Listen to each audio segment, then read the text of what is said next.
The cupboard under the stairs had never felt smaller than it did that night, when 6-year-old Harry Potter pressed himself against the furthest wall and tried to make his breathing quiet enough that Uncle Vernon might forget he existed. The wooden shelves above him groaned under the weight of Aunt Petunia's cleaning supplies, and the familiar smell of dust and disinfectant filled his nostrils as he clutched his knees to his chest. Through the thin door, he could hear Uncle Vernon's voice, rumbling like distant thunder, each word making Harry's stomach clench tighter. The man was angry again, angrier than Harry had ever heard him, and it was all because of what had happened at breakfast. Harry hadn't meant for it to happen. He never meant for the strange things to occur, but they did anyway, especially when he was scared or upset or hungry, which seemed to be most of the time these days. This morning, when Dudley had been pulling Harry's hair and calling him a freak, Harry had just wished very hard that Dudley would stop. The next thing he knew, Dudley was stuck to his chair, unable to move, while Aunt Petunia shrieked and Uncle Vernon's face turned that dangerous shade of purple that meant someone was going to get hurt, that someone was always Harry. The beating had been worse than usual. Uncle Vernon's meaty hands had left bruises on Harry's arms and back, and there was a cut on his lip where his uncle's ring had caught him. But it was the words afterward that frightened Harry more than the pain. Uncle Vernon had dragged him to the cupboard and shoved him inside, slamming the door so hard that the wall shook. Then had come the conversation Harry was never supposed to hear. He pressed his ear to the door now, his heart hammering, as Uncle Vernon's voice carried clearly through the thin wood. The man was in the kitchen with Aunt Petunia, and they thought Harry was asleep, thought he couldn't hear them planning his future. "I'm telling you, Petunia, we can't keep him here," Uncle Vernon was saying, his voice tight with anger and something that might have been fear. "The freaky things are getting worse. Did you see what he did to Dudley? What if he does something like that at school? What if people start asking questions?" "Keep your voice down," Aunt Petunia hissed, but Harry could hear the worry in her tone. Mrs. Figg next door might hear. "I don't care who hears. We took him in because your sister begged us in that letter, said we were his only family. Well, I've had enough. 6 years of this nonsense. 6 years of pretending that boy is normal when he's clearly some sort of monster." Harry's breath caught in his throat. Monster. The word hit him like a physical blow, settling into the hollow space in his chest where other children might keep love or hope. He had always known there was something wrong with him, something that made the Dursleys look at him with such disgust, but hearing it said so plainly made it real in a way that hurt more than any beating. "What are you saying, Vernon?" Aunt Petunia's voice was quieter now, but Harry could still make out every word. "I'm saying we're done. Tomorrow morning, after Dudley goes to school, we're taking the boy somewhere and leaving him. Maybe that orphanage outside London. Maybe just some random street corner. I don't care anymore. Let someone else deal with the freak." The world seemed to tilt sideways. Harry pressed both hands over his mouth to keep from making a sound, but inside, everything was screaming. They were going to abandon him. Tomorrow. He would wake up, and they would put him in the car, and then he would be alone in a way he had never been alone before. "But Vernon," Aunt Petunia said, and for a moment Harry thought she might object, might show some small mercy for her dead sister's child. What if someone traces him back to us? What if they ask questions about where he came from? "We'll say he ran away. Kids do it all the time. We'll wait a few days, then call the police. Tell them he vanished in the night. They'll assume he's dead within a month." Uncle Vernon's voice was matter-of-fact, as if he were discussing the weather or what to have for dinner. Harry felt something cold and terrible spread through his chest. They weren't just planning to abandon him. They were planning to make sure no one would ever come looking for him. In their minds, he would simply cease to exist. "I suppose it would solve our problems," Aunt Petunia murmured, and Harry heard the soft clink of teacups as she served Uncle Vernon his evening tea. Dudley wouldn't have to worry about the boy doing strange things around his friends anymore. Exactly. And we can finally have a normal family, the way it should have been from the start. Harry closed his eyes and tried to think. Tomorrow morning, after Dudley left for school, they would come for him. Uncle Vernon would probably smile that nasty smile and tell Harry they were going somewhere special, somewhere fun, and Harry would get in the car because he never had a choice about anything. Then they would drive somewhere far away and leave him there. And when people asked what happened to the Potter boy, the Dursleys would lie and say he had run away. But what if he actually did run away? The thought came suddenly, bright and sharp as lightning. What if he left tonight, before they could take him tomorrow? Uncle Vernon had said kids ran away all the time. Maybe if Harry disappeared on his own, he could find somewhere better to go, somewhere the people wouldn't call him a monster, or hit him, or lock him in cupboards. It wasn't as if things could get much worse.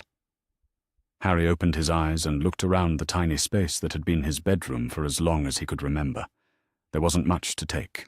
His clothes were too small and full of holes anyway, and most of his things belonged to Dudley originally.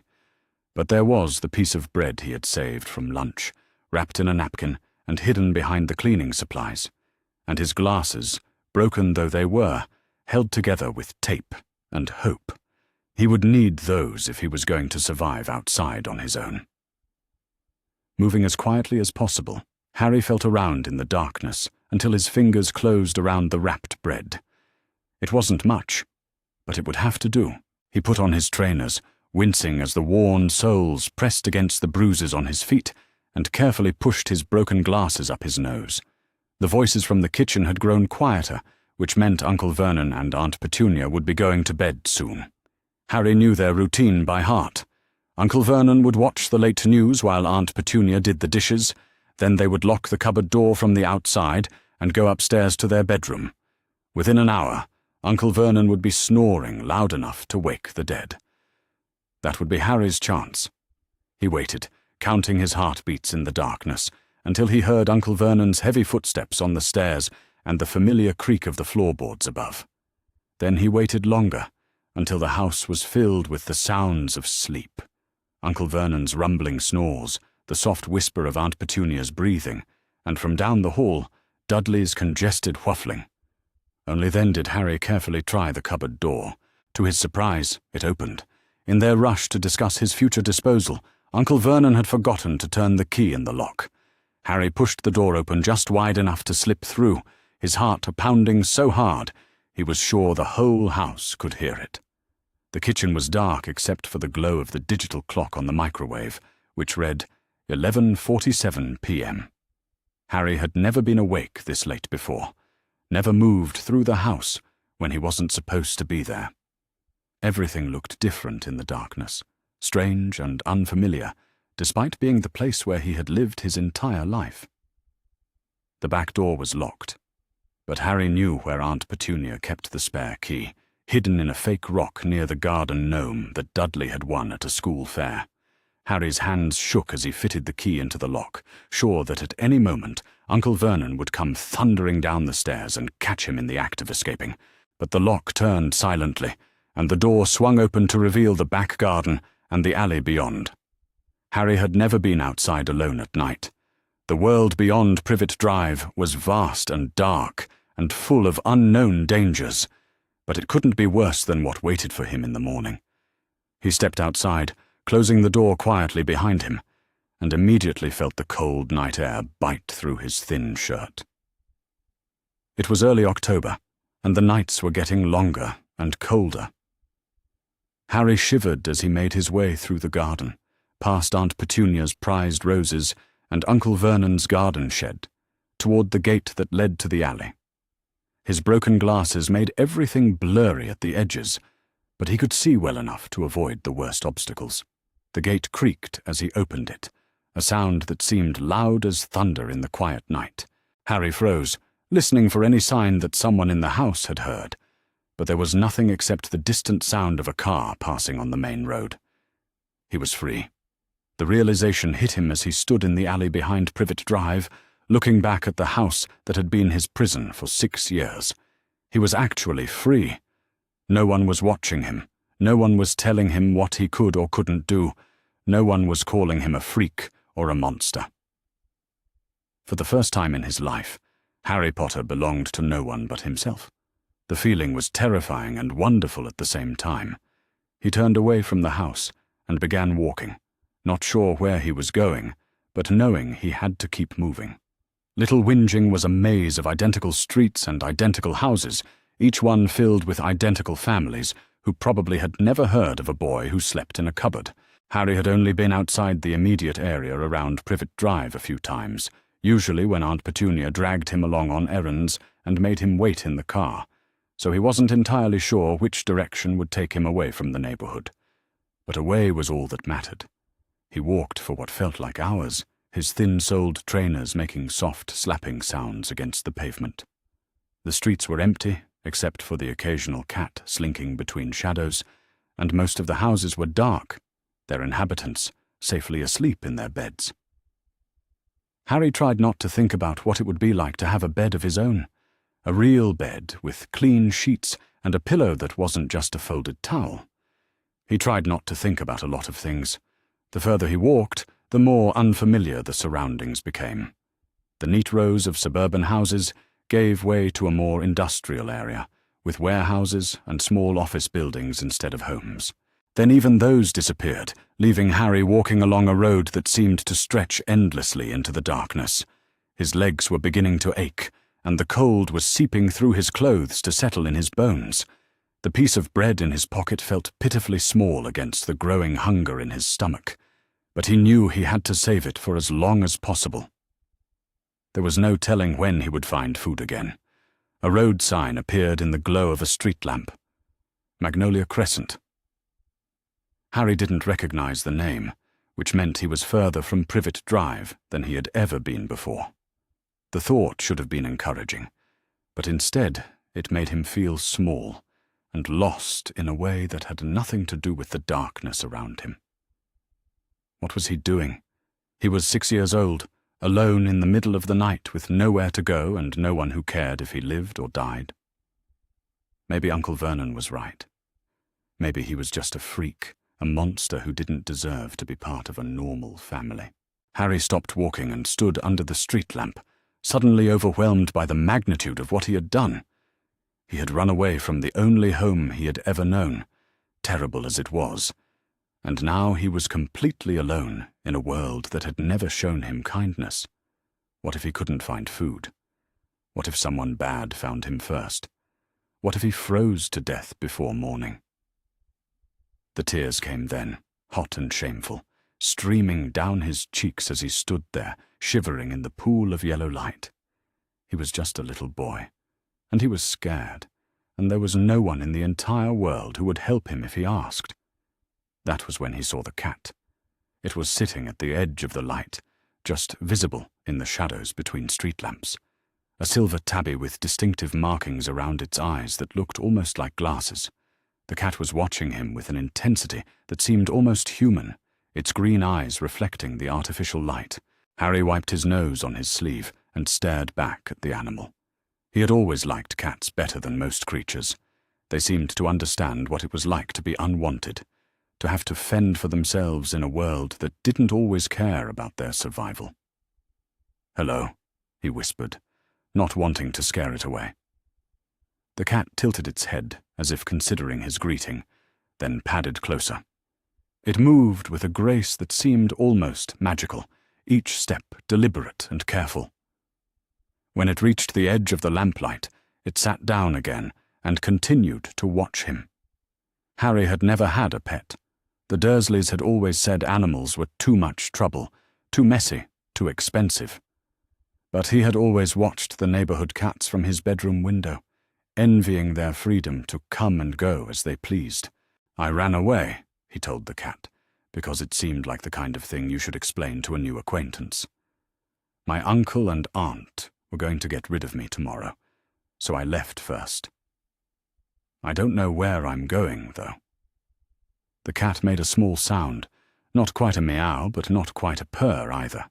It stood up and took a few steps closer, until Harry could see the exact pattern of its markings. The resemblance to glasses was uncanny as if someone had carefully painted spectacles around the animal's eyes. "You're very pretty," Harry said, feeling slightly foolish for talking to a cat, but grateful for any kind of company, even if it couldn't talk back. "I wish I could take you with me, but I don't have anywhere to go. I don't even know if I'll find somewhere to sleep tonight." As if it understood his predicament, the cat stood up and began walking away from the street lamp, deeper into the residential area beyond Magnolia Crescent.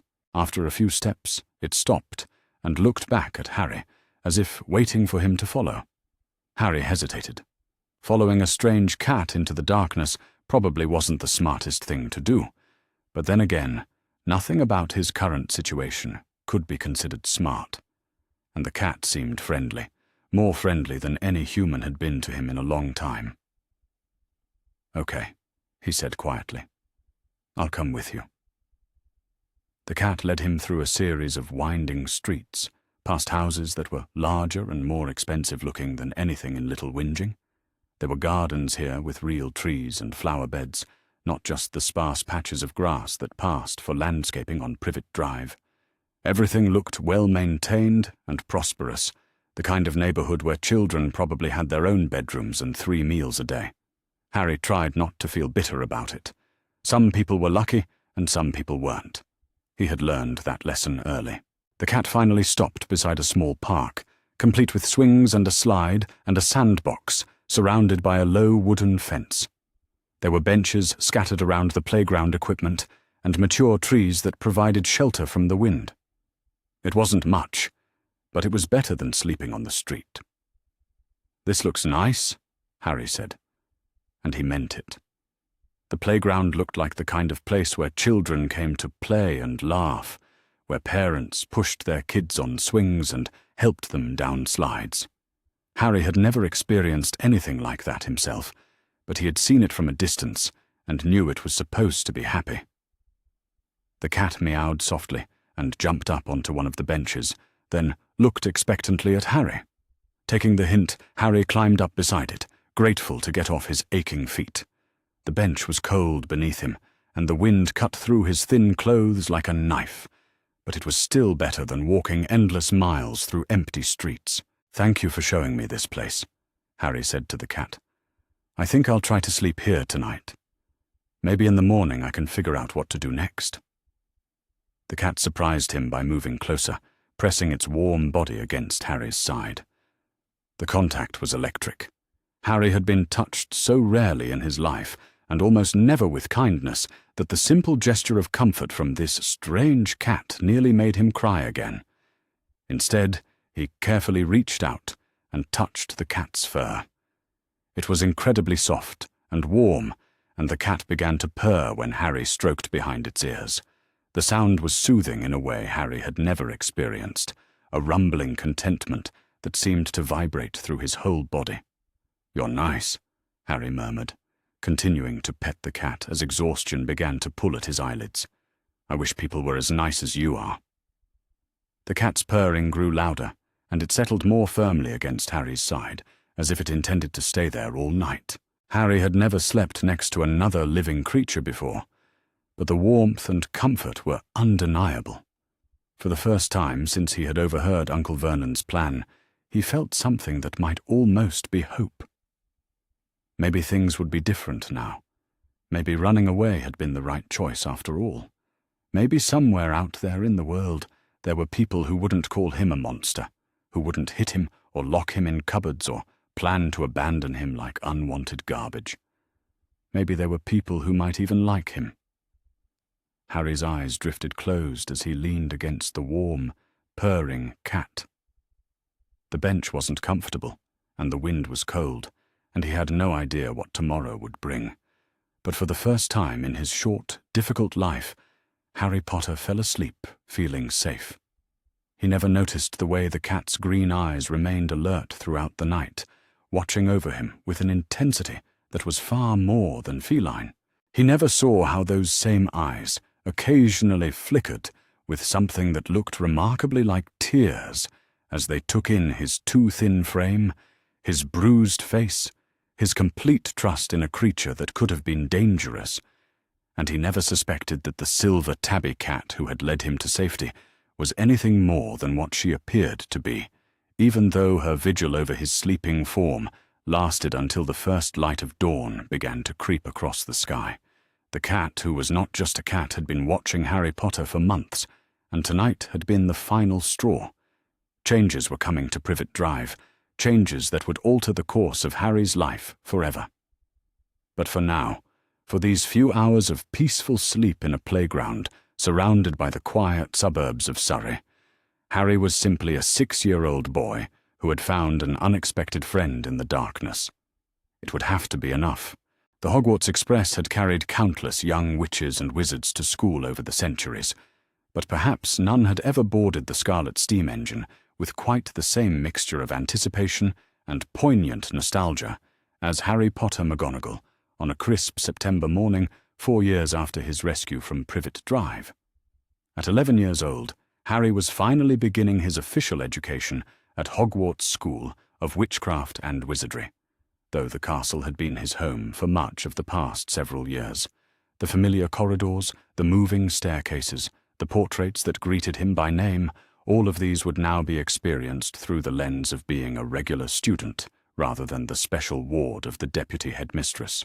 As the express pulled away from King's Cross Station, Harry settled into a compartment and watched the London suburbs give way to countryside with the complex emotions of someone who was both completely familiar with his destination and genuinely excited about experiencing it in an entirely new way.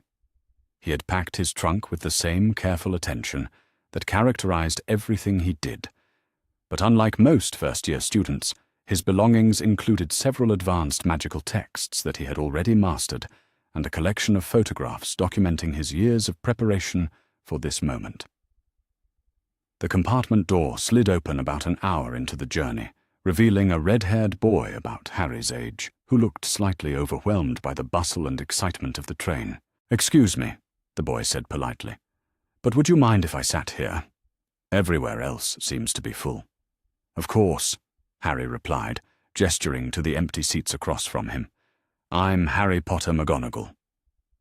The introduction caused the red-haired boy to blink in surprise, clearly recognizing the famous surname, even if Harry's hyphenated version was unfamiliar to him.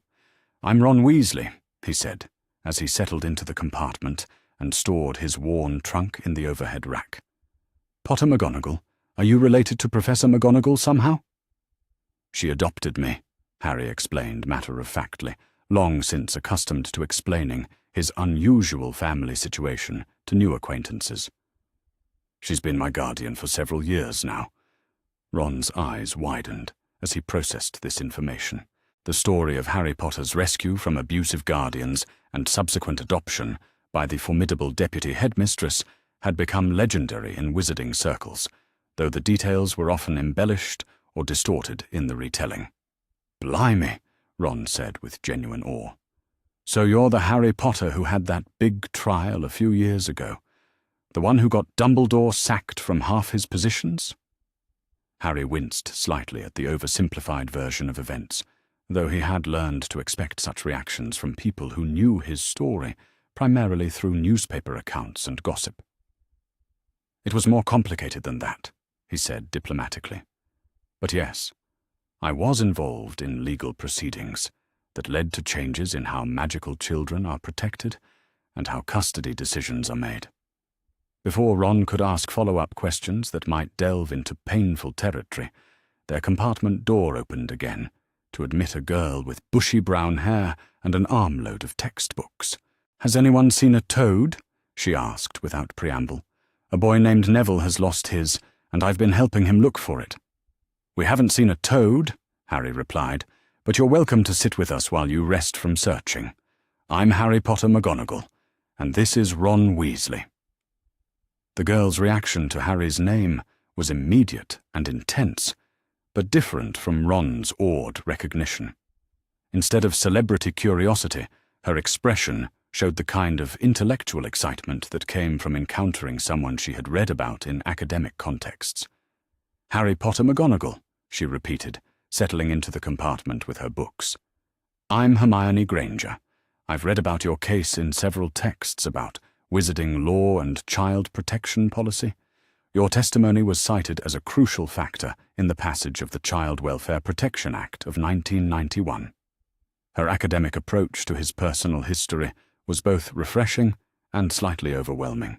Harry had grown accustomed to people treating his experiences as either tragic entertainment or heroic legend, but Hermione seemed to understand the broader implications of what had happened to him and the systemic changes that had resulted. "You've read about legal cases for fun?" Ron asked, with disbelief that was tinged with admiration.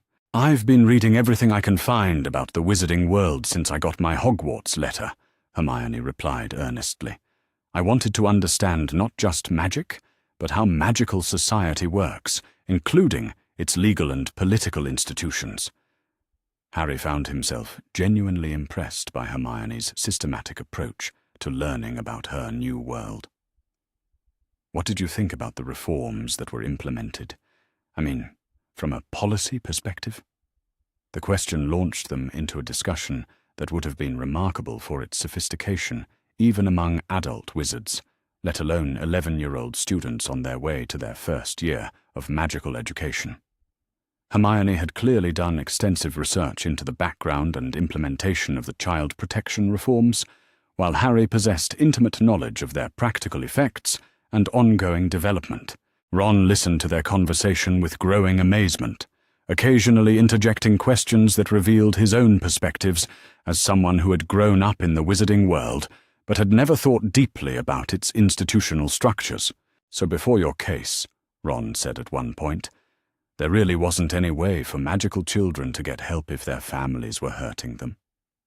"There were theoretical protections," Harry replied carefully, "but no systematic enforcement and no real accountability for adults who were supposed to be responsible for children's welfare. The assumption was that families would naturally take care of their own children, and when that didn't happen, there was no effective way to intervene." "That's barbaric," Hermione declared with the righteous indignation that would become one of her defining characteristics. "How could a civilized society allow children to suffer just because the adults responsible for them chose not to fulfill their obligations?" "Because," Harry said, with the hard-won wisdom of someone who had lived through such institutional failure, "it's easier to assume that problems don't exist than to take responsibility for solving them.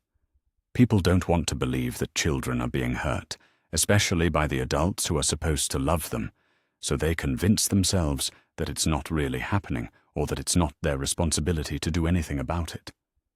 The conversation continued for much of the journey, with Ron and Hermione gradually understanding that Harry's knowledge of these issues came not just from academic study, but from personal experience that had shaped his entire worldview.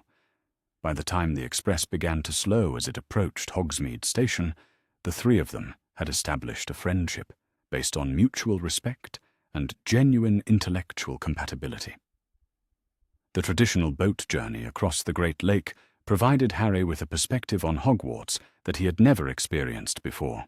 Instead of arriving by magical automobile or flue powder, he was seeing the castle as generations of first-year students had seen it, rising majestically from the shores like a beacon of magical possibility. "It's even more beautiful than I imagined," Hermione breathed as they glided across the dark water. "Wait until you see the Great Hall," Harry said, his voice filled with affection for a place that had been his true home for years. "And the moving staircases, and the portrait galleries, and the library." "You sound like you already know the castle well," Ron observed. "I've been living there off and on for several years," Harry admitted. "Professor McGonagall wanted me to be familiar with the school before I started as a regular student." When they entered the Great Hall with the other first years, Harry felt a complex mixture of emotions wash over him. The familiar warmth and grandeur of the space where he had shared countless meals with McGonagall was now experienced in the context of beginning his official magical education alongside peers who would become his classmates and friends. Professor McGonagall stood at the front of the hall with the sorting hat, her expression professionally neutral as she prepared to conduct the ceremony that would assign each new student to their appropriate house. But when her eyes met Harry's across the crowd of nervous first years, her face softened almost imperceptibly with maternal pride and affection. The sorting ceremony proceeded according to tradition, with each student stepping forward to have the ancient hat placed on their head, and listening for the announcement that would determine their house affiliation for the next 7 years. Harry watched with interest as Ron was sorted into Gryffindor, and Hermione followed him to the same house table, their obvious relief at remaining together, making him smile. When his own name was called, the great hall fell silent with anticipation.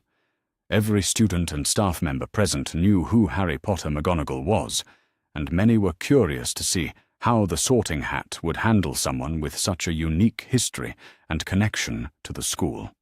Harry approached the stool with calm confidence, his years of living at Hogwarts having long since eliminated any anxiety about belonging there. The hat settled over his ears with familiar weight, and he heard the ancient magical consciousness speak directly into his mind. "Ah, Harry Potter," the hat murmured in its dry, amused voice. "Or should I say, Harry Potter McGonagall. You present an interesting case, young man. I have been sorting students for over 1,000 years, but I have never before encountered someone who already belongs so completely to Gryffindor House through adoption, while still requiring official sorting for ceremonial purposes." Harry waited patiently for the hat's deliberation, understanding that the ancient artifact was grappling with unprecedented circumstances. "Your courage is beyond question," the hat continued. "You faced systematic abuse and abandonment with remarkable resilience, and you had the bravery to trust in Professor McGonagall's protection when she revealed herself to you. Your loyalty to those who have shown you kindness is absolute, and your determination to use your experiences to help other vulnerable children speaks to a nobility of purpose that would make Godric Gryffindor himself proud." The hat paused, seemingly considering other possibilities before reaching its conclusion.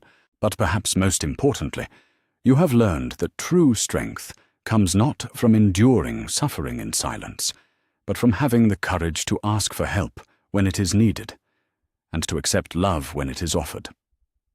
That wisdom, combined with your natural talents and moral clarity, makes you exactly the kind of wizard Gryffindor House was founded to nurture." The hat's announcement of Gryffindor was met with enthusiastic applause from the red and gold table, where Ron and Hermione had saved a seat for him between them. As Harry joined his new housemates, he felt the satisfaction of official confirmation for what had already been true for years. Hogwarts was his home, Gryffindor was his house, and he was exactly where he belonged. The feast that followed the sorting was both familiar and new to Harry. He had attended countless meals in the Great Hall, but always at the staff table as McGonagall's ward. Sitting with students his own age, sharing their excitement about beginning their magical education, gave him a perspective on Hogwarts life that he had never experienced before. "So what's it really like living here?" a second-year Gryffindor asked during the meal. "I mean, during the holidays when most of us go home?" Harry considered the question carefully, aware that his answer would shape how his housemates understood his unusual circumstances. "It's wonderful," he said honestly. "The castle never stops being magical, even when it's quiet. The portraits still move and talk. The ghosts still share stories about the old days, and there's always something new to discover if you know where to look." "But didn't you get lonely without other students around?" another first-year asked. "Sometimes," Harry admitted. "But Professor McGonagall made sure I had plenty of company. The house elves are great conversationalists if you treat them with respect, and the castle's ghosts have fascinating perspectives on history. Plus, I spent a lot of time in the library, and Madam Pince eventually warmed up to having a serious reader around." His matter-of-fact description of forming relationships with the castle's non-human inhabitants impressed his housemates, who began to understand that Harry's years of preparation had given him insights into Hogwarts life that none of them possessed. As the evening wore on and the students were directed to their dormitories, Harry found himself climbing the familiar stairs to Gryffindor Tower with a group of boys who would become his roommates for the next 7 years. The circular dormitory room was exactly as he remembered from his previous visits, but experiencing it as his official bedroom, rather than just another part of the castle he was exploring, gave it new significance. "This is brilliant," Ron said, as he examined the four-poster bed that would be his for the duration of his Hogwarts education. "I've never had a room all to myself before. Well, I mean, we're sharing, but it's not like home where I'm crammed in with my brothers." Harry unpacked his trunk with efficient movements that spoke of years of practice, hanging his robes in the wardrobe and arranging his books on the bedside table with the systematic organization that McGonagall had taught him. His belongings were noticeably different from those of his roommates, more advanced textbooks, higher quality equipment, and several items that were clearly personal gifts rather than standard school supplies. "Is that a first-edition copy of Transfiguration Theory and Practice?" Dean Thomas asked in amazement as he watched Harry organize his books. "Professor McGonagall gave it to me for my 10th birthday," Harry explained. "She thought I was ready for the advanced material." "Have you actually read it?" Seamus Finnegan asked with disbelief. "Several times," Harry replied without boasting. "Transfiguration is one of my favorite subjects." The casual mention of having mastered material that most students wouldn't encounter until their 6th or 7th year established Harry as someone whose magical education was far ahead of his peers. But his humble manner prevented his roommates from feeling intimidated or resentful. As they settled into their beds and the dormitory grew quiet, Harry reflected on the strange circularity of his situation. He was finally experiencing Hogwarts as a regular student, sleeping in a dormitory with peers his own age, but his years of advanced preparation meant that he would face academic challenges very different from those of his classmates. The next morning brought their first official classes, and Harry approached each one with the enthusiasm of someone who genuinely loved learning, combined with the practical knowledge of someone who had been receiving individualized instruction from Hogwarts professors for years. Defense against the dark arts proved to be both familiar and frustrating. The theoretical material was well below Harry's current level, but he was careful not to show off or make his classmates feel inadequate. When Professor Quirrell asked basic questions about defensive spells, Harry provided accurate but appropriately simple answers that demonstrated competence without revealing the full extent of his knowledge. Transfiguration, taught by McGonagall herself, presented a different challenge. Harry had been receiving advanced instruction from her for years, but now he had to interact with her as a student rather than as her adopted son. The professional distance she maintained during class was necessary but slightly unsettling after years of close personal relationship. "Today we will begin with the basic principles of object-to-object transfiguration," McGonagall announced to the class. "Who can tell me the fundamental rule that governs all transfiguration magic?" Several students raised their hands, but McGonagall's gaze passed over Harry deliberately, giving other students the opportunity to demonstrate their knowledge before relying on someone she knew could answer correctly. When Hermione provided a textbook-perfect response about equivalent mass and magical energy, McGonagall nodded approvingly before beginning the practical portion of the lesson. "You will each attempt to transform this matchstick into a needle," she explained, distributing the required materials to each student. "Remember that precision of thought and clarity of intent are far more important than dramatic wand movements or forceful incantation." Harry performed the transformation easily, his years of practice making the magic almost effortless, but he was careful to take the same amount of time as his classmates and to show appropriate concentration, not wanting to make the exercise appear trivial. It was Potions class that presented the most significant social challenges. Professor Snape's intimidating demeanor and obvious favoritism toward Slytherin students created an atmosphere of tension that Harry found unpleasant, but his years of living at Hogwarts had given him insights into the Potions Master's character that most students lacked. "Potter McGonagall," Snape said, with barely concealed disdain as he stalked between the work tables. "Tell me, what would I get if I added powdered root of asphodel to an infusion of wormwood?" The question was deliberately advanced, designed to humiliate a first-year student who couldn't possibly know the answer. but Harry's extensive reading and his access to the Hogwarts library's advanced texts meant that he was familiar with the potion Snape was referencing. "The draught of living death," Harry replied calmly.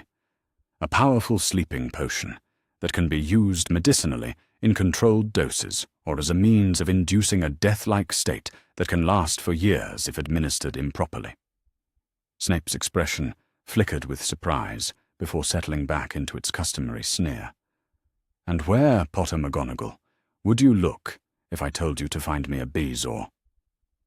"In the stomach of a goat," Harry answered without hesitation. Bezoars are natural antidotes to most common poisons, though their effectiveness varies depending on the specific toxin and the freshness of the bezoar itself. The continued accuracy of Harry's responses was clearly frustrating Snape, who had expected to demonstrate the boy's ignorance in front of his classmates. Instead, Harry's knowledge was making the potions master's targeting appear petty and unprofessional. "What is the difference between monkshood and wolfsbane?" Snape asked, his voice taking on a dangerous edge. "They're the same plant," Harry replied, his tone remaining respectful despite Snape's obvious hostility. "Aconitum, also known as monkshood, wolfsbane, or devil's helmet depending on the region. It's highly toxic in its natural form, but can be processed into several useful potions when handled properly." Snape's jaw tightened with barely controlled frustration, but before he could escalate his interrogation further, Harry added something that changed the dynamic of their interaction entirely. "Professor Snape, I know my unusual background makes me an easy target for assumptions about privilege or special treatment, but I hope you'll judge my work in your class based on effort and results, rather than on circumstances beyond my control." The quiet dignity of Harry's response, combined with his obvious competence and respectful tone, seemed to give Snape pause. For a moment, the potions master studied Harry with an expression that might have been grudging respect before moving on to torment other students.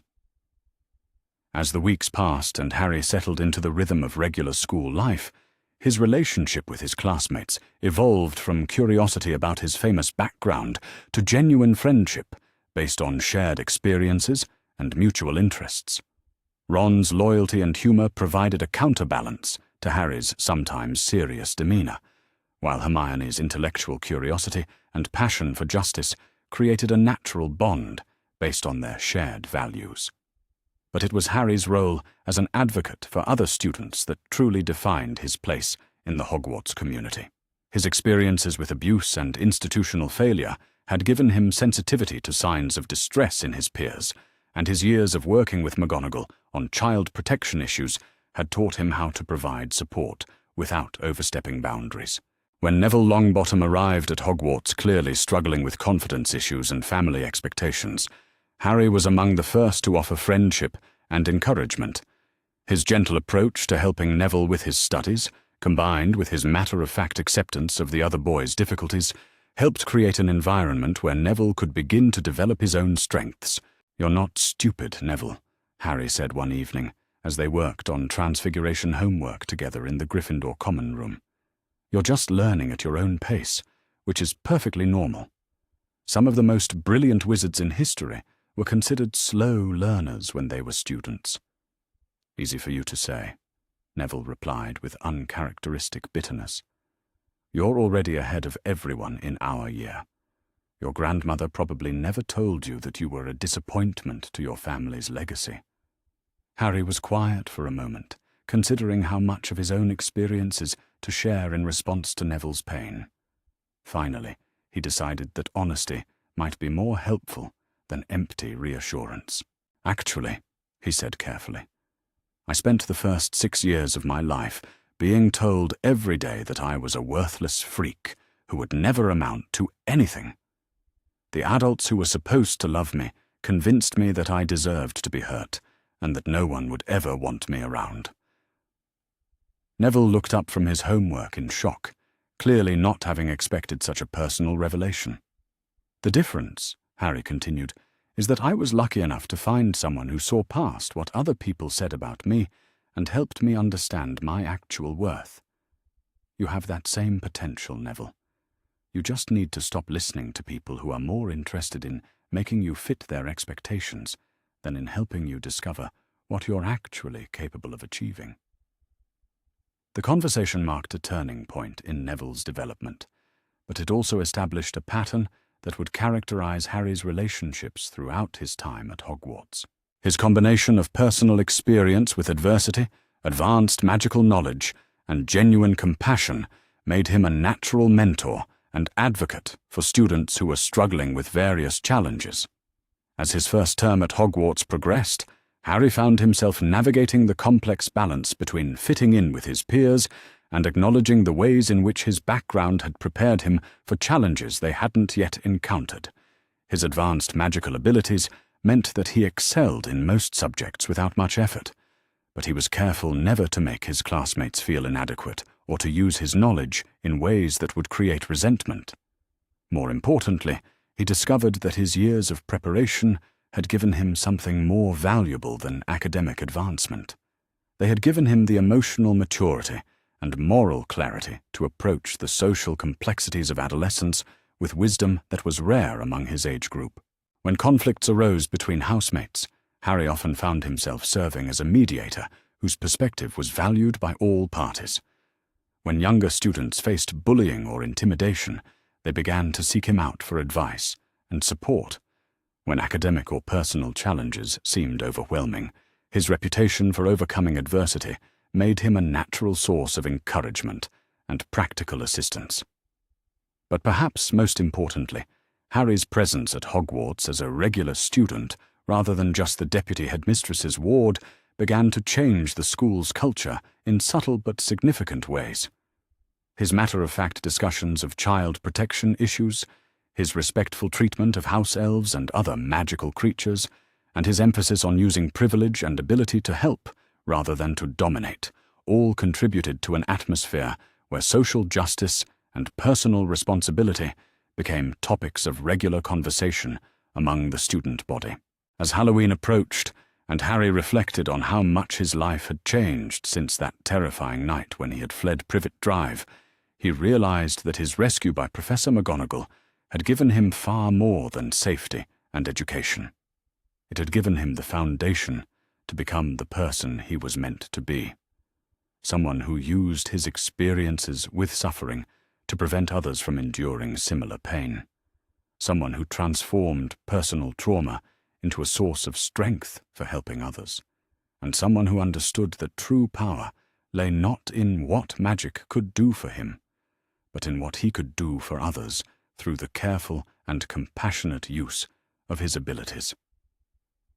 The boy who had once believed himself to be a worthless freak was now a confident young wizard whose presence made Hogwarts a more caring and just community for everyone who lived there. And that transformation, more than any academic achievement or magical accomplishment, was the true measure of his growth and the lasting legacy of the love that had saved him. The letter arrived on a Tuesday morning in late November, delivered by a magnificent phoenix whose golden and crimson plumage seemed to fill McGonagall's private study with warm light, despite the grey Scottish winter pressing against the windows. Harry looked up from his ancient runes homework as Fawkes settled on the desk with the regal bearing that characterized all of Dumbledore's communications, even those delivered by his remarkable familiar. "It's from Professor Dumbledore," McGonagall said unnecessarily, as she recognized the phoenix and the formal seal that marked the parchment tied to his leg. Her tone carried a note of wariness that had become characteristic whenever the former headmaster attempted to re-establish contact with either of them. Since his removal from several positions following the Wizengamot hearings, Dumbledore had maintained a careful distance from both Harry and McGonagall, apparently recognizing that his previous methods of influence and manipulation had been thoroughly discredited. But McGonagall had been expecting some attempt at renewed contact, particularly as Harry approached his 12th birthday and the magical maturation that would make him more capable of independent magical action. Harry set aside his homework and watched with interest as McGonagall carefully opened the letter, her expression growing more troubled with each line she read. The months of living together had taught him to recognize the subtle signs that indicated when something was seriously wrong, and the way McGonagall's jaw tightened as she read suggested that Dumbledore's message contained information that would significantly complicate their carefully structured life. "What does he want?" Harry asked when McGonagall finished reading and set the letter aside with obvious reluctance. "He wants to meet with both of us," McGonagall replied, her voice carefully controlled in the way that meant she was working hard to manage her emotional response. "He says there are things about your heritage and your future that we need to discuss. Things that he should have shared with us years ago." Harry felt a familiar cold sensation settle in his stomach at the mention of heritage and future, concepts that had been used to justify his suffering for the first 6 years of his life. "Does he say what kind of things?" McGonagall hesitated, clearly debating how much of Dumbledore's letter to share with Harry directly. Finally, she seemed to reach a decision about honesty being preferable to protection from difficult truths. "He mentions a prophecy," she said quietly. "One that apparently concerns you specifically, and explains why he believed your placement with the Dursleys was necessary for your preparation." The word prophecy hung in the air between them like a sword suspended by a thread. Harry had encountered references to prophecies in his advanced reading about magical theory and divination, and he understood enough about their role in wizarding culture to recognize that Dumbledore's revelation was likely to be both significant and potentially manipulative. "Do you think we should meet with him?" Harry asked, though his tone suggested he already had strong feelings about the matter. "I think," McGonagall said carefully, "that we should hear what he has to say, but only on our terms and with appropriate precautions. If there really is a prophecy that concerns your future, you have the right to know about it. But you also have the right to make your own decisions about how to respond to whatever information he provides." The meeting was arranged for the following Saturday in McGonagall's office at Hogwarts, a location that would provide them with familiar surroundings and easy access to other staff members if support became necessary. McGonagall had also taken the precaution of informing both Amelia Bones and Professor Flitwick about the meeting, ensuring that there would be independent witnesses to whatever revelations Dumbledore chose to share. When Saturday arrived, Harry found himself experiencing a complex mixture of curiosity and apprehension as he waited with McGonagall for Dumbledore's arrival. The office that had been his refuge during difficult moments over the past several years now felt like a fortress where he and McGonagall would face whatever new manipulation Dumbledore had devised. Dumbledore arrived precisely on time, appearing in the fireplace with a swirl of emerald flames that had once seemed magical and wonderful to Harry, but now felt calculated to impress and intimidate. The former headmaster looked older than Harry remembered, with deeper lines around his eyes, and a suggestion of weariness in his bearing that spoke to the toll his public disgrace had taken on his health and spirits. "Minerva, Harry," he said, with the carefully neutral tone he had adopted for their interactions since the Wizengamot hearings. "Thank you for agreeing to meet with me." "Professor Dumbledore," McGonagall replied formally, her own tone making it clear that this was to be a professional consultation rather than a social visit. "Please, sit down. Harry and I are very interested to hear about this prophecy you mentioned in your letter." Dumbledore settled into the chair McGonagall indicated, his movements careful and deliberate, as if he were approaching a potentially explosive situation that required delicate handling. When he looked at Harry, his expression was complicated, mixing what appeared to be genuine affection with something that might have been guilt or regret. "Harry," he began, "I want you to understand that everything I am about to tell you comes from a place of genuine concern for your welfare and for the welfare of the wizarding world as a whole. The decisions I made regarding your upbringing were based on information that I believed, and still believe, to be crucial for preparing you for challenges that no child should have to face." Harry exchanged a glance with McGonagall, recognizing immediately that Dumbledore was beginning with the same philosophical framework that had justified his previous decisions. The implication that Harry's suffering had been necessary preparation for future challenges was exactly the kind of reasoning they had learned to be suspicious of. Perhaps, McGonagall suggested with steel in her voice, you could share the actual information rather than your interpretation of what it means for Harry's future. Dumbledore nodded, acknowledgement of her point, then withdrew his wand and extracted a silver thread of memory from his temple. The pensieve that appeared on McGonagall's desk was obviously one of Dumbledore's own, brought specifically for this revelation. This is a memory of a prophecy given to me 16 years ago, he explained as he deposited the memory into the swirling liquid. It concerns Harry directly, and it has shaped every decision I have made regarding his care and education since the night his parents died. The three of them leaned forward to view the memory, and the familiar voice of Professor Trelawney filled the office, speaking in the eerie tones that characterized true prophetic utterances. The one with the power to vanquish the Dark Lord approaches, born to those who have thrice defied him, born as the 7th month dies, and the Dark Lord will mark him as his equal, but he will have power the Dark Lord knows not. And either must die at the hand of the other, for neither can live while the other survives. The prophecy concluded, and silence settled over the office as Harry processed what he had just heard. The implications were staggering and terrible, suggesting that his entire life had been shaped by a magical prediction that he would someday face Lord Voldemort in a conflict that would end in the death of one of them. But Harry's first response was not fear or despair, but analytical curiosity about the specific language and its possible interpretations. The power the Dark Lord knows not, he said thoughtfully. That's referring to love, isn't it? The same power that protected me when my mother died for me? Dumbledore looked surprised by Harry's immediate focus on the prophecy's central mystery, rather than its implications for his personal safety. That is my interpretation, yes.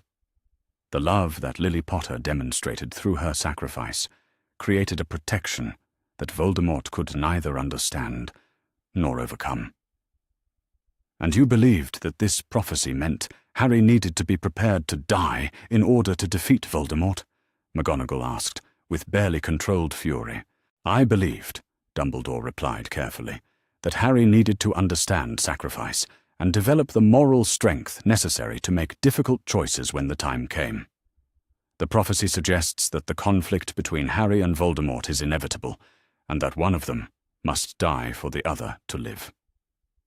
Harry studied Dumbledore's face as he spoke, noting the way the older wizard's eyes seemed to avoid direct contact, and the carefully chosen words that suggested there was more to his reasoning than he was willing to admit. Professor Dumbledore, Harry said quietly, did you believe that the prophecy meant I would have to sacrifice myself to defeat Voldemort? And did you think that raising me with people who would make me feel worthless would make that sacrifice easier for me to accept? The directness of the question clearly caught Dumbledore off guard. His carefully prepared explanations about character development and moral preparation seemed inadequate in the face of Harry's precise understanding of the psychological manipulation that had shaped his early years. I believed, Dumbledore said slowly, that if you grew up knowing you were loved and valued, it would be more difficult for you to choose death when the time came to make that choice. The admission hung in the air like a confession of guilt.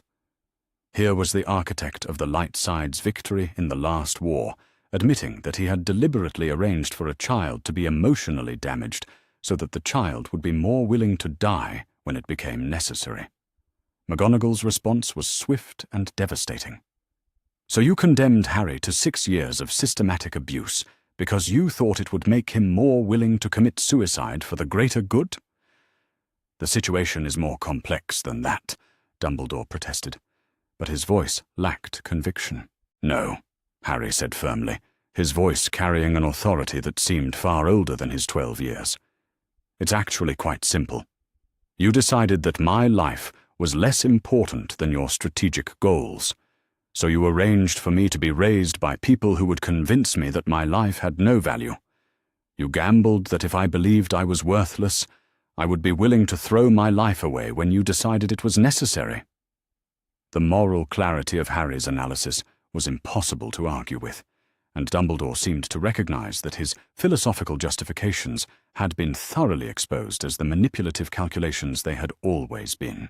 "Harry," he said, his voice taking on a pleading quality that was entirely unlike his usual authoritative manner, "you must understand that the prophecy creates an obligation that transcends individual welfare. The wizarding world's survival may depend on your willingness to fulfill your destiny." "My destiny," Harry replied with quiet conviction, "is what I choose to make it. Prophecies may predict possible futures, but they don't eliminate free will or personal choice."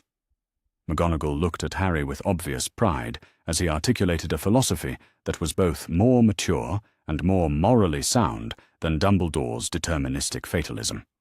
The months of discussion about ethics and responsibility had clearly given Harry a framework for understanding his situation that prioritized agency over manipulation.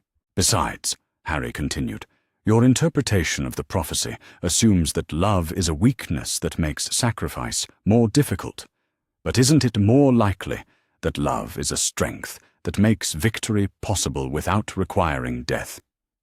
The question revealed the fundamental flaw in Dumbledore's reasoning. By focusing on the prophecy's reference to death, he had missed its emphasis on love as a power that Voldemort could neither understand nor overcome. "What do you mean?" Dumbledore asked, his voice carrying genuine curiosity for perhaps the first time in their conversation. "If love is the power that protected me from Voldemort as a baby, and if love is something Voldemort cannot understand or use, then maybe the prophecy is telling us that love is the key to defeating him without requiring anyone to die," Harry explained. "Maybe either must die at the hand of the other doesn't mean that death is inevitable, but that the conflict will continue until one of us chooses a different path." McGonagall stared at Harry with amazement as he reframed the prophecy's central prediction in terms that emphasized choice and possibility rather than fate and sacrifice. His interpretation was not only more optimistic than Dumbledore's, but more consistent with everything they knew about love's power in magical contexts. "That's a remarkable insight," she said quietly, "and it suggests that your preparation should focus on developing your capacity for love and connection rather than your willingness to die." "Exactly," Harry agreed, "which means that Professor Dumbledore's strategy was not just cruel, but completely counterproductive. If love is my greatest weapon against Voldemort, then surrounding me with people who would teach me to love and value myself would have been the most effective preparation possible." The logic was irrefutable, and Dumbledore seemed to recognize that his entire approach to Harry's upbringing had been based on a fundamental misunderstanding of what the prophecy actually required.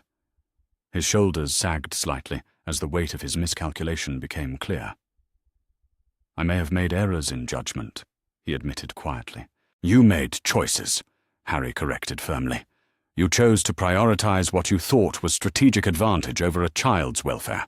You chose to gamble with my psychological health because you thought it would serve your larger goals. Those weren't errors in judgment, Professor Dumbledore. They were moral failures." The conversation continued for another hour, with Dumbledore attempting to provide additional context for his decisions, while Harry and McGonagall systematically dismantled his justifications. By the end of their meeting, it was clear that Harry had not only survived Dumbledore's manipulation, but had developed the moral clarity and emotional strength necessary to reject future attempts at control. "Harry," Dumbledore said as he prepared to leave, "what will you do with the knowledge of the prophecy?" Harry looked at McGonagall, then back at Dumbledore, his expression calm and confident. "I'm going to continue learning magic and growing stronger, but not because a prophecy says I have to fight Voldemort. I'm going to do it because I want to be prepared to protect the people I care about if danger threatens them." "And if Voldemort returns? If the prophecy's predictions begin to unfold?" "Then I'll face whatever comes with the support of people who love me and believe in me," Harry replied.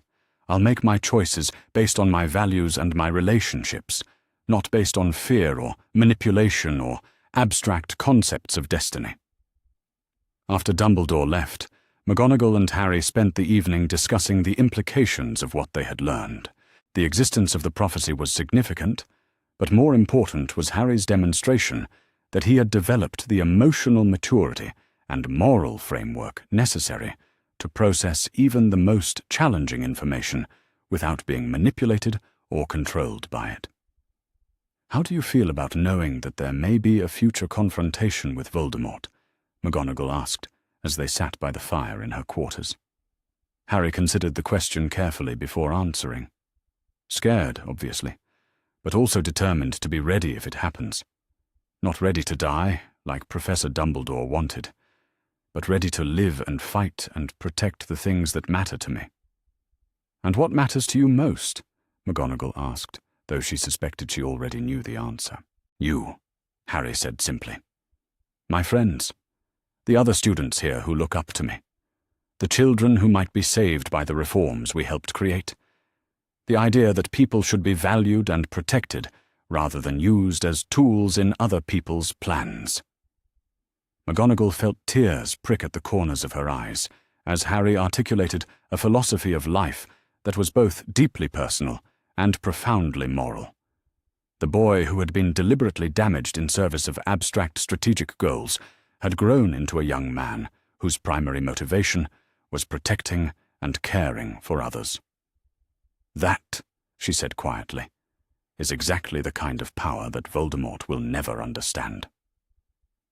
As winter deepened and Harry continued his studies at Hogwarts, the knowledge of the prophecy became simply another piece of information that informed his preparation for an uncertain future. But rather than allowing it to define his choices or limit his possibilities, he used it as motivation for developing his magical abilities and his understanding of the moral complexities that would shape whatever challenges lay ahead. His relationship with McGonagall continued to deepen, evolving from the protective bond between guardian and ward to the mutually supportive connection between two people who had chosen to face the world together, regardless of what difficulties might arise. Their evening conversations became opportunities to explore not just magical theory, but the philosophical questions that would guide Harry's development into the person he was meant to become. "Aunt Minerva," Harry said one evening, as they worked together on a particularly complex transfiguration exercise, "do you think Professor Dumbledore really believed that making me miserable would help defeat Voldemort? Or do you think he knew it was wrong but did it anyway because it was convenient?" The question revealed Harry's ongoing effort to understand the moral failure that had shaped his early life, his need to make sense of how someone with Dumbledore's reputation for wisdom and benevolence could have made such fundamentally cruel choices. McGonagall paused in her own work to consider her response carefully.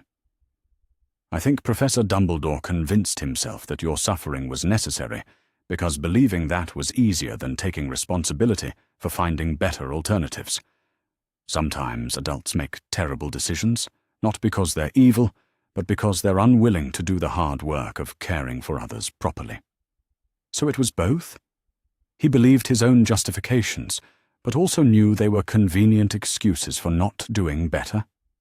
"I think that's probably accurate," McGonagall agreed, "which makes his choices more human but not more forgivable.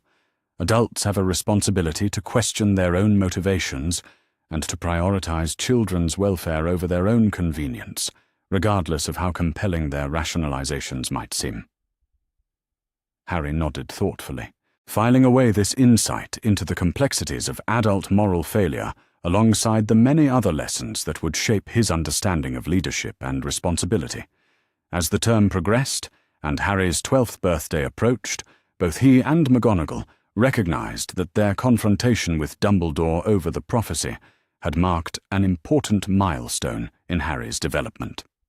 He had faced manipulation by one of the most powerful and persuasive figures in the wizarding world, and had not only resisted that manipulation, but had articulated a moral framework that was both more humane and more practical than what was being offered to him. The boy who had once believed himself to be a worthless freak was now a confident young wizard who understood his own worth and was committed to using his abilities in service of protecting others. More importantly, he had developed the emotional strength and moral clarity necessary to make his own choices about his future, regardless of what prophecies or powerful adults might try to impose upon him. The prophecy had revealed the magnitude of the challenges that might lie ahead, but it had also confirmed something that McGonagall had understood from the beginning. Harry Potter's greatest strength lay not in his willingness to sacrifice himself, but in his capacity to love and be loved, to form connections with others that would give him reason to live and fight and prevail against whatever darkness might threaten the world they had built together. That understanding would prove to be far more powerful than any prophecy, more protective than any ancient magic, and more transformative than any sacrifice. It was the foundation upon which Harry would build whatever future he chose to create, and it was the legacy of the love that had saved him, not once, but twice. First from Voldemort's curse, and later from the systematic cruelty that might have broken his spirit entirely. The wizarding world's survival might indeed depend on Harry Potter's choices, but those choices would be made by someone who knew he was loved, valued, and supported regardless of what destiny others might try to assign to him. And that, more than any strategic calculation or manipulative preparation, would prove to be the key to victory over the forces of darkness that threatened everything he held dear. The last day of Harry's first official year at Hogwarts dawned with the kind of brilliant June sunshine that transformed the Scottish Highlands into a landscape of impossible beauty, all rolling green hills and sparkling water that seemed to promise endless summer adventures ahead. As Harry packed his trunk in the Gryffindor dormitory, surrounded by the cheerful chaos of his roommates preparing for their journey home, he found himself reflecting on how profoundly different this departure was from any he had experienced before. For the first time in his life, Harry was leaving a place he loved to return to another place he loved equally, secure in the knowledge that both would be waiting for him when he needed them. The Hogwarts Express would take him back to McGonagall's cottage, where they would spend the summer months continuing his advanced magical education while working on the child protection initiatives that had become such an important part of both their lives. "I can't believe the year's over already," Ron said, as he struggled to fit his chess set into an already overpacked trunk. "It feels like we just got here." "Time moves differently when you're happy," Hermione observed, with the philosophical insight that had become characteristic of her approach to most subjects. "The year went quickly because we were enjoying ourselves and learning things we actually wanted to know." Harry smiled at his friend's reflections on their shared experiences, recognizing the truth in Hermione's observation. The months at Hogwarts had been filled with genuine joy and intellectual satisfaction in ways that made time seem both precious and abundant, a marked contrast to the endless, fearful hours he had counted during his years with the Dursleys. As they made their way through the castle toward the carriages that would take them to Hogsmeade Station, Harry found himself noticing details he had never paid attention to before. The way morning light fell through the stained glass windows in the entrance hall, the familiar sounds of portraits chatting with each other as students passed by, the comfortable weight of his book bag filled with texts he had actually chosen to study rather than assignments imposed by others. These were the sensory memories he would carry with him through the summer, reminders of a place where his curiosity was encouraged, his questions were welcomed, and his growth as both a wizard and a person was supported by adults who genuinely cared about his well-being. The great hall buzzed with the excited conversations of students comparing their plans for the holidays, sharing addresses for correspondence, and making promises to write that would be kept with varying degrees of faithfulness. Harry participated in these discussions with enthusiasm, but he was also aware of the unique nature of his own summer plans. While most of his classmates would be returning to families who knew little about their magical education and might view it as an interesting but separate part of their children's lives, Harry would be spending the break with someone who was not only intimately familiar with the wizarding world, but actively involved in shaping its policies and practices. "What are you and Professor McGonagall working on this summer?" Hermione asked, as they settled into their seats for the journey back to London. "I mean, besides your regular studies?" Harry's face lit up with the enthusiasm he always showed when discussing the projects that allowed him to contribute to meaningful change rather than simply absorbing information for its own sake. "We're developing a comprehensive training program for ministry officials who work with magical children," he explained. "The new laws that were passed after my case require more oversight of child placements, but most of the people responsible for that oversight don't really understand how to recognize signs of abuse or how to interview children who might be afraid to tell the truth about their situations." Ron looked impressed by the sophistication of Harry's summer plans. "That sounds like really important work, and probably pretty difficult to get right." "It is," Harry agreed. "The hardest part is creating systems that will actually protect children without being so bureaucratic that they become ineffective, or so intrusive that they make family situations worse instead of better." The conversation continued as the express wound its way through the Scottish countryside, carrying them back toward London and the various homes that awaited them there. Harry found himself serving as an informal consultant to his friends about various magical concepts and practical applications, his advanced preparation allowing him to provide insights that would normally come only from older students or adult wizards. But perhaps more importantly, he found himself listening to his friends' descriptions of their own family situations and home environments with the trained ear of someone who had learned to recognize the subtle signs that might indicate problems in need of attention. When Neville mentioned his grandmother's ongoing disappointment with his academic progress, Harry made mental notes about following up during the summer to ensure that the boy's home environment remained supportive rather than becoming psychologically damaging. When Dean Thomas described tensions between his magical and non-magical siblings, Harry filed away the information as something that might require gentle intervention if it escalated. His experiences with systematic abuse had given him sensitivity to the early warning signs of family dysfunction, and his years of working with McGonagall on child welfare issues had taught him how to provide support and advocacy when needed. These skills had become as much a part of his identity as his magical abilities, shaping how he approached relationships and community involvement. The platform at King's Cross Station was filled with the familiar chaos of families reuniting after months of separation, tearful embraces between parents and children who had grown and changed during their time at school, and the excited chatter of students making final plans for summer correspondence and visits.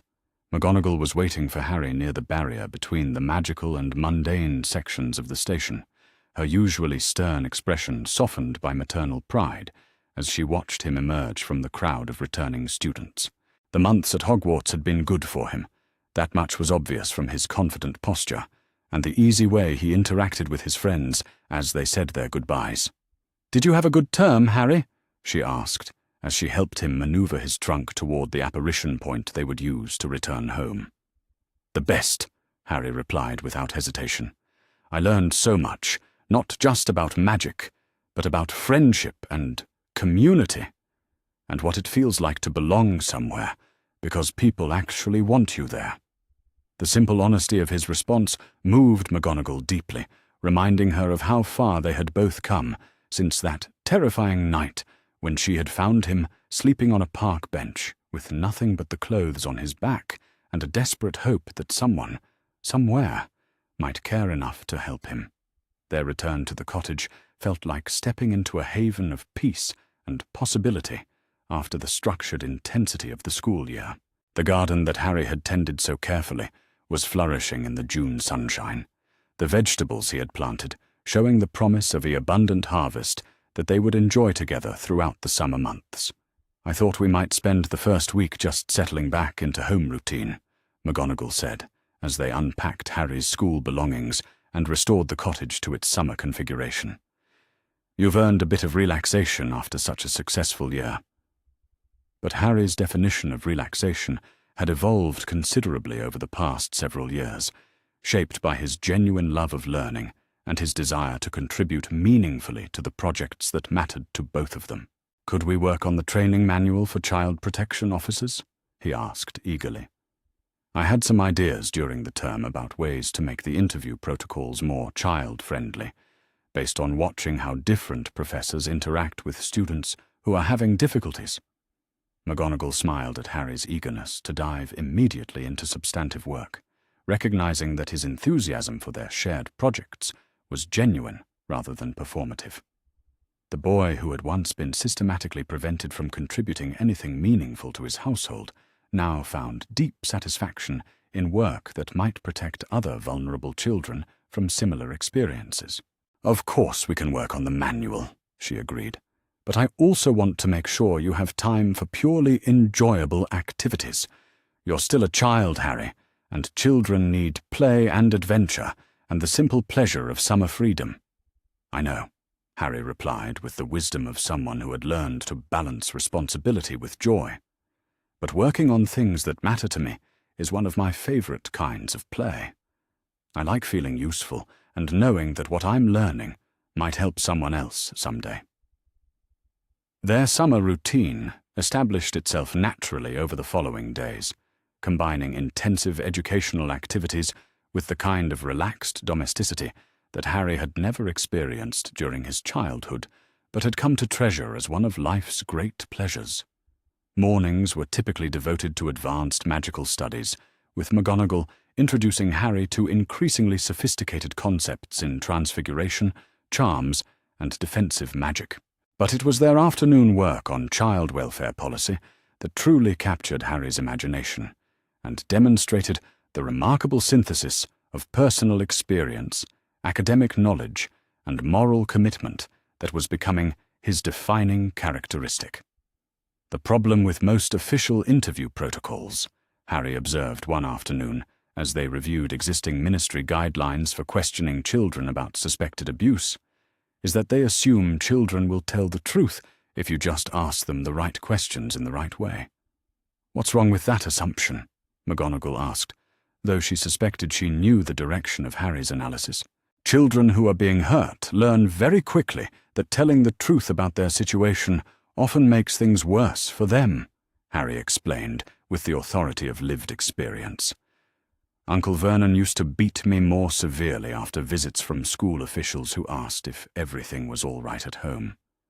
I learned to lie convincingly because the truth was dangerous." The insight was both heartbreaking and invaluable for developing more effective approaches to child protection. Harry's ability to articulate the psychological dynamics of abuse from the victim's perspective provided a foundation for creating interview techniques that might actually succeed in uncovering hidden suffering. "So how do you think we should approach children who might be afraid to reveal abuse?" McGonagall asked. Harry considered the question thoughtfully, drawing on both his personal experiences and his observation of effective adult behavior during his recovery.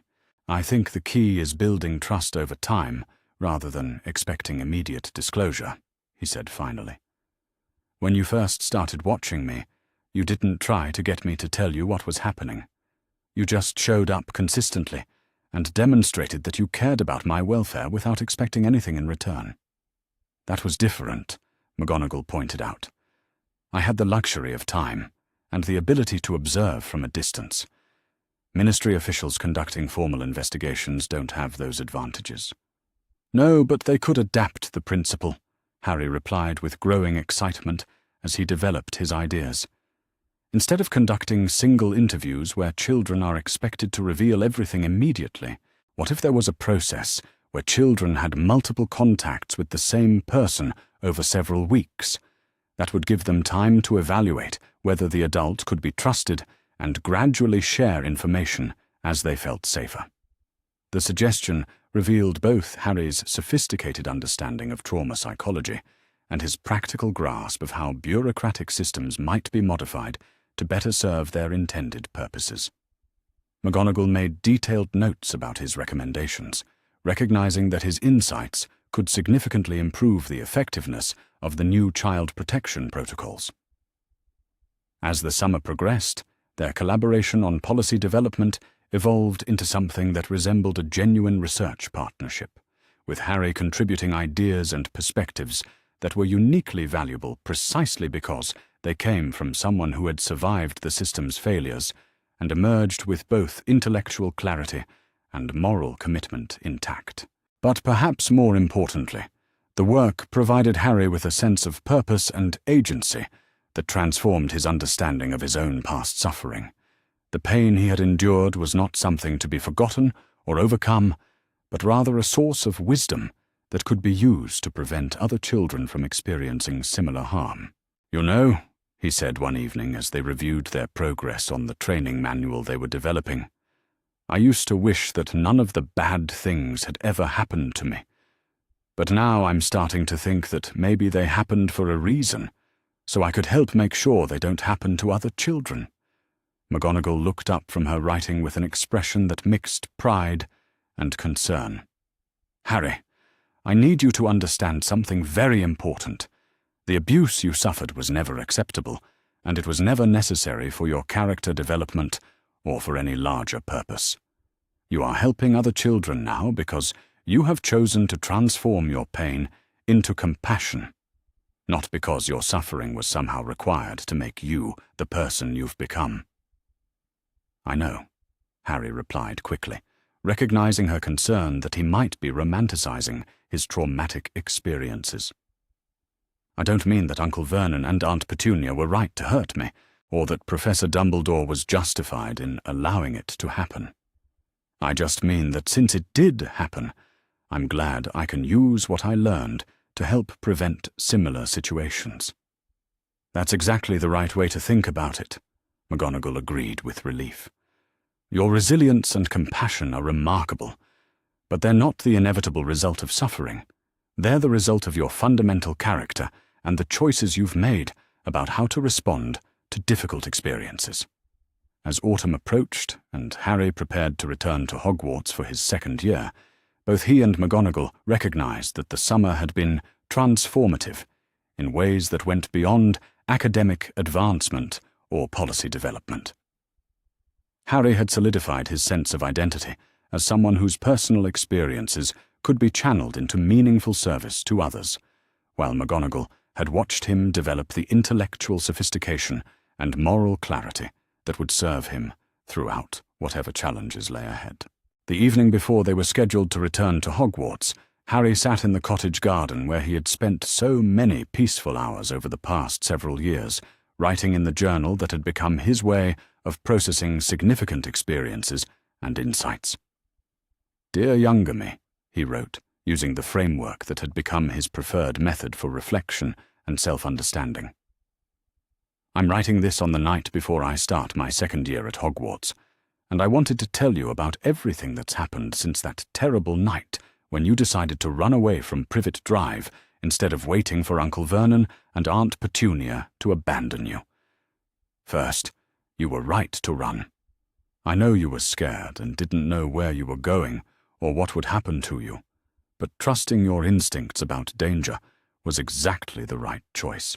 The adults who were supposed to protect you had failed, and saving yourself was brave and smart, and the beginning of everything good that came afterward. Second, the cat who found you in the playground was Professor McGonagall, and she became the best mother anyone could ask for. She chose you, Harry. Not because she had to, not because someone told her to, but because she saw something in you worth protecting and nurturing and loving unconditionally. You belong with her, and she belongs with you, and that's never going to change no matter what anyone else thinks or says. Third, you are not a freak. You are not worthless. You are not a burden. You are a magical person with extraordinary gifts and the capacity to use those gifts to make the world better for everyone around you. The people who told you otherwise were wrong about everything that matters, and their opinions don't define your worth or limit your potential. Fourth, the abuse you suffered was not your fault, and it was not character building, and it was not necessary preparation for anything. It was simply wrong, and the adults who allowed it to happen made terrible choices that they will have to answer for. But you survived it, and you used that survival to become someone who protects other children from similar harm. Fifth, you have friends now. Real friends who like you for who you are, who enjoy your company, who value your thoughts and opinions, and who would stand by you if you needed their support. Ron and Hermione and Neville and all the others chose to be your friends because you're a good person worth knowing, not because you're famous, or because anyone told them they had to include you. Sixth, you get to choose your own future. There might be prophecies about what's supposed to happen to you, and there will definitely be adults who think they know better than you do about what choices you should make. But your life belongs to you, Harry. Your choices are your own to make, based on your values and your relationships and your understanding of what's right. Finally, you are loved. Completely, unconditionally, permanently loved by someone who sees all of you, the good parts and the difficult parts and the parts that are still growing and changing, and chooses to love all of it. That love is the most powerful magic in the world, and it will protect you and strengthen you and guide you through whatever challenges you face. I know you're scared right now, hiding in that playground and wondering if anyone will ever want you. But I promise you, Harry, that everything is going to be better than okay. Everything is going to be wonderful. Love, your future self. When he finished writing, Harry closed the journal and looked up at the stars that were beginning to appear in the darkening sky above the cottage garden. Tomorrow he would return to Hogwarts as a second-year student, continuing his magical education in the place that had become his true home. But tonight he was simply a 12-year-old boy who had found his way from abandonment and abuse to safety and love, who had transformed personal trauma into a commitment to protecting others, and who faced the future with confidence rather than fear.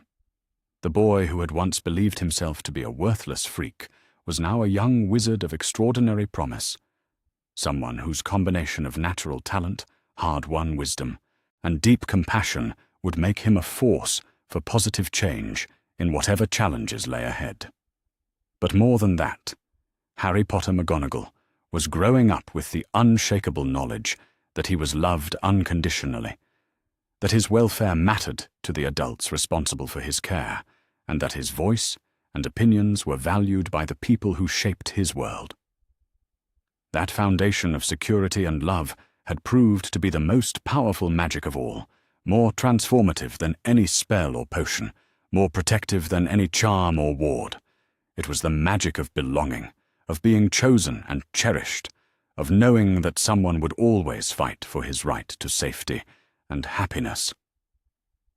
As McGonagall called him inside for their final evening at home before returning to school, Harry rose from his seat in the garden and walked toward the cottage, where warm light spilled from the windows, and the sound of familiar voices promised another evening of companionship and intellectual engagement. The wizarding world might face challenges in the years ahead, and Harry might indeed play a role in meeting those challenges. But whatever the future held, it would be faced by someone who knew he was loved, supported, and encouraged to become the best version of himself, regardless of what prophecies or powerful adults might try to impose upon him. The rescue that had begun on a park bench in the middle of a frightening night had become something far more significant, a demonstration that love and courage and moral clarity could overcome even the most entrenched systems of indifference and abuse, one rescued child at a time.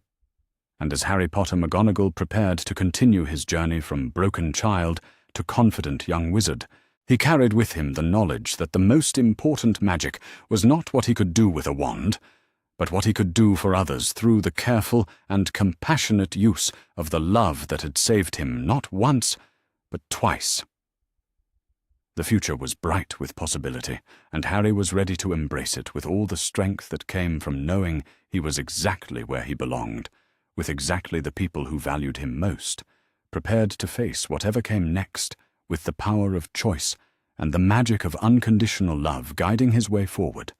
In the end, That had always been the real magic, not the spells or potions or magical creatures that filled the wizarding world, but the simple, profound act of one person choosing to care for another person who needed caring, to see potential where others saw problems, and to choose love over convenience when the choice presented itself. Harry Potter had been saved by that magic, and now he was ready to spend the rest of his life sharing it with others who needed saving in turn. Professor Minerva McGonagall had experienced many difficult moments in her long career as an educator, but none quite compared to the agony of watching a 6-year-old child sleep fitfully on a park bench in the pre-dawn cold, using her own body as his only source of warmth. In her silver tabby form, she could feel every shiver that ran through Harry Potter's small frame, could hear the way his breathing hitched occasionally, as if even in sleep he expected someone to hurt him. The boy had one arm wrapped around her middle, his fingers buried in her fur with a desperate grip that spoke of a lifetime spent grasping for any scrap of comfort or affection. McGonagall had not moved from her position for over 4 hours. She had been watching Harry Potter for months now, ever since her growing concerns about his welfare had finally overcome her respect for Dumbledore's explicit instructions to observe only from a distance. What she had discovered during those clandestine surveillance missions had filled her with a rage so profound that it had taken every ounce of her considerable self-control not to march directly to Privet Drive and demand answers. The boy was being starved, systematically, deliberately starved, not just of food, but of every basic necessity that should have been his birthright as a child. She had watched him tend a garden that he was never allowed to enjoy the fruits of, watched him cook elaborate meals that he was forbidden to eat, watched him clean a house where he was given the smallest, darkest, most wretched space as his alleged bedroom. She had seen Vernon Dursley strike the child for asking questions, seen Petunia Dursley sneer at him with naked disgust, seen their son Dudley use Harry as target practice for everything from fists to thrown objects. And through it all, Harry had endured with a quiet resilience that broke McGonagall's heart, even as it filled her with fierce pride. But tonight had been different. Tonight she had witnessed something that crossed every line she had drawn for herself about non-interference. She had been perched on the garden fence, as was her usual custom during the evening hours, when she heard Vernon Dursley's voice carrying through the thin kitchen window. The words he spoke had turned her blood to ice in her veins, had made her fur stand on end with a fury so complete that she had nearly transformed right there in the garden and stormed into the house to give the man a piece of her mind in the most literal sense possible. They were planning to abandon Harry, not just emotionally or psychologically, as they had been doing for years, but physically, completely. They intended to drive him somewhere far from Little Whinging and leave him there like unwanted rubbish, then lie to authorities about his disappearance. McGonagall had listened to every word of their casual discussion of a 6-year-old child's future with mounting horror. These people, who had been entrusted with the care of James and Lily Potter's precious son, were planning to commit what amounted to attempted murder through abandonment and exposure. And they were discussing it over tea and biscuits as if it were no more significant than deciding what to watch on television. When Harry had emerged from the house, 4 hours later, moving with the careful stealth of someone who had learned that survival depended on invisibility, McGonagall had followed him without hesitation. She had guided him away from the more dangerous areas of the surrounding neighborhoods, leading him to the small playground where he might at least have shelter and safety, until she could decide what to do next. Because she had to do something. The question was no longer whether to interfere, but how much interference would be necessary to ensure Harry's survival and well-being. As the first pale streaks of dawn began to lighten the eastern sky, McGonagall felt Harry stir against her side. His grip on her fur tightened momentarily, as if he were afraid she might disappear, then relaxed as consciousness slowly returned. She felt him sit up carefully, trying not to disturb what he believed was simply a kind stray cat who had chosen to share his makeshift bed. The boy was considerate even in his desperate circumstances. That alone told McGonagall everything she needed to know about his essential character, despite the systematic efforts of the Dursleys to crush his spirit. Harry stretched with the careful movements of someone whose body was accustomed to pain, then looked around the playground as if reminding himself where he was and how he had come to be there. McGonagall watched his face, noting the way he unconsciously touched his bruised lip, the way his broken glasses sat crooked on his small nose, the way his too large clothes hung on his underfed frame like a scarecrow's costume. She had seen enough. More than enough. The time for distant observation was over. Whatever Dumbledore's reasons for insisting that Harry remain with the Dursleys, whatever greater good he believed was being served by allowing a child to suffer systematic abuse and neglect, McGonagall could no longer be party to it. Some lines, once crossed, changed everything. Harry was speaking to her now, his voice soft and grateful, as he thanked her for staying with him through the night. McGonagall's heart clenched at the simple joy in his tone, at his obvious surprise that any living creature had chosen to offer him comfort without expecting something in return. How long had it been since anyone had shown this child basic kindness? How long since anyone had touched him without causing pain? Harry stood up from the bench, his movements careful and deliberate. He looked around the playground again, taking in the swings and slides that other children used for play, equipment that he had probably never been allowed to enjoy himself. Then he looked down at McGonagall, and his small face lit up with a smile so genuine and grateful that she nearly lost her composure entirely. The boy believed he was alone in the world, believed that he had no one but himself to depend on, believed that he was fundamentally unlovable and unwanted. The Dursleys had taught him these lies so thoroughly that he accepted them as truth, even as he continued to show kindness to a stray cat who had offered him a few hours of warmth. It was unacceptable, all of it. Every moment of suffering this child had endured, every casual cruelty inflicted upon him, every deliberate withholding of love and care and basic human dignity. McGonagall had spent her entire adult life in service to Hogwarts and to the wizarding world at large, but she had never forgotten that her first duty was to the children in her care. Harry Potter might not officially be her student yet, but he was James and Lily's son, and that made him hers to protect, whether Dumbledore approved or not. The decision crystallized in her mind with startling clarity.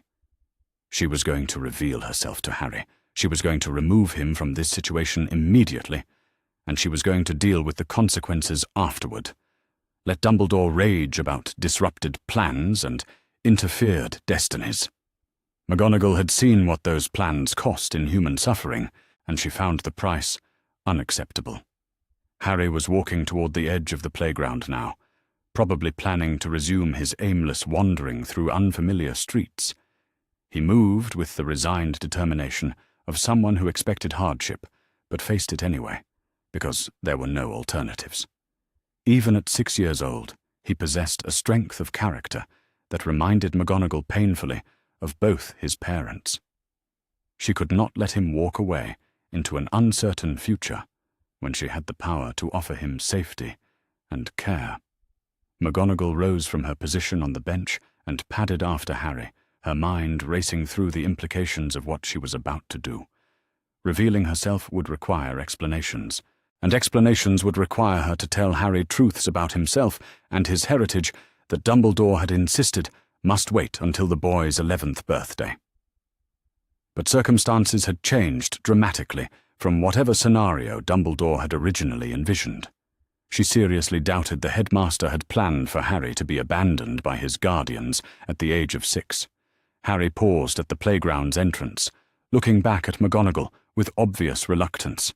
She realized he was trying to say goodbye, preparing to leave behind the only creature that had shown him kindness in his short, difficult life. The pain in his expression was almost unbearable to witness. That settled it. McGonagall positioned herself directly in Harry's path and began the transformation. She had performed this change countless times over the decades since she had first achieved her animagus form, but never under circumstances quite like these. Usually the transformation was a matter of convenience or professional necessity, a useful skill that enhanced her abilities as both teacher and occasional agent of the Order of the Phoenix. This time, it felt like stepping across a threshold from which there could be no return.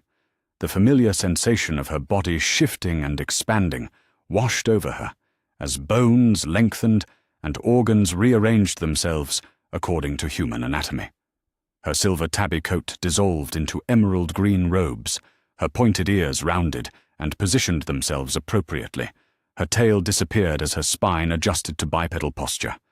Within moments, Professor Minerva McGonagall stood where the cat had been, her dark hair pulled back in its customary severe bun, her square spectacles perched on her nose in the exact position where the tabby's markings had been.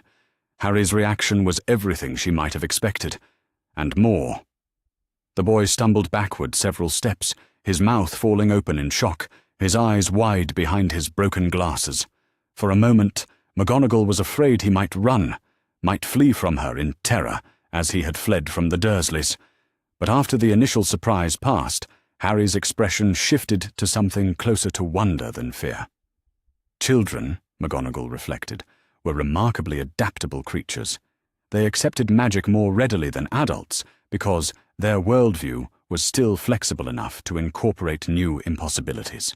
Harry stared at her for a long moment, his gaze moving from her face to her robes to her hands, as if cataloguing the evidence that the cat he had slept beside was now a woman standing before him. Then, in a voice barely above a whisper, he asked the question she had been preparing to answer. "Are you magic?" The simple directness of it nearly undid her. Not who are you, or what do you want, or am I in trouble, but are you magic? As if magic were something wonderful rather than frightening, something to be hoped for rather than feared. "Yes, Harry," McGonagall said gently, keeping her voice calm and reassuring, despite the emotional turmoil churning in her chest. "I am magic, and so are you." If she had thought his expression of wonder was remarkable before, it was nothing compared to the way his entire face transformed at those 4 words. Hope bloomed in his green eyes, bright and desperate and heartbreaking in its intensity. McGonagall realized that on some level, Harry had always known he was different, had always sensed that the strange things that happened around him meant something more than the Dursleys' accusations of freakishness. "I am," he breathed, and there was such longing in his voice that McGonagall had to swallow hard before she could respond. "Yes, my dear boy, you are a wizard, just as your parents were wizards before you." The mention of his parents hit Harry like a physical blow. McGonagall saw him sway slightly, saw his hands clench into fists at his sides. "My parents," he repeated slowly. "Uncle Vernon said they died in a car crash. He said they were drunks and good-for-nothing layabouts who got what they deserved." The casual cruelty of it made McGonagall's jaw tighten with barely controlled fury. Even beyond the systematic abuse and neglect, the Dursleys had robbed Harry of his heritage, had twisted the memory of 2 of the finest people McGonagall had ever known into something ugly and shameful. "Your uncle lied to you, Harry," she said, and though she tried to keep her voice gentle, some of her anger leaked through. "James and Lily Potter were not drunks or layabouts. They were brave, talented, loving people who died protecting you from a very evil wizard who wanted to hurt you." Harry's eyes filled with tears, but he didn't cry. McGonagall suspected he had learned early that tears were a luxury he couldn't afford in the Dursley household. Instead, he asked, "They died protecting me?" "Yes, they loved you more than anything in the world, and they gave their lives to keep you safe." The words settled between them like a benediction. McGonagall watched Harry absorb this new version of his origin story, saw him struggling to reconcile it with the lies he had been told for 6 years. She could practically see him rebuilding his understanding of himself from the ground up. "If they were magic like you," Harry said slowly, "and if I'm magic too, then why did I have to live with Uncle Vernon and Aunt Petunia? Why couldn't I live with magic people instead?" It was, of course, the crucial question, and McGonagall found herself facing the unpalatable task of explaining Dumbledore's decisions without completely undermining the man's authority. Though at this point, she reflected grimly, Dumbledore had done a fine job of undermining his own authority through his callous disregard for Harry's well-being. "There are reasons," she said carefully, "but I'm beginning to think they weren't very good reasons. Sometimes adults make decisions they believe are right, but later discover they were wrong." Harry nodded solemnly, as if this explanation made perfect sense to him. Given his experience with the adults in his life, McGonagall supposed it probably did. "What's your name?" Harry asked. "I mean, your human name?" Despite everything, McGonagall felt her lips twitch with the ghost of a smile. "My name is Professor McGonagall, and I teach at a school called Hogwarts. It's a school for children with magic, where they learn to control their abilities and use them properly." "A school for magic children?" Harry's voice was filled with such yearning that McGonagall's heart broke a little more. "Are there lots of them? Children like me?" "Oh yes, Harry, hundreds and hundreds. Children who can make objects move without touching them, who can change the color of things, who sometimes make strange things happen when they're scared or upset or excited." Harry's face lit up as if she had just told him Christmas and his birthday had arrived simultaneously. "So I'm not a freak? I'm not a monster?" The words hit McGonagall like a physical blow. She had known intellectually that the Dursleys treated Harry poorly, but hearing the depth of their psychological abuse laid bare in a 6-year-old's question made her want to march back to Privet Drive and demonstrate exactly what a real monster looked like when properly motivated. Instead, she knelt down so that she was at Harry's eye level and looked directly into his face. "Harry Potter," she said firmly, "you are not a freak. You are not a monster. You are a brave, intelligent, magical boy who deserves to be loved and cared for and protected. Anyone who told you otherwise was lying." The tears came then, streaming down Harry's small face as 6 years of self-doubt and shame finally found release. McGonagall opened her arms without thinking, and Harry collapsed into them with a sob that seemed to come from the depths of his soul. She held him as he cried, this small boy who weighed far too little and had seen far too much, and felt her own tears threatening to spill over. When was the last time anyone had held Harry Potter? When was the last time anyone had told him he was worthy of love? "I heard them talking," Harry whispered against her robes. "Uncle Vernon and Aunt Petunia. They were going to take me somewhere today and leave me there. They were going to tell people I ran away and never came back." McGonagall's arms tightened around him instinctively. "They will never hurt you again," she promised, and the words carried the weight of an unbreakable vow. "I won't let them." Harry pulled back slightly to look up at her, hope and disbelief warring in his expression. "But you don't know me. Why would you want to help me?" The question revealed so much about Harry's worldview, about his fundamental belief that kindness had to be earned, and that his default value as a human being was essentially nothing. McGonagall felt something fierce and protective rise in her chest, something that reminded her powerfully of her feelings for her own Gryffindor students, but magnified tenfold. "I help you because you need help, and because I have the power to help, and because that's what decent people do for children," she said simply. "But also because I knew your parents, Harry.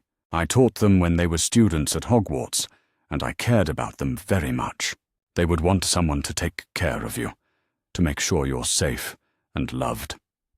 Harry considered this gravely, as if testing the logic for flaws. Finally, he nodded. "What happens now?" McGonagall stood, brushing off her robes, and extended her hand to him. "Now we go somewhere safe and warm, and we get you properly fed and clothed, and we figure out how to make sure you never have to be afraid again."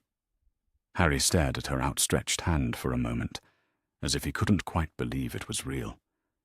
Then, with the same desperate trust he had shown when following her cat form through the dark streets, he placed his small hand in hers.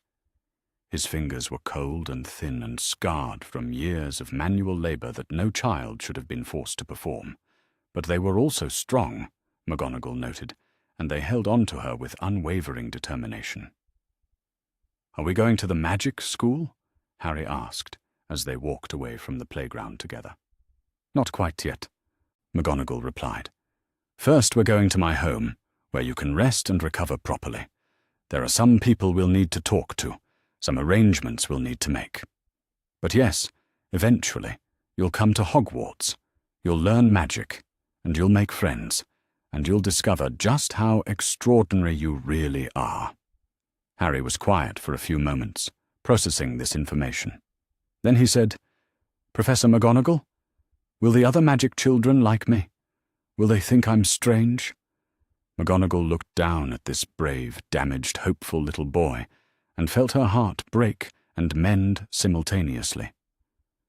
"Oh, Harry," she said softly, "I think you're going to find that the other children will like you very much indeed.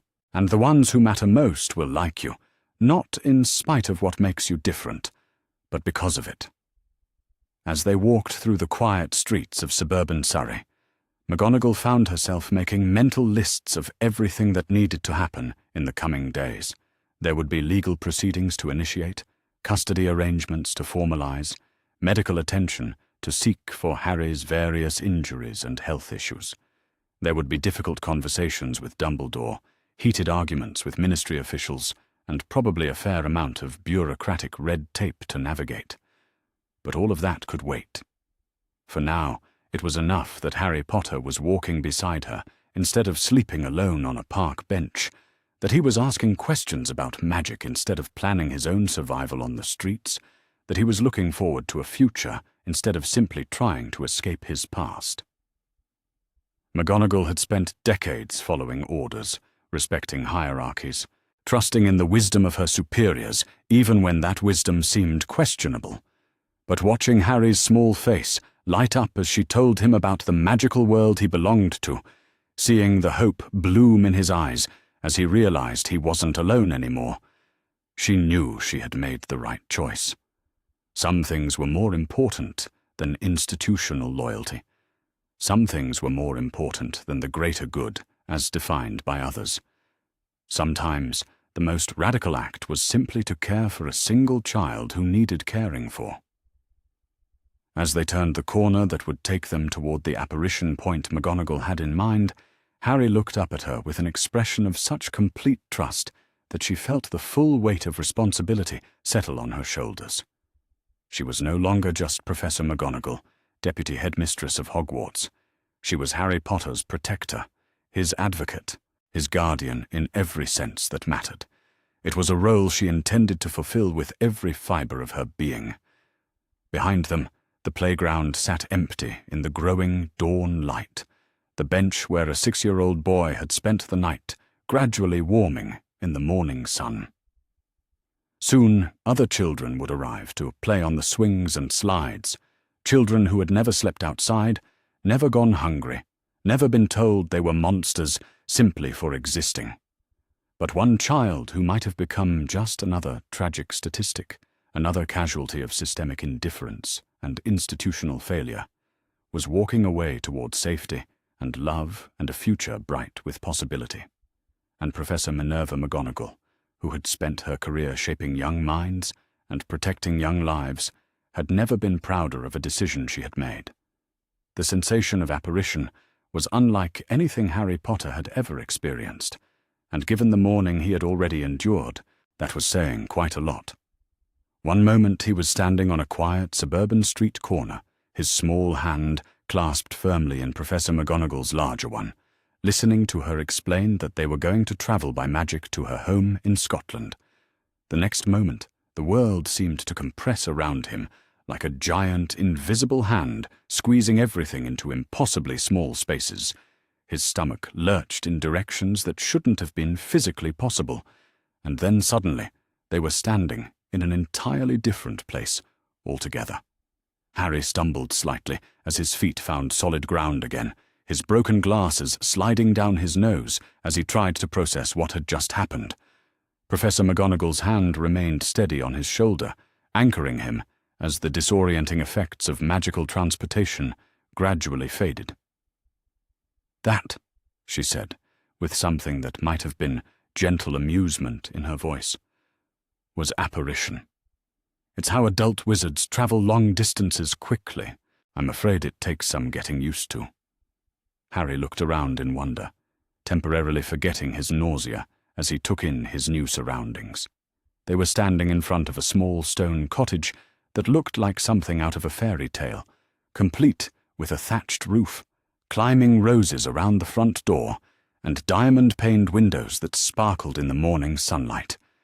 A well-tended garden stretched out on either side of the front path, filled with flowers Harry didn't recognize, and vegetables that looked far more vibrant and healthy than anything that had ever grown in Aunt Petunia's carefully manicured beds. The cottage sat in a small clearing, surrounded by rolling hills covered in heather and gorse, with no other houses visible in any direction. After 6 years of living on Privet Drive, where every house looked exactly like every other house, and the neighbors were always watching from behind their net curtains, the isolation felt like freedom rather than loneliness. "This is your house?" Harry asked, his voice filled with the same wonder that had characterized most of his questions since Professor McGonagall had revealed herself to him. "This is my house," she confirmed, guiding him up the front path toward the door. "It's been in my family for several generations. I come here during school holidays, and whenever I need to think clearly about important matters." The front door was painted a deep forest green and bore a brass knocker in the shape of a cat's head. Professor McGonagall touched her wand to the lock, and Harry heard several distinct clicking sounds as what must have been multiple security measures disengaged themselves. "Security," she explained, noticing his curious look. "Living alone in a remote location requires certain precautions, especially when one has made as many enemies as I have over the years." The idea that Professor McGonagall might have enemies struck Harry as both thrilling and slightly frightening. She seemed so competent and authoritative that he had difficulty imagining anyone who would dare to oppose her. But then again, his experience with adult conflict was somewhat limited. The interior of the cottage was as charming as the exterior had promised. The front door opened directly into a sitting room with exposed wooden beams, a large stone fireplace, and comfortable-looking furniture that actually appeared to be arranged for relaxation rather than display. Books lined every available wall space, and Harry caught glimpses of titles that included words like Transfiguration and Advanced Charms and A History of Modern Wizarding Lore. But what caught Harry's attention more than anything else was the warmth. The cottage was genuinely warm, not just in temperature, but in atmosphere. Everything about it suggested that this was a place where someone lived rather than merely existed, a place where comfort and happiness were priorities rather than luxuries. "Sit down, Harry," Professor McGonagall said gently, guiding him toward a wing-backed chair near the fireplace. "You must be exhausted after your ordeal." Harry sank into the chair gratefully, surprised to discover that it was exactly the right size for him rather than too large, as most adult furniture tended to be. The cushions seemed to adjust themselves to support his small frame, and he wondered if that was more magic at work. Professor McGonagall disappeared through what Harry assumed was the kitchen doorway, and he heard the sounds of someone moving efficiently around a domestic space. Cups clinked against saucers, water ran in a sink, and something that smelled absolutely wonderful began to waft through the air. Harry tried to remember the last time he had been inside a home where the sounds of meal preparation weren't accompanied by sharp words about his unworthiness to share the food being made. The novelty of it was almost overwhelming. While Professor McGonagall worked in the kitchen, Harry allowed himself to really look around the sitting room. The books, he realized, were only part of what made the space feel so lived in. There were photographs on the mantelpiece and side tables, moving photographs that showed people laughing and waving and occasionally walking out of the frame altogether. Magic photographs. Harry had never seen such things, though he supposed he shouldn't be surprised that they existed. If people could turn into cats and travel instantly from one place to another, moving pictures seemed relatively mundane by comparison. One photograph in particular caught his attention. It showed a group of young people in black robes, standing in front of what looked like a castle. They were all laughing at something outside the frame, and Harry found himself staring at two figures in the center of the group who looked remarkably familiar, despite their obvious youth. "Those are your parents," Professor McGonagall said, quietly from behind him. She had returned from the kitchen, carrying a tray laden with what appeared to be enough food for several people. James and Lily Potter, during their final year at Hogwarts. Harry's breath caught in his throat. His parents. His actual parents, not the drunken layabouts of Uncle Vernon's stories, but young and happy and surrounded by friends who clearly cared about them. The woman who must be his mother had his eyes, he realized, the same bright green that stared back at him from mirrors, and the man who was his father had the same unruly black hair that Harry had inherited, though his was longer and even messier than Harry's own. "They look happy," Harry whispered, as if speaking too loudly might cause the photograph to disappear. "They were happy," Professor McGonagall confirmed, setting the tray down on a small table beside Harry's chair. "Your father was head boy that year, and your mother was one of the most brilliant students I ever taught. They were planning to be married after graduation." Harry tore his gaze away from the photograph to look at the tray Professor McGonagall had prepared. His eyes widened in disbelief. There was more food arranged on that single tray than he usually saw in a week at Privet Drive. Fresh bread that was still warm from the oven, butter that looked as if it had been churned that morning, jam that sparkled like jewels in small glass jars, scrambled eggs that were fluffy and golden, bacon that was perfectly crispy, and what appeared to be the largest, most beautiful orange Harry had ever seen. "I don't know where to start," he admitted, overwhelmed by the abundance before him. "Start anywhere you like," Professor McGonagall said kindly, settling into the chair across from him with her own smaller portion. "And eat as much as you want. There's plenty more where that came from." Harry reached tentatively for the slice of bread, as if he expected someone to slap his hand away at the last moment. When no rebuke came, he picked it up and took a small, careful bite. The bread was unlike anything he had ever tasted, soft and rich and slightly sweet, with a crust that crunched satisfyingly between his teeth. Professor McGonagall watched him eat with an expression that Harry couldn't quite decipher. There was something fierce in her eyes, something that reminded him of the way she had looked when he told her about overhearing the Dursleys' plan to abandon him. But there was something gentle there, too, something that made Harry feel safe in a way he had never experienced before. "Harry," she said, after he had worked his way through half the slice of bread and was eyeing the eggs with obvious longing, "I need to ask you some questions about your life with the Dursleys. Some of the questions might be difficult to answer, but it's important that I know the truth about how they've been treating you." Harry's hand froze halfway to his mouth, a forkful of scrambled eggs suspended in mid-air. The food in his stomach suddenly felt heavy and uncomfortable, and he had to swallow hard before he could speak. "Am I in trouble?" he asked, the old fear creeping back into his voice. "Did I do something wrong by running away?" "No, my dear boy," Professor McGonagall said firmly. "You are not in trouble, and you did nothing wrong. Running away from people who were planning to abandon you was exactly the right thing to do. I'm proud of you for having the courage to save yourself." The words hit Harry like a warm wave, washing away some of the anxiety that had begun to build in his chest. No adult had ever told him they were proud of him before. He wasn't entirely sure how to respond to it.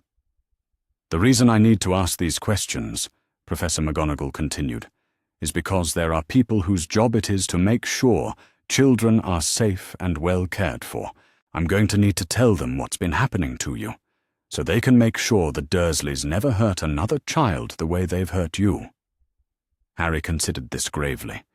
The idea that there were people whose job it was to protect children was both foreign and deeply appealing to him. Will they believe you when you tell them? They'll believe me because I'm going to show them proof, Professor McGonagall replied. But first, I need you to help me understand exactly what kind of proof I need to collect. Harry nodded slowly and took another bite of eggs, drawing strength from the simple act of eating food that no one was trying to take away from him.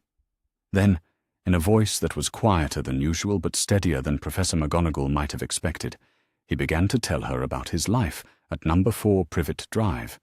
He told her about the cupboard under the stairs that had been his bedroom for as long as he could remember, about the way Uncle Vernon's face would turn purple with rage whenever Harry did something that Uncle Vernon called freakish, about the meals he was allowed to prepare but not eat, about the garden work and house cleaning and cooking that filled most of his waking hours. He told her about Dudley's games, which usually involved Harry as either a target or an unwilling participant in elaborate humiliations. He told her about Aunt Petunia's constant stream of criticism about his appearance, his behavior, his very existence. He told her about the locks on his cupboard door, about the times he had been forgotten for days at a time, about the careful rules he had learned to follow in order to avoid the worst of Uncle Vernon's anger. Professor McGonagall listened to all of it without interruption, though Harry noticed that her hands gradually clenched into fists as his recitation continued, and her jaw grew tighter with each new revelation. When he finally finished speaking, the silence in the cottage was heavy with barely controlled fury.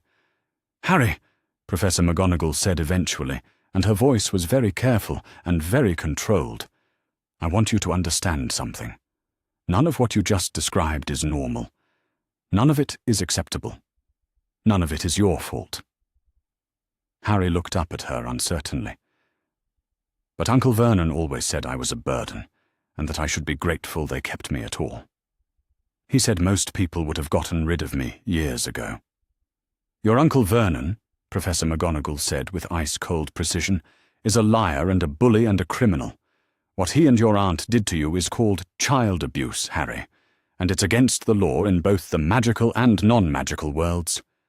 They should have been protecting you and caring for you and helping you grow into the remarkable young man you're clearly destined to become. Instead, they tried to break your spirit and convince you that you deserved to suffer." The words settled around Harry like a warm blanket, offering a completely different framework for understanding his experiences. He had always known, on some level, that the way the Dursleys treated him wasn't the way other families worked, but he had assumed that was because there was something fundamentally wrong with him, rather than with them. "What happens now?" he asked, echoing his question from the playground, but with a different inflection this time. At the playground, he had been asking about immediate survival. Now he was asking about a future that might actually be worth looking forward to. "Now," Professor McGonagall said, rising from her chair and moving to a writing desk in the corner of the room, "I document everything you've told me, and I send some very pointed letters to some very important people, and I make sure that you never have to worry about being hurt or abandoned again." She pulled out a roll of parchment and a quill pen that looked as if it might have come from some exotic bird, and began writing with the swift efficiency of someone accustomed to dealing with bureaucratic necessities. Harry watched her work while he continued eating, marveling at the way the quill seemed to move across the parchment without her having to dip it in ink. "Professor McGonagall," he said, between bites of what might have been the best bacon in the history of breakfast foods, "will I be able to stay with you?" The quill stopped moving. Professor McGonagall looked up from her writing with an expression that Harry couldn't quite read. "Would you like to stay with me, Harry?" The question was asked gently, but Harry sensed that his answer was important in ways he didn't fully understand. He thought about it carefully, considering what he knew about Professor McGonagall versus what he knew about every other adult who had ever been part of his life. She had watched over him when he was sleeping, rough and scared. She had revealed herself to him when she could have remained hidden. She had brought him somewhere safe and fed him without asking for anything in return. She had listened to his story without judgment or disbelief. She had told him he was brave and magical and worthy of protection. "Yes," he said simply. "I would like that very much." Professor McGonagall's entire face transformed. The stern, controlled expression she had been wearing since he finished his account of life with the Dursleys melted away, replaced by something that looked remarkably like joy, mixed with fierce determination. "Then that's what we'll arrange," she said, and her voice carried the weight of an unbreakable promise. "It may take some time to work through all the legal requirements, but I give you my word, Harry Potter, that you will never again have to sleep in a cupboard or go to bed hungry or fear that the adults responsible for your care will hurt you or abandon you." Harry felt something tight and painful in his chest begin to relax for the first time in his memory. Safety. The concept had been so foreign to his experience that he had never really believed it existed, but sitting in Professor McGonagall's warm cottage with food in his stomach and genuine kindness surrounding him, he was beginning to understand what it might feel like. "What should I call you?" he asked. "I mean, if I'm going to live with you. Do I still call you Professor McGonagall?" She considered this seriously. "Professor McGonagall is my professional title, what my students call me at school. But if you're going to be part of my family, perhaps something less formal would be appropriate. You could call me Minerva or—" She paused, and when she spoke again, her voice was softer than Harry had yet heard it. "You could call me whatever feels comfortable to you." The word family echoed in Harry's mind, like a bell. Family.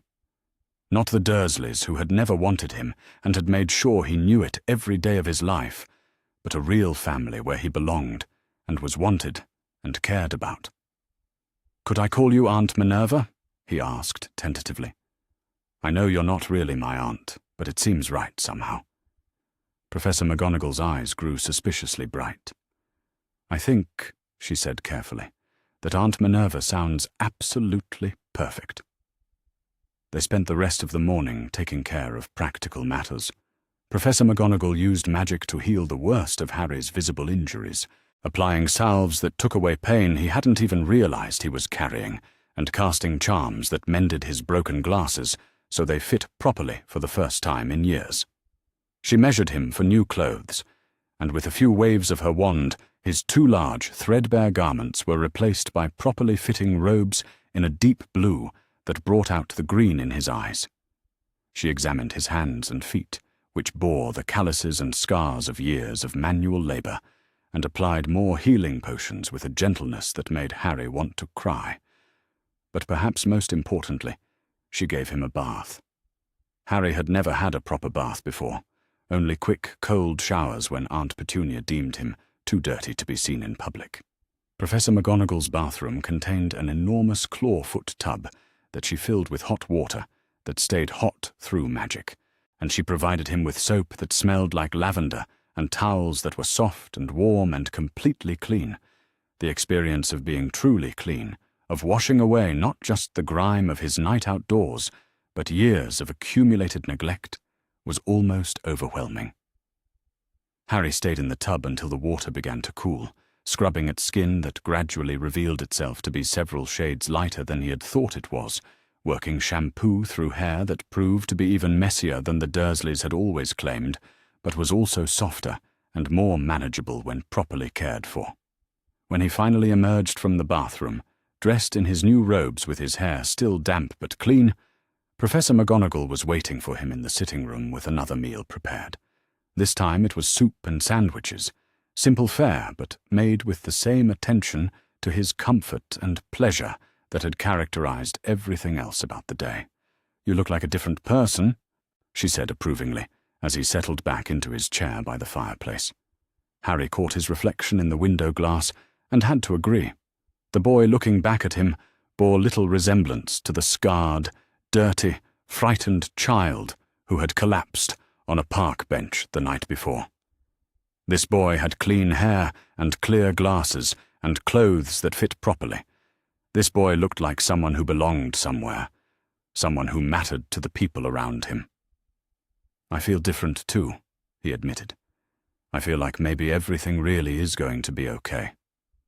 Professor McGonagall smiled at him, and it was the first completely unguarded expression he had seen from her. "Harry Potter," she said warmly, "everything is going to be better than okay. Everything is going to be wonderful."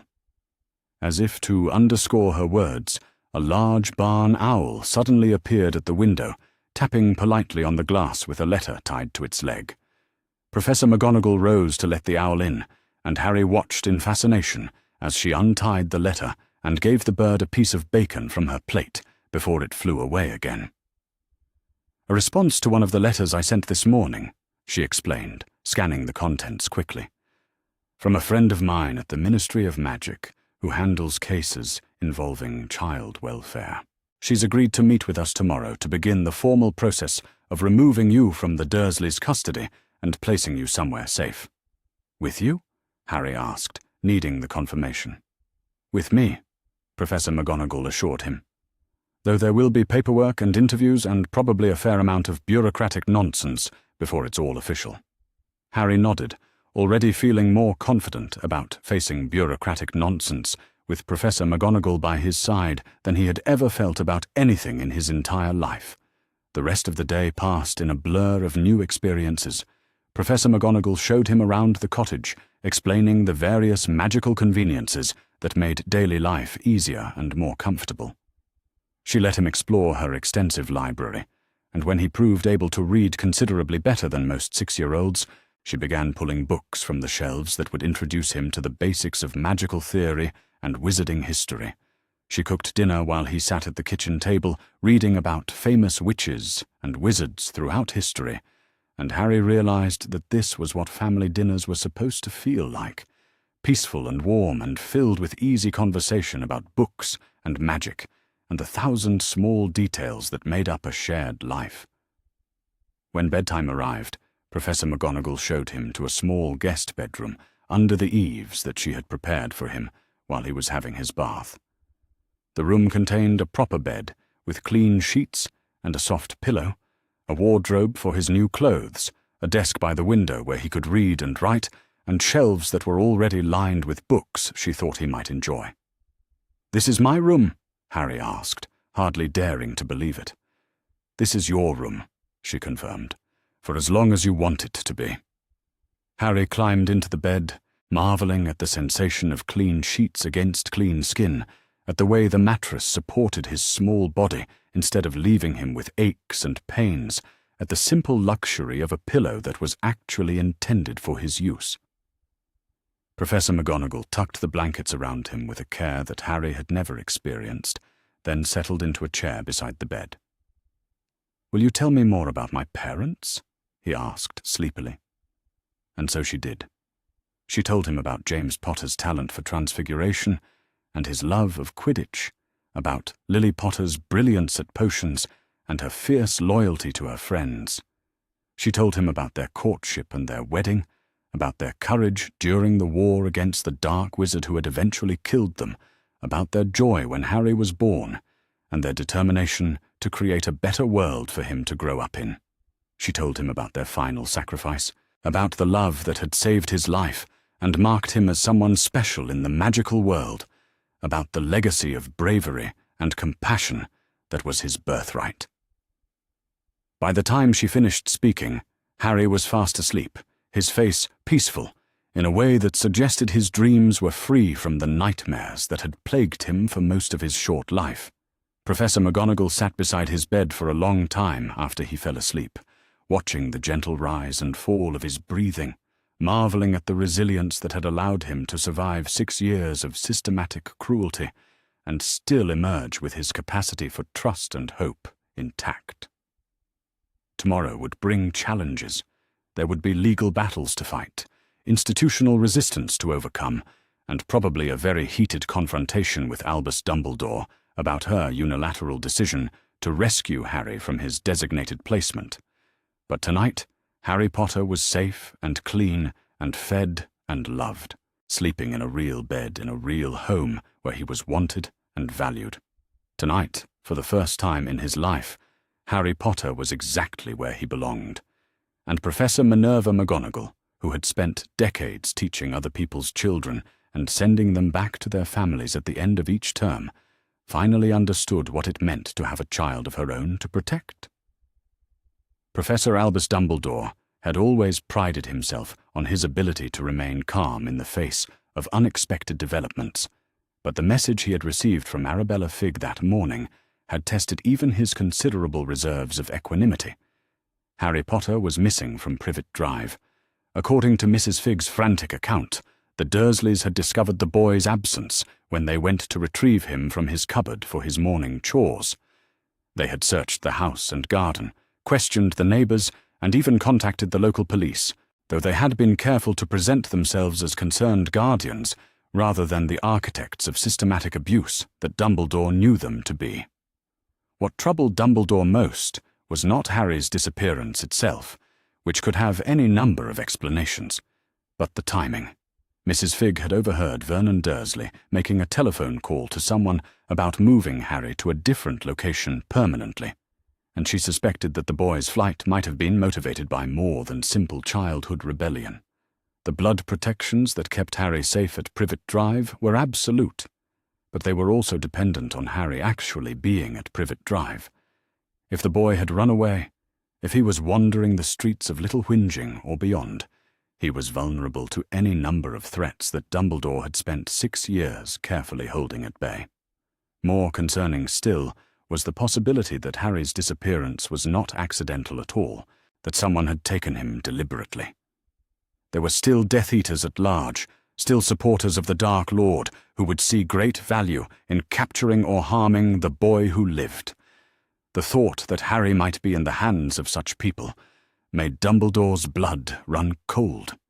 He had spent the morning casting locating charms and consulting divination texts, trying to determine Harry's whereabouts through magical means. The results had been frustratingly inconclusive, suggesting that wherever Harry was, he was either too far away to detect easily, or was being protected by wards that interfered with scrying attempts.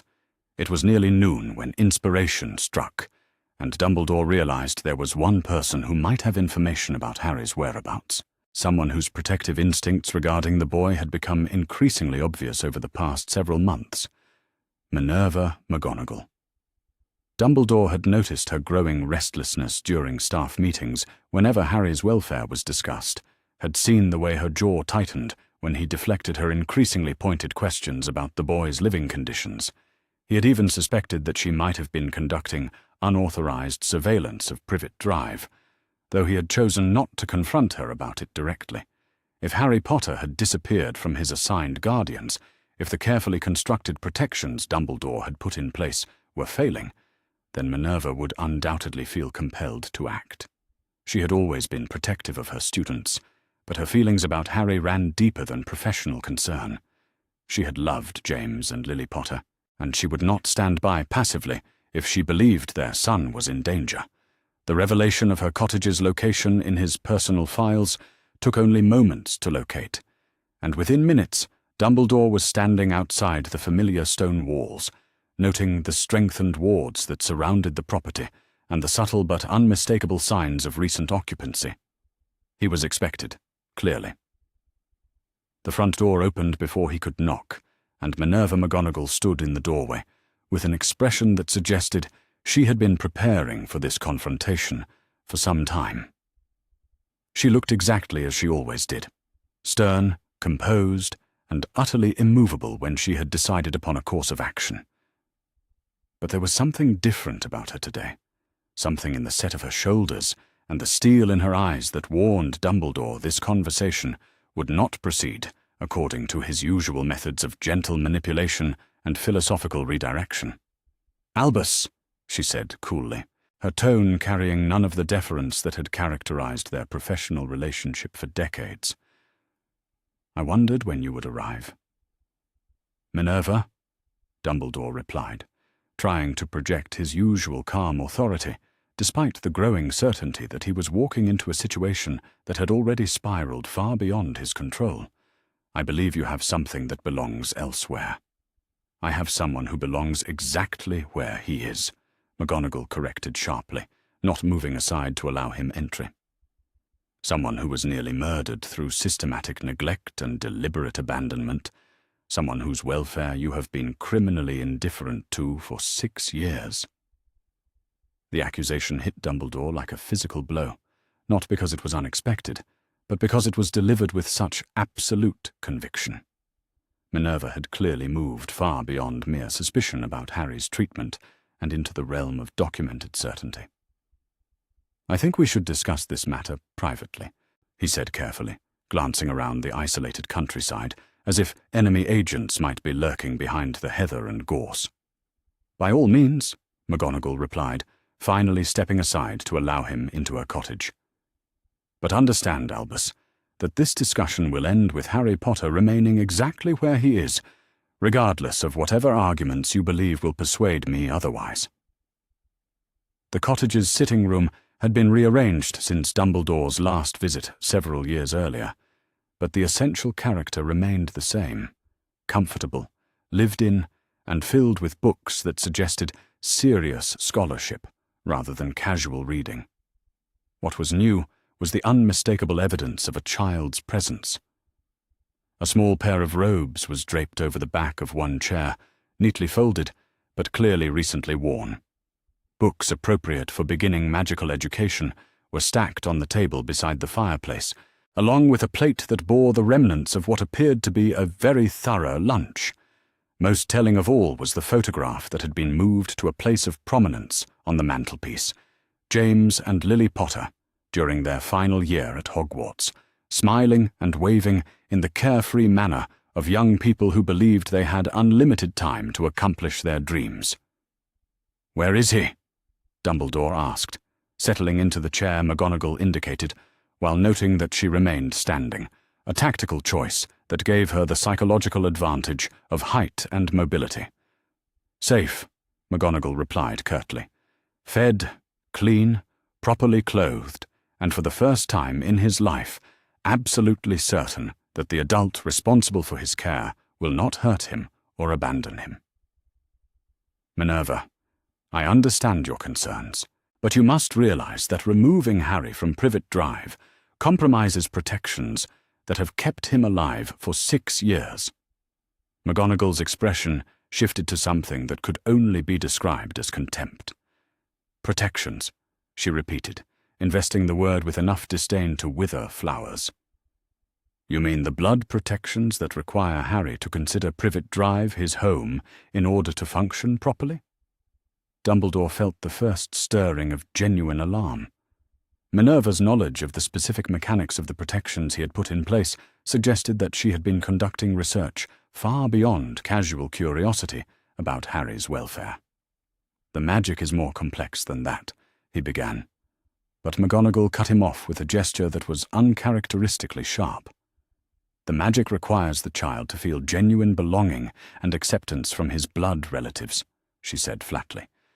"It requires him to experience Privet Drive as a place of safety and love, a place he would willingly return to when threatened.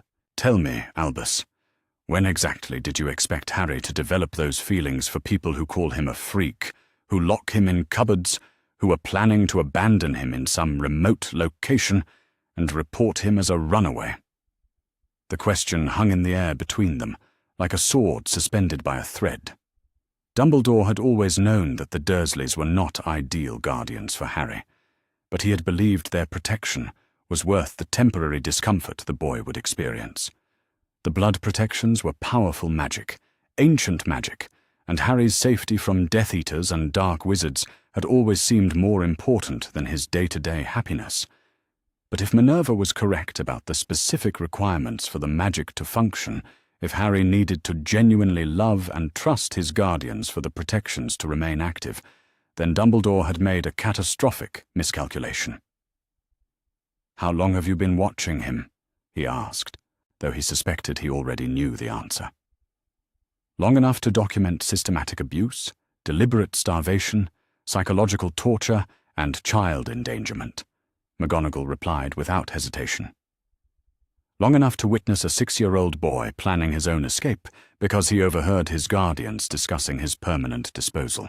Long enough to realize that you knew perfectly well what was happening to him and chose to allow it to continue. The last sentence was delivered with a quiet intensity that was far more devastating than any amount of shouting could have been. Dumbledore found himself facing the unpleasant realization that his deputy had not simply discovered Harry's situation recently, but had been conducting a thorough investigation of his decisions and their consequences.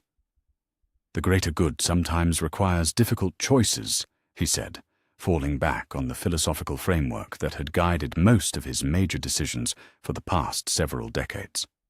"Whose greater good?" McGonagall demanded, and there was nothing deferential about her tone now. "Yours? The Wizarding World's? Because it certainly wasn't Harry Potter's greater good to be raised by people who despised him, who told him he was worthless, who made him believe he deserved to suffer. Harry needed to remain humble, to avoid the corruption that can come with fame and adoration. The Dursleys ensured that he would not develop an inflated sense of his own importance." McGonagall stared at him for a long moment, and when she spoke again, her voice was very soft and very dangerous. "You deliberately placed a child with abusive guardians in order to prevent him from developing confidence and self-worth?" Put so bluntly, Dumbledore's reasoning sounded less like wise leadership and more like calculated cruelty. He tried to recover the moral high ground by appealing to larger concerns. "There are prophecies involved, Minerva. Destinies that must be fulfilled. Harry's role in the coming conflict requires certain qualities that can only be developed through adversity." "What prophecies?" McGonagall asked, and her directness caught Dumbledore off guard. He had not intended to reveal the existence of the prophecy that connected Harry to Voldemort, had planned to keep that information restricted to a very small circle of trusted allies until absolutely necessary. But Minerva's challenge to his authority was forcing him into revelations he hadn't planned to make. "There is a prophecy," he said carefully, "that speaks of a child born at the end of July who will have the power to defeat the Dark Lord. Harry is that child, and his upbringing must prepare him for the sacrifices that role will require." "Show me," McGonagall demanded. "I beg your pardon? Show me this prophecy. Let me hear the exact words that you believe justify 6 years of child abuse." Dumbledore hesitated. The prophecy was stored in the Hall of Prophecy at the Ministry of Magic, but he possessed a complete memory of its contents that could be extracted and viewed in a pensieve. Sharing it would mean revealing information he had intended to keep secret for several more years, but Minerva's challenge to his judgment was forcing his hand. He withdrew his wand and extracted the silver thread of memory from his temple, depositing it in the small pensieve that McGonagall kept on her desk for reviewing lesson plans. The familiar voice of Sybil Trelawney filled the room, speaking the words that had shaped Dumbledore's strategy for the past 6 years. "The one with the power to vanquish the Dark Lord approaches, born to those who have thrice defied him, born as the 7th month dies, and the Dark Lord will mark him as his equal. But he will have power the Dark Lord knows not, and either must die at the hand of the other, for neither can live while the other survives." McGonagall watched the memory in complete silence, her expression growing more troubled with each repetition of the prophecy's ominous words. When it finished, she looked at Dumbledore with something that might have been pity mixed with disgust. "This," she said quietly, "is what you used to justify torturing a child for 6 years. A prophecy that says nothing about humility or adversity or the need for suffering. A prophecy that speaks only of power and choice and the fundamental conflict between good and evil. The prophecy implies that Harry will need to make the ultimate sacrifice," Dumbledore replied, though even he could hear how weak his argument sounded when confronted with Minerva's interpretation. He must be prepared to die for the greater good, and that preparation requires a certain detachment from life's pleasures. "The prophecy," McGonagall said with deadly precision, "states that Harry will have power the Dark Lord knows not. Do you want to know what that power is, Albus?" It's love, the same love that saved his life when his parents died for him. The same love that you have been systematically preventing him from experiencing or understanding. The words hit Dumbledore like a revelation and a condemnation simultaneously. Of course, the power was love. He had known that from the beginning, had built his entire strategy around the protection that Lily Potter's sacrifice had provided for her son. But in his focus on preserving that ancient magic, he had forgotten that love was not simply a tool to be utilized, but a living force that required nurturing and reciprocity to flourish. You have spent 6 years teaching Harry Potter that he is unloved and unlovable, McGonagall continued relentlessly. You have ensured that the one weapon he possesses against the Dark Lord remains as weak and underdeveloped as possible. If your goal was to guarantee Voldemort's eventual victory, you could hardly have chosen a more effective strategy. The accusation was so devastating that Dumbledore felt something fundamental shift in his understanding of his own actions. He had believed he was preparing Harry for sacrifice. But what if he had actually been crippling the boy's ability to access the very power that would save him? "Where is Harry now?" he asked again. But this time the question carried less demand and more uncertainty. "Upstairs, reading about magical theory and the history of his parents' contributions to the last war against Voldemort," McGonagall replied. "Learning that he comes from a family of heroes who chose love and sacrifice and courage over power and self-interest. Discovering that the magical world contains people who will value him for his character rather than his fame. People who will support him and guide him and care about his welfare. He's listening to this conversation," Dumbledore realized, noting the way sound carried through the cottage's thin walls and floors. "Yes, he is," McGonagall confirmed without apology. "Harry has spent his entire life being discussed and planned for and manipulated without anyone bothering to include him in decisions about his own future. I believe he has the right to hear what the adults in his life actually think of him." From upstairs came the soft sound of a door opening, followed by careful footsteps on the cottage's wooden stairs. Within moments, Harry Potter appeared in the sitting-room doorway, and Dumbledore felt his heart clench at the sight of the boy he had last seen as a baby. Harry was small for his age, clearly undernourished despite McGonagall's obvious efforts to remedy that situation, but he was clean and properly dressed, and his green eyes were bright with intelligence and curiosity rather than dull with despair. Most strikingly, he was looking at Dumbledore without fear, as if he had no expectation that adults would hurt him simply for existing. That alone was evidence of the transformation McGonagall had begun in less than 24 hours. "Professor Dumbledore," Harry said politely, and his voice was soft but steady. "I heard you talking about me."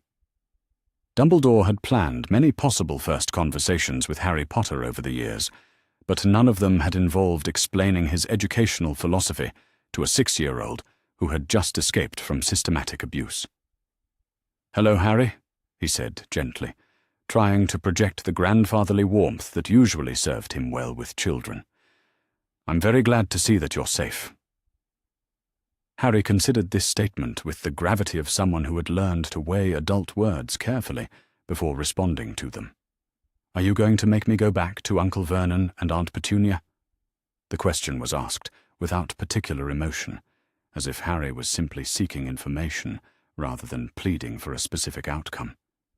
But Dumbledore could see the tension in the boy's small frame, could recognize the careful control of someone who had learned not to show vulnerability to potentially hostile adults. "I believe," Dumbledore said carefully, "that your Aunt Minerva has made a very convincing argument that Privet Drive is not the best place for you to continue your education." It was not quite the unqualified reassurance Harry had been hoping for, but it was enough to allow his shoulders to relax slightly. He moved further into the room and settled into the chair beside McGonagall, close enough that she could touch him easily if he needed comfort or protection. The gesture spoke volumes about the relationship they had already built, about Harry's instinctive trust in McGonagall's commitment to his welfare. In less than a day, she had accomplished something Dumbledore had spent years trying to avoid. She had given Harry Potter a reason to believe that adults could be trusted to act in his best interests. "Professor Dumbledore," Harry said, and his tone was respectful, but not deferential. "Aunt Minerva told me that you're the one who decided I should live with the Dursleys. She said you thought it would keep me safe from bad wizards who might want to hurt me." Dumbledore nodded, impressed despite himself by Harry's ability to articulate complex concepts. McGonagall had clearly been doing more than simply feeding and clothing the boy. She had been treating him as an intelligent individual, capable of understanding his own circumstances. "That's correct, Harry. I believed that living with your mother's family would provide you with protection that couldn't be found anywhere else in the magical world." Harry tilted his head, considering this explanation with the same careful attention he had given everything else about his situation. "But they weren't protecting me," he said simply. "They were hurting me instead.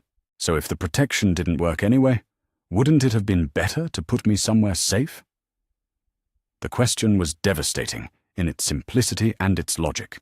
From Harry's perspective, Dumbledore's carefully constructed strategy had been an obvious failure, a solution that had protected him from hypothetical future threats while exposing him to very real immediate ones. "You're absolutely right," Dumbledore said quietly, and the admission felt like a physical weight settling in his chest. "I made a mistake, Harry, a very serious mistake that caused you to suffer unnecessarily for years." Harry blinked in surprise. "Adults can make mistakes?" The innocence of the question revealed more about Harry's previous experiences with adult authority than any amount of detailed testimony could have. In the Dursley household, adults were apparently infallible by definition, and any problems that arose were automatically the fault of the child who dared to question or challenge their decisions. "Adults make mistakes all the time," McGonagall said gently, her hand coming to rest on Harry's shoulder in a gesture of comfort and solidarity. "The difference between good adults and bad adults is that good adults admit their mistakes and try to fix them, while bad adults blame other people and refuse to change." Harry absorbed this wisdom with the seriousness of someone who was building an entirely new framework for understanding interpersonal relationships. Then he looked at Dumbledore with an expression that was startlingly mature for someone who had only recently learned to read. "Are you going to try to fix your mistake?" he asked. Dumbledore felt something shift fundamentally in his chest, some long-held assumption about leadership and authority, and the acceptable cost of difficult decisions. Looking at Harry Potter, seeing the quiet strength and resilience that had allowed him to survive 6 years of systematic cruelty, and still emerge with his capacity for trust and hope intact, Dumbledore realized that his greatest error had not been miscalculating the requirements for blood protection. His greatest error had been treating Harry Potter as a tool to be shaped rather than a person to be cherished.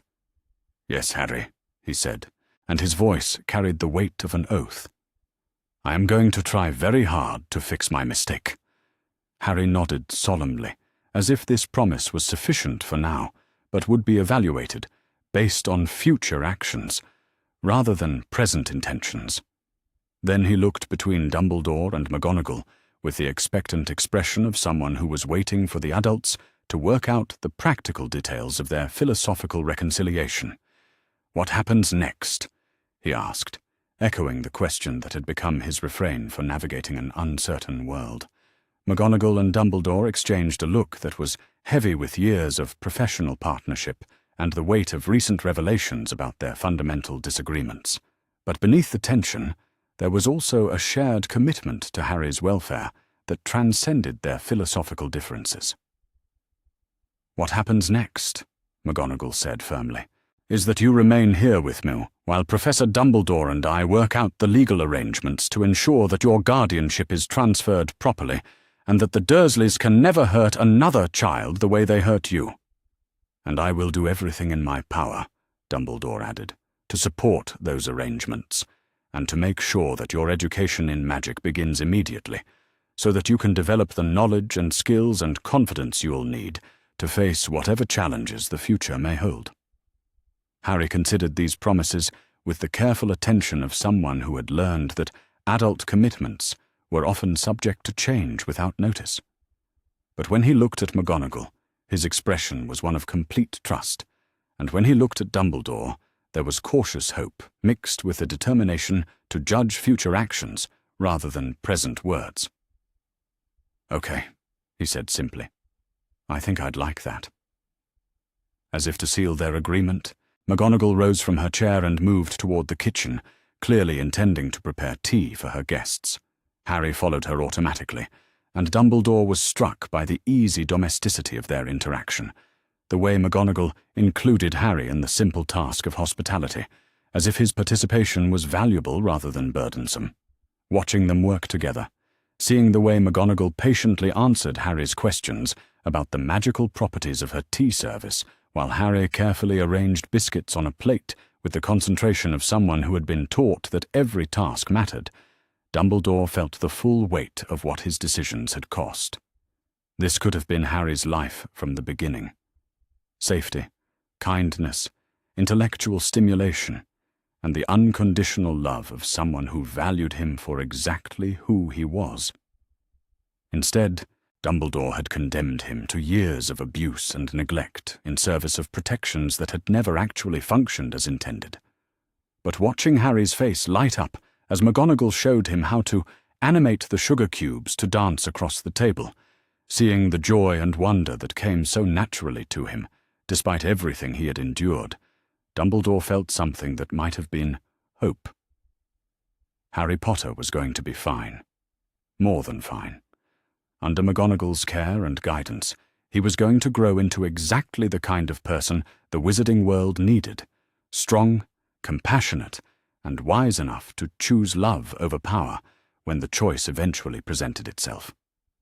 The mistakes of the past could not be undone, but the future was still full of possibility. And for the first time in years, Albus Dumbledore found himself genuinely optimistic about that future and Harry Potter's place in it.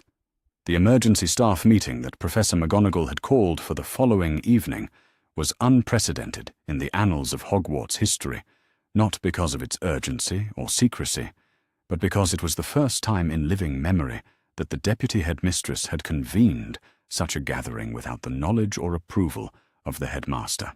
McGonagall had spent the morning after Dumbledore's departure carefully considering which of her colleagues could be trusted with the truth about Harry Potter's situation, and which might feel compelled to report her actions to higher authorities before she was ready to face institutional resistance.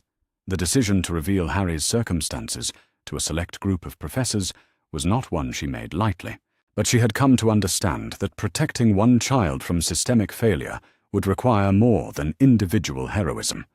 It would require a coalition of allies who were willing to put Harry's welfare above institutional loyalty. The three colleagues she had chosen to approach first were those whose characters she knew most intimately, whose dedication to their students' well-being had been proven over decades of shared service, and whose moral compasses she trusted to point them in the same direction her own had taken her. Professor Pomona Sprout arrived first, as McGonagall had expected. The herbology professor had always been punctual to a fault, but more importantly, she possessed the kind of nurturing instincts that made her a natural advocate for vulnerable students. McGonagall had seen Sprout quietly arrange for struggling children to have access to fresh vegetables from the school greenhouses, had watched her create opportunities for homesick first years to spend time in environments that reminded them of safety and comfort. If anyone would understand the urgency of Harry's situation, it would be Pomona Sprout.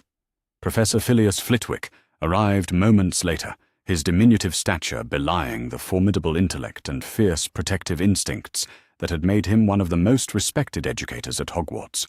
Flitwick's expertise in wizarding law would be crucial for navigating the legal complexities of Harry's custody arrangements, but his personal commitment to justice would be equally valuable in the battles to come. Madame Poppy Pomfrey was the last to arrive, her medical bag clutched in one hand, and an expression of professional concern already etched on her features. McGonagall had been deliberately vague in her request for this meeting, mentioning only that she needed to discuss a matter of student welfare that required discretion and expertise. But Pomfrey's long experience had clearly prepared her for difficult revelations.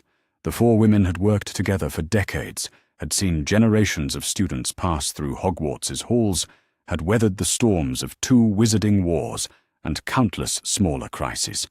But the atmosphere in McGonagall's private office that evening was unlike anything they had previously shared.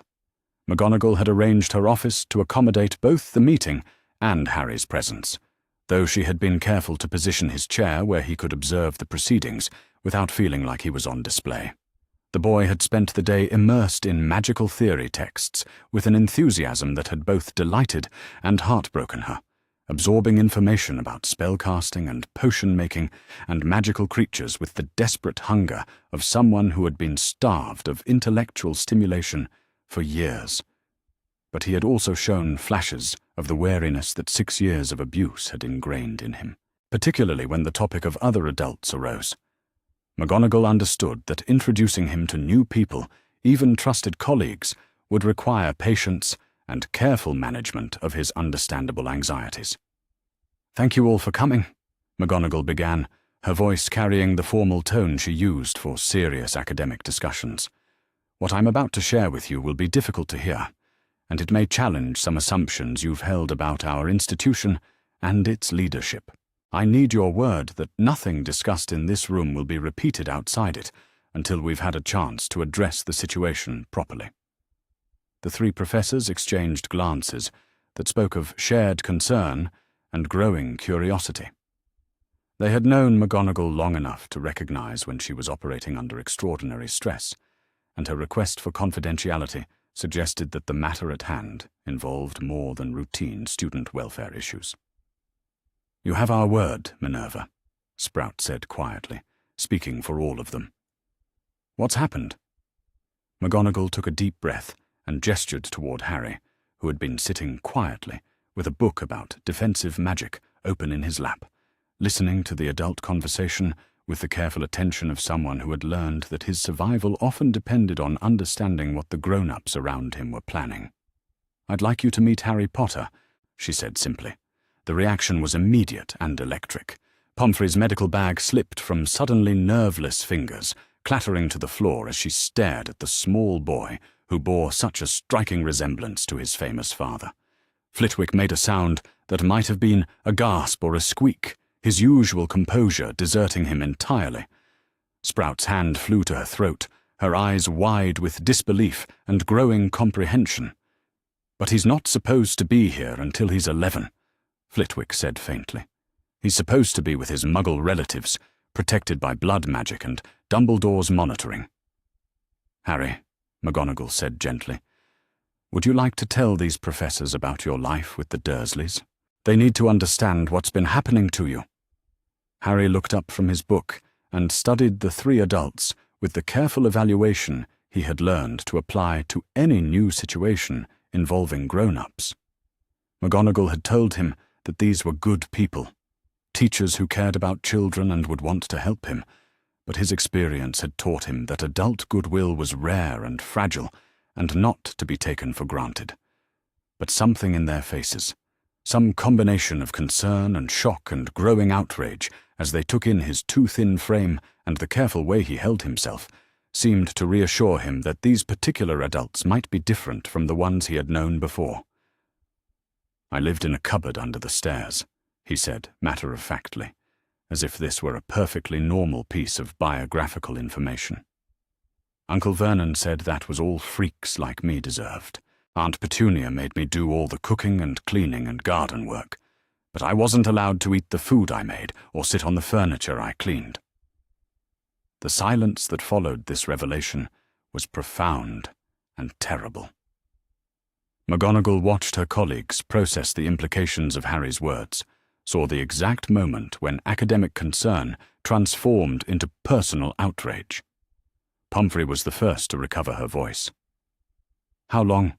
she asked, and there was something dangerous in her tone that reminded McGonagall that the school's matron had seen more than her share of child abuse over the years, and had never developed tolerance for adults who harmed the vulnerable. 6 years, McGonagall replied quietly. From the time he was 15 months old until 3 days ago, when he overheard the Dursleys planning to abandon him permanently and decided to save himself by running away. Abandon him? Sprout's voice was barely above a whisper. A 6-year-old child? Harry nodded solemnly.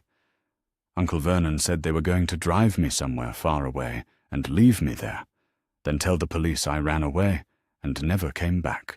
He said no one would ever come looking for me because no one cared if freaks like me lived or died. The words hung in the air like a curse, each syllable a testament to the systematic psychological torture that had shaped Harry's understanding of his own worth. McGonagall saw Flitwick's hands clench into fists, saw Sprout's face cycle through expressions of horror and fury, saw Pumphrey reach instinctively for her medical bag, as if physical healing could somehow address the damage that had been done. Dumbledore knew, McGonagall said into the stunned silence. Not the specific details, perhaps, but he knew that Harry was being mistreated. He considered it acceptable, even necessary, for the boy's character development. The accusation against their headmaster was devastating enough, but the implications were even worse. If Dumbledore had known about Harry's abuse and chosen to allow it to continue, then every day of suffering the boy had endured was not the result of institutional failure or bureaucratic oversight, but of deliberate policy implemented by the person they had all trusted to protect the children in their care. "That's impossible," Flitwick said weakly. "Albus would never knowingly allow a child to be harmed. There must be some explanation, some larger plan we don't understand." McGonagall's expression was grim as she moved to her desk and withdrew a roll of parchment covered in her precise handwriting. "I confronted him yesterday. He admitted that he knew about Harry's treatment and believed it was necessary to prevent the boy from developing what he called an inflated sense of his own importance. He said Harry needed to remain humble in preparation for the sacrifices his destiny would require." She handed the parchment to Flitwick, whose legal expertise made him the most qualified to evaluate the evidence she had compiled. "I've documented everything Harry told me about his treatment, along with my own observations from months of covert surveillance. The pattern is clear and consistent. Systematic abuse designed to break a child's spirit and convince him that he deserves to suffer." Flitwick read through the documentation in silence, his expression growing more troubled with each page. When he finished, he looked up at McGonagall with something approaching despair. "This is actionable," he said quietly. "More than actionable. If these allegations are proven true, the Dursleys could face criminal charges for child endangerment and abuse. But Minerva, if Dumbledore was aware of the situation and chose not to intervene, he could face charges as well. Failure to report suspected child abuse is a serious offense in both wizarding and Muggle law." "Good," McGonagall replied with steel in her voice. "Perhaps the prospect of legal consequences will motivate some long-overdue institutional reform." Pumphrey had been conducting her own examination of Harry, while the others discussed legal implications, her trained eye cataloguing the subtle signs of long-term malnutrition and neglect that proper clothing and recent meals couldn't entirely disguise. When she spoke, her voice carried the authority of someone who had spent decades treating the victims of violence and cruelty. "This child has been systematically starved," she said bluntly. "His growth has been stunted by chronic malnutrition. His bone density is below normal for his age, and he shows classic signs of prolonged stress exposure. The psychological trauma alone will take years to fully address." She knelt beside Harry's chair, her manner gentle but professional, as she asked his permission to perform a more thorough medical evaluation. Harry's willingness to submit to her examination spoke volumes about the trust McGonagall had already built with him, but Pumphrey's growing outrage as she discovered the full extent of his physical condition was evident to everyone in the room. "Healed fractures in both wrists," she murmured, her wand glowing softly as she scanned Harry's small frame. "Chronic vitamin deficiencies, muscle wastage from inadequate protein intake, and scarring that suggests repeated injuries from physical labor, inappropriate for a child his age. They made me do all the heavy garden work, Harry explained when he noticed the adult's increasingly dark expressions. Uncle Vernon said it would teach me not to be lazy like my good-for-nothing parents. The casual cruelty of using James and Lily Potter's memory as a weapon against their orphaned son was the final straw for Sprout, whose legendary patience with even the most difficult students had apparently found its limit.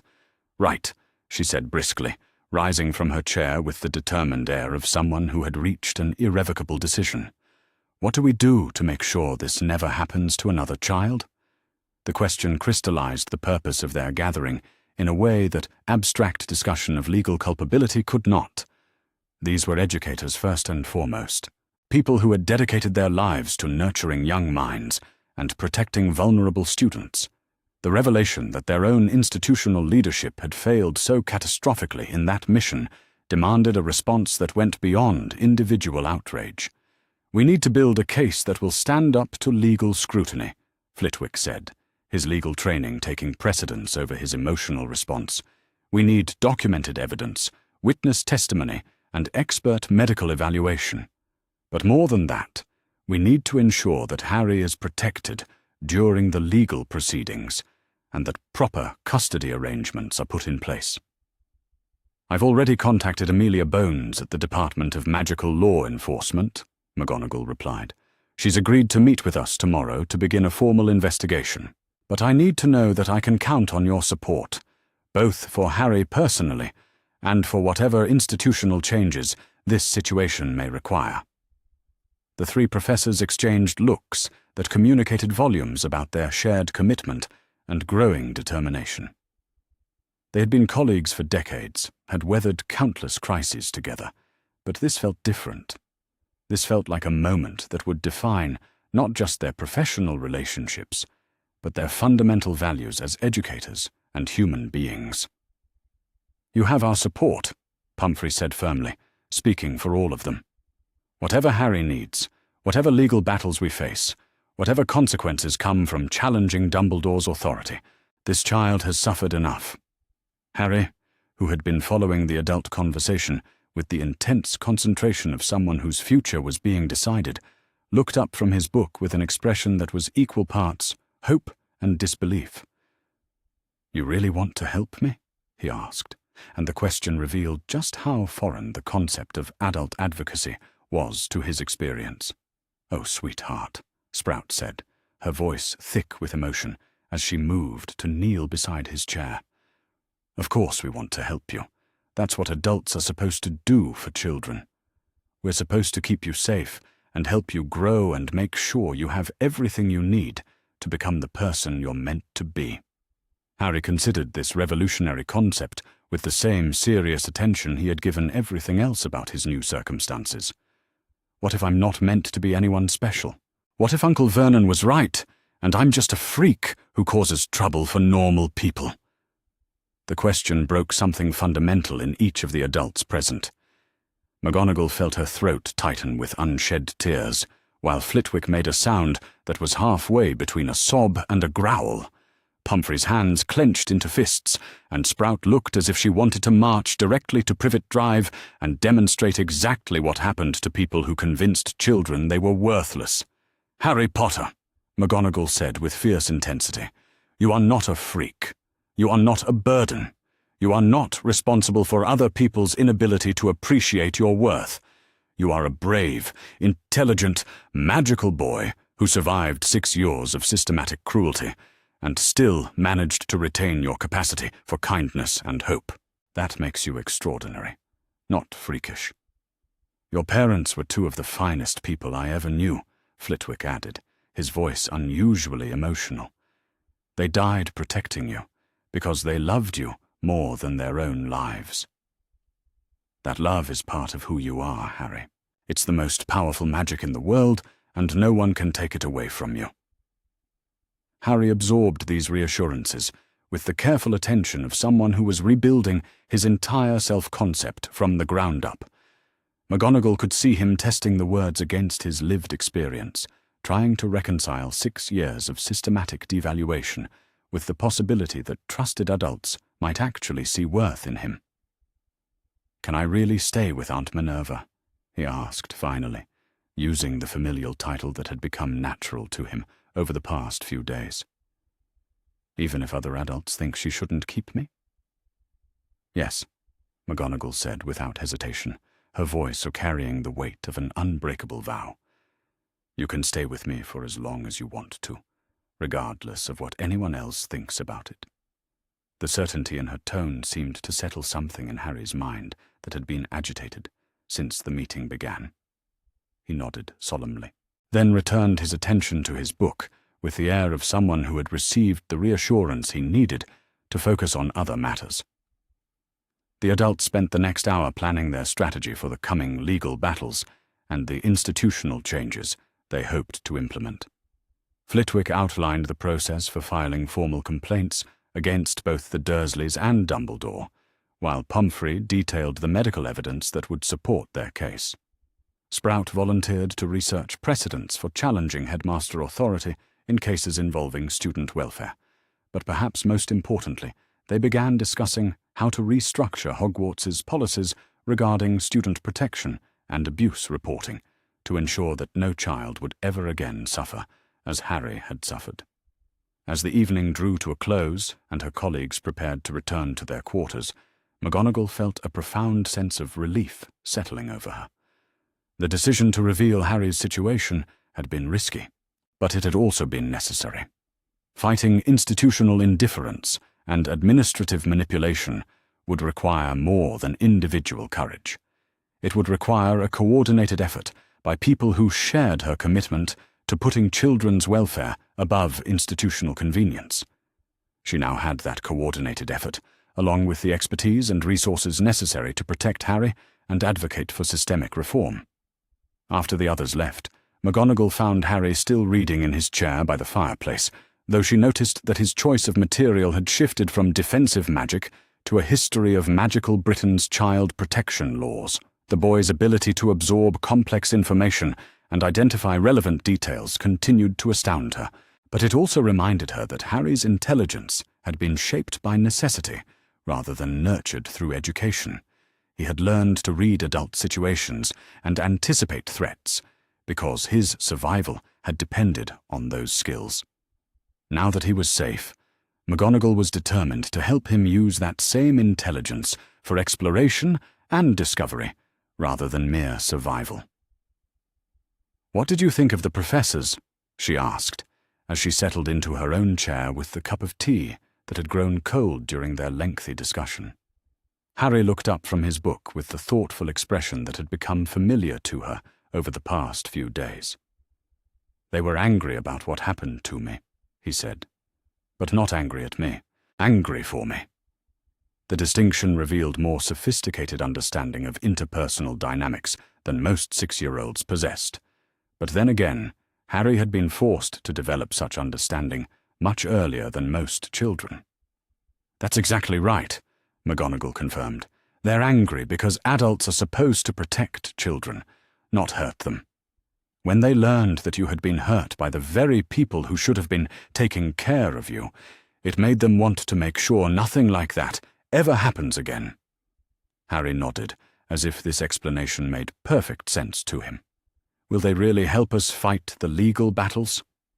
The mature phrasing of the question reminded McGonagall that Harry had been following the adult conversation with complete comprehension, that he understood the implications of challenging both his former guardians and the wizarding world's most powerful political figure. "They will," she assured him, "and so will Madam Bones from the Ministry. You're not alone anymore, Harry. You have a whole team of adults who are committed to making sure you're protected and cared for properly." "Good," Harry said simply, and returned his attention to his reading with the air of someone who had received all the reassurance he needed. McGonagall watched him read, marveling once again at his resilience and adaptability. In less than a week, he had gone from sleeping in a cupboard and expecting abandonment to discussing legal strategy and absorbing advanced magical theory. His ability to trust, to hope, to believe in the possibility of a better future despite everything he had endured, was nothing short of miraculous. Tomorrow would bring new challenges. There would be formal interviews with ministry officials, detailed medical examinations, and probably the beginning of what would undoubtedly be a long and difficult legal process. There would also be the inevitable confrontation with Dumbledore when he learned that his deputy had chosen open rebellion over institutional loyalty. But tonight, Harry Potter was safe and warm and surrounded by adults who valued his well-being above their own convenience or comfort. Tonight, for the first time in his life, he was part of a family that had chosen him deliberately and would fight to keep him regardless of external pressure or institutional resistance.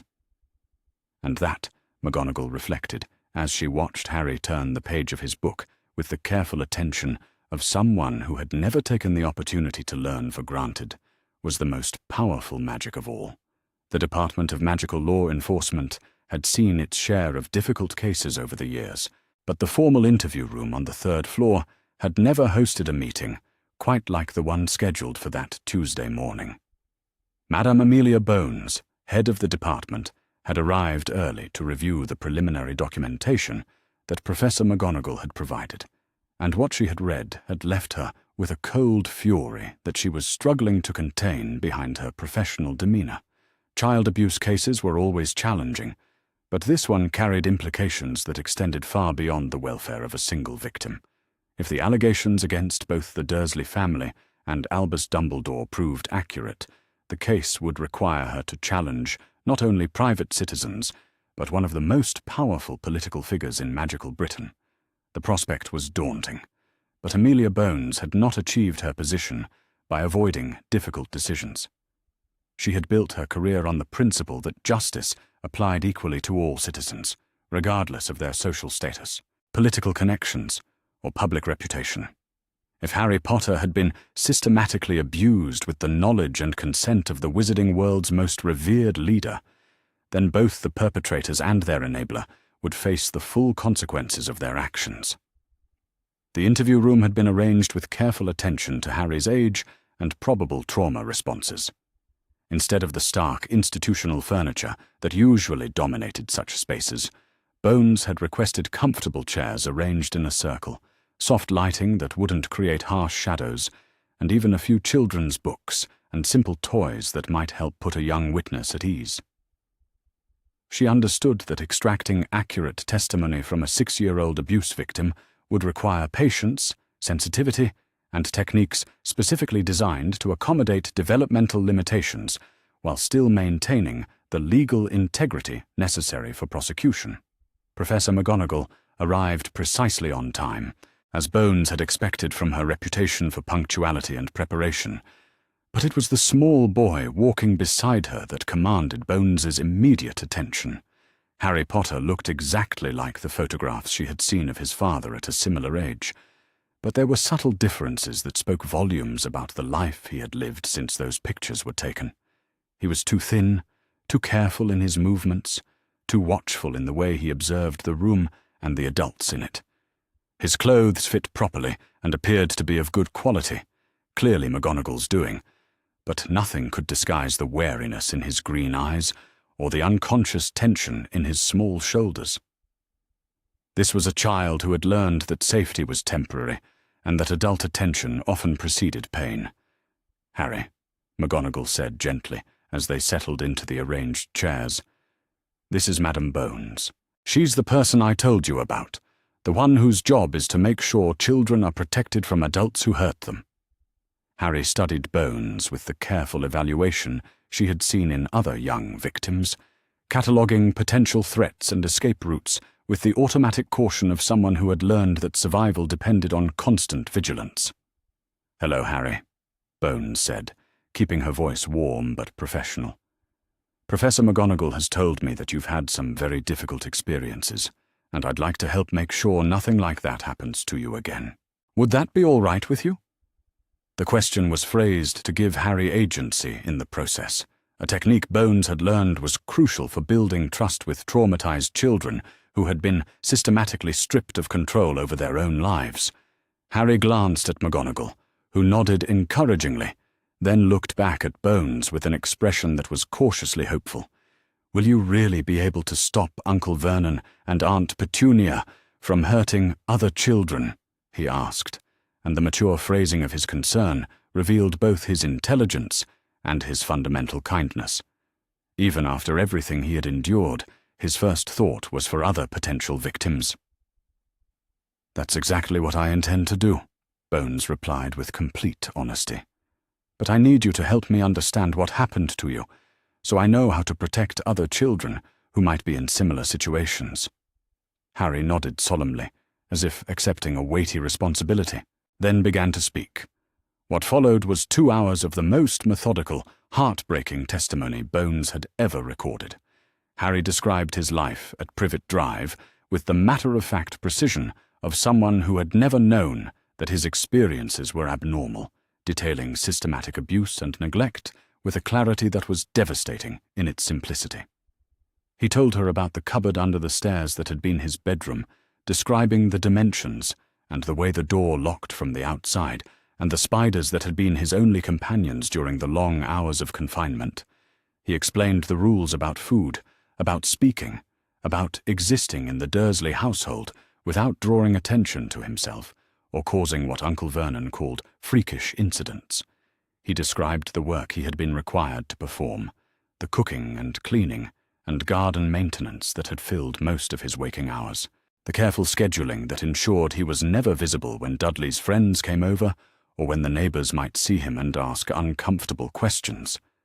Most damaging of all, he recounted the conversation he had overheard about the Dursleys' plan to abandon him, repeating Vernon's words about leaving him somewhere remote and reporting him as a runaway, with the kind of precision that suggested the memory was burned into his consciousness. McGonagall provided context and corroboration where appropriate, sharing her observations from months of covert surveillance and her documentation of Harry's physical condition when she found him. But for the most part, she allowed Harry to tell his own story in his own words, understanding that his testimony would be more powerful if it came directly from his own experience rather than being filtered through adult interpretation. Bones recorded everything with professional detachment, but internally she was building a case that would be impossible for any reasonable person to dismiss. The pattern of abuse was clear and consistent. The evidence of deliberate harm was overwhelming, and the child's credibility was unquestionable. But it was when the conversation turned to Dumbledore's role in Harry's placement that the true scope of the institutional failure became apparent.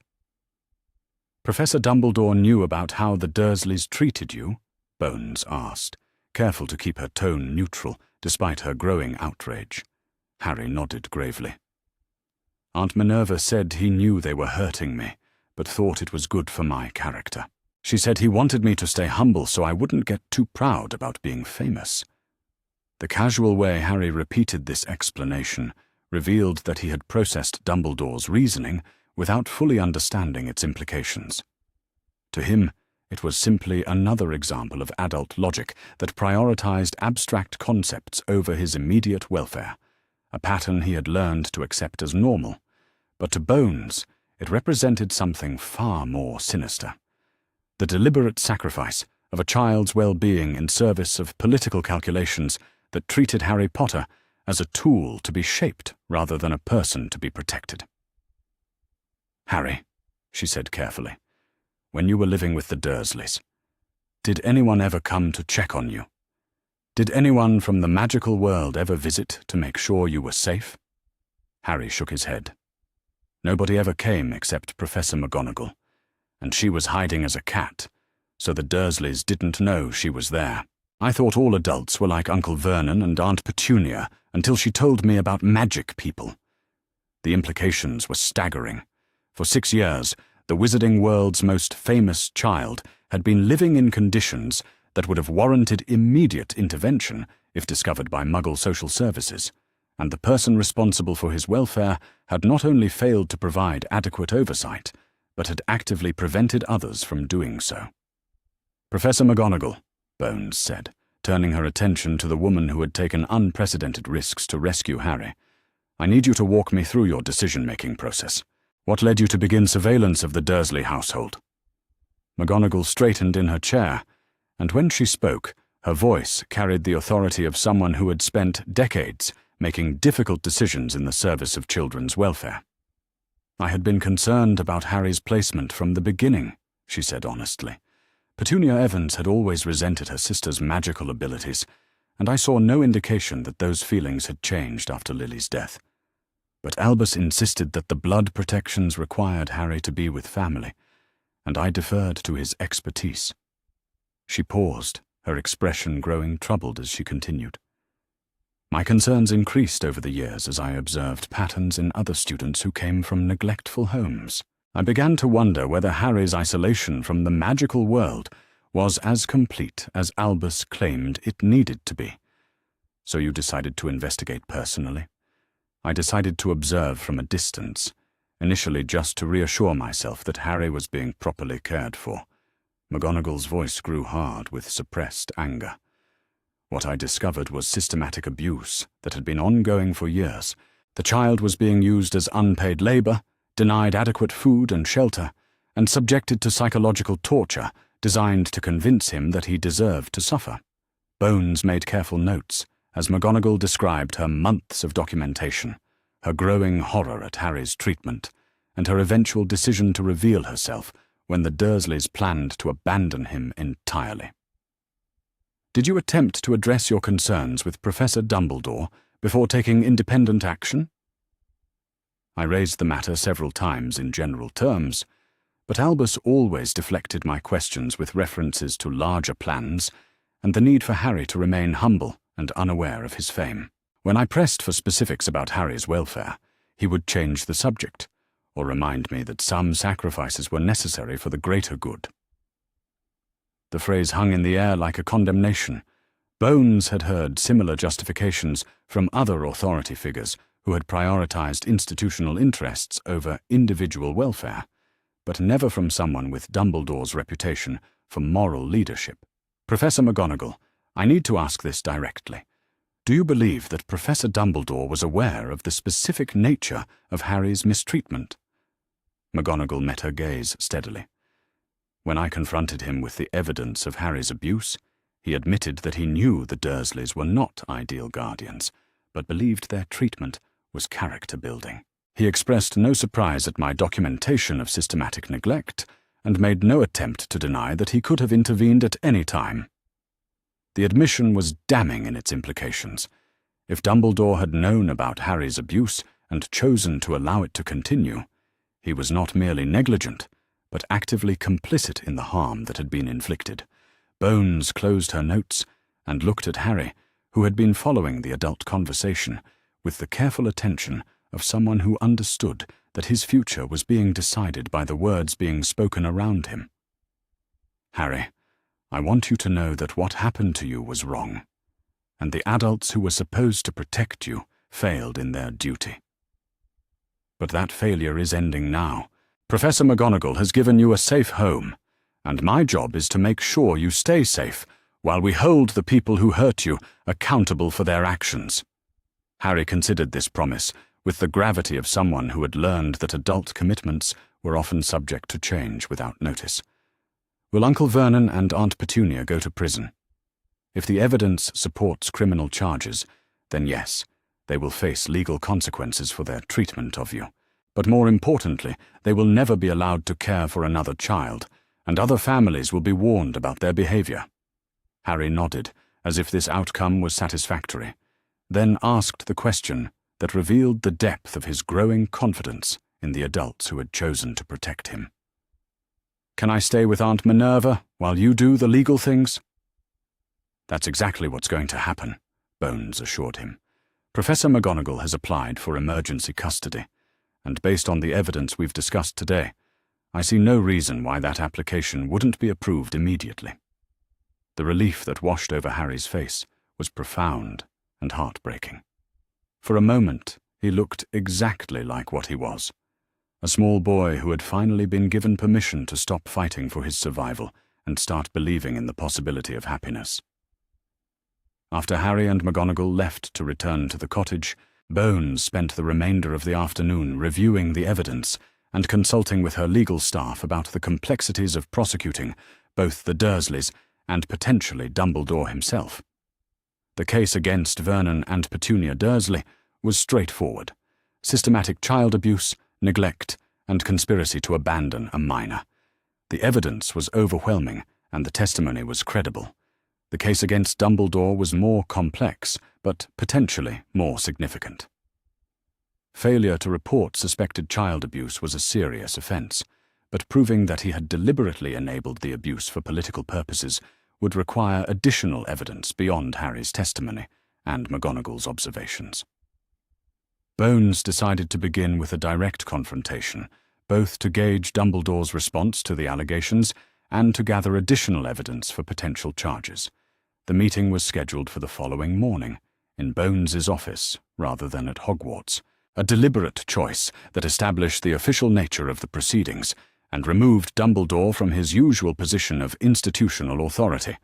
When Albus Dumbledore arrived at the appointed time, he carried himself with the same calm dignity that had characterized his public persona for decades. But Bones had interviewed enough suspects over the years to recognize the subtle signs of someone who was preparing to justify actions they knew were morally questionable. "Albus," she said formally, gesturing him to a seat across from her desk, "I need to discuss Harry Potter's living arrangements with you." "Ah," Dumbledore replied, his tone carefully neutral. "I assume this concerns Minerva's unauthorized removal of the boy from his designated guardians?" The phrasing was telling. Not Harry's rescue from abuse, not concern for his welfare, but unauthorized removal from designated guardians, as if the boy were property to be managed rather than a child to be protected. "I'm more concerned with your role in placing him with those designated guardians and your awareness of how they were treating him," Bones replied bluntly. Dumbledore's expression remained serene, but something flickered behind his eyes that suggested he had been expecting this conversation. Harry's placement with the Dursleys was carefully considered, and based on powerful magical protections that required him to be with blood relatives. The arrangement was always intended to be temporary, lasting only until his 11th birthday. "Were you aware that Harry was being systematically abused by these blood relatives?" The directness of the question seemed to catch Dumbledore off guard. He hesitated for a moment, and in that hesitation, Bones found her answer. "I was aware that the Dursleys were not particularly warm or nurturing guardians," he said carefully. "But the magical protections required a specific set of circumstances that limited our options for alternative placements. Professor Dumbledore, I'm going to read you some excerpts from Harry Potter's testimony about his treatment at Privet Drive, and I want you to tell me whether these circumstances seem consistent with your understanding of his living situation." What followed was a methodical recitation of Harry's most damaging testimony: the cupboard bedroom, the systematic starvation, the physical labor, the psychological abuse, and finally the planned abandonment that had triggered his desperate flight. With each revelation, Dumbledore's composure slipped slightly, but he made no attempt to express surprise or outrage at the treatment Harry had described. Instead, his responses focused on abstract justifications about character development and the necessity of preparing Harry for future challenges. "So you admit that you were aware Harry was being mistreated and chose not to intervene?" "I believed that some hardship would be beneficial for Harry's development," Dumbledore replied, and his tone carried the weight of absolute conviction in his own moral authority. "Fame can be corrupting, particularly for young people. I felt it was important that Harry learn humility and resilience before discovering his status in the wizarding world." The admission was everything Bones had hoped for from a legal standpoint, and everything she had feared from a moral one. Dumbledore was not denying knowledge of Harry's abuse. He was defending it as educational policy. "Professor Dumbledore, are you familiar with the legal definition of child endangerment?"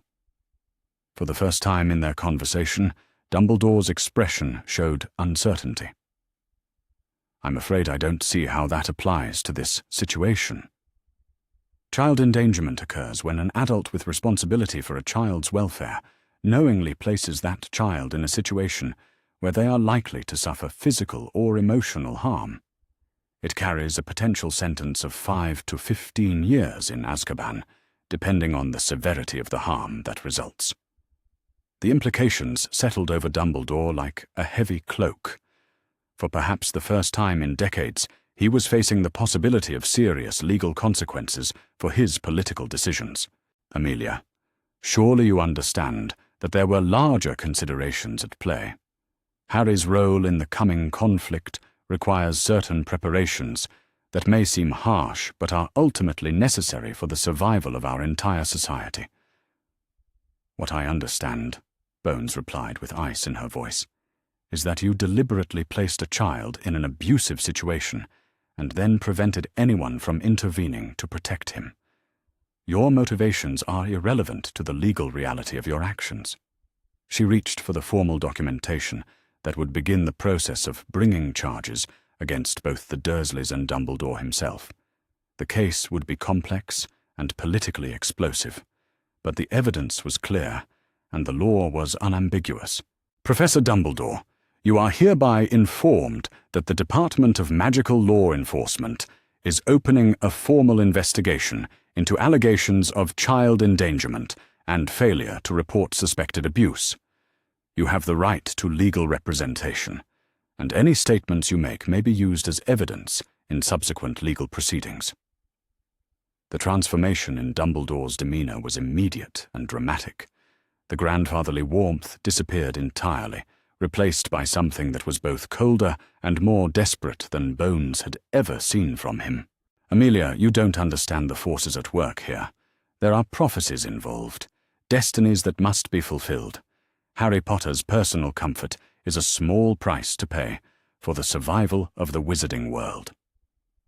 Then I suggest you find yourself an excellent legal advocate, Bones replied firmly, because you're going to need one.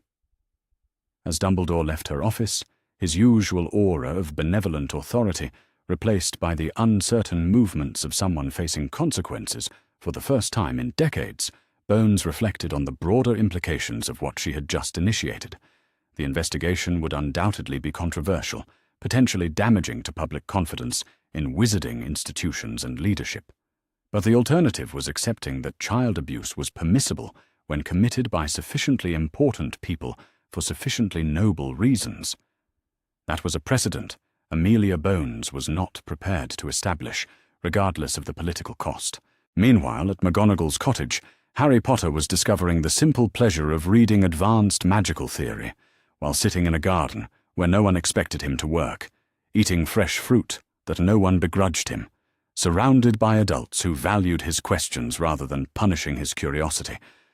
For the first time in his life, Harry Potter was living like a child rather than surviving like a prisoner, and the difference was transforming not just his daily experience, but his fundamental understanding of what life could be when the adults responsible for his care actually cared about his well-being.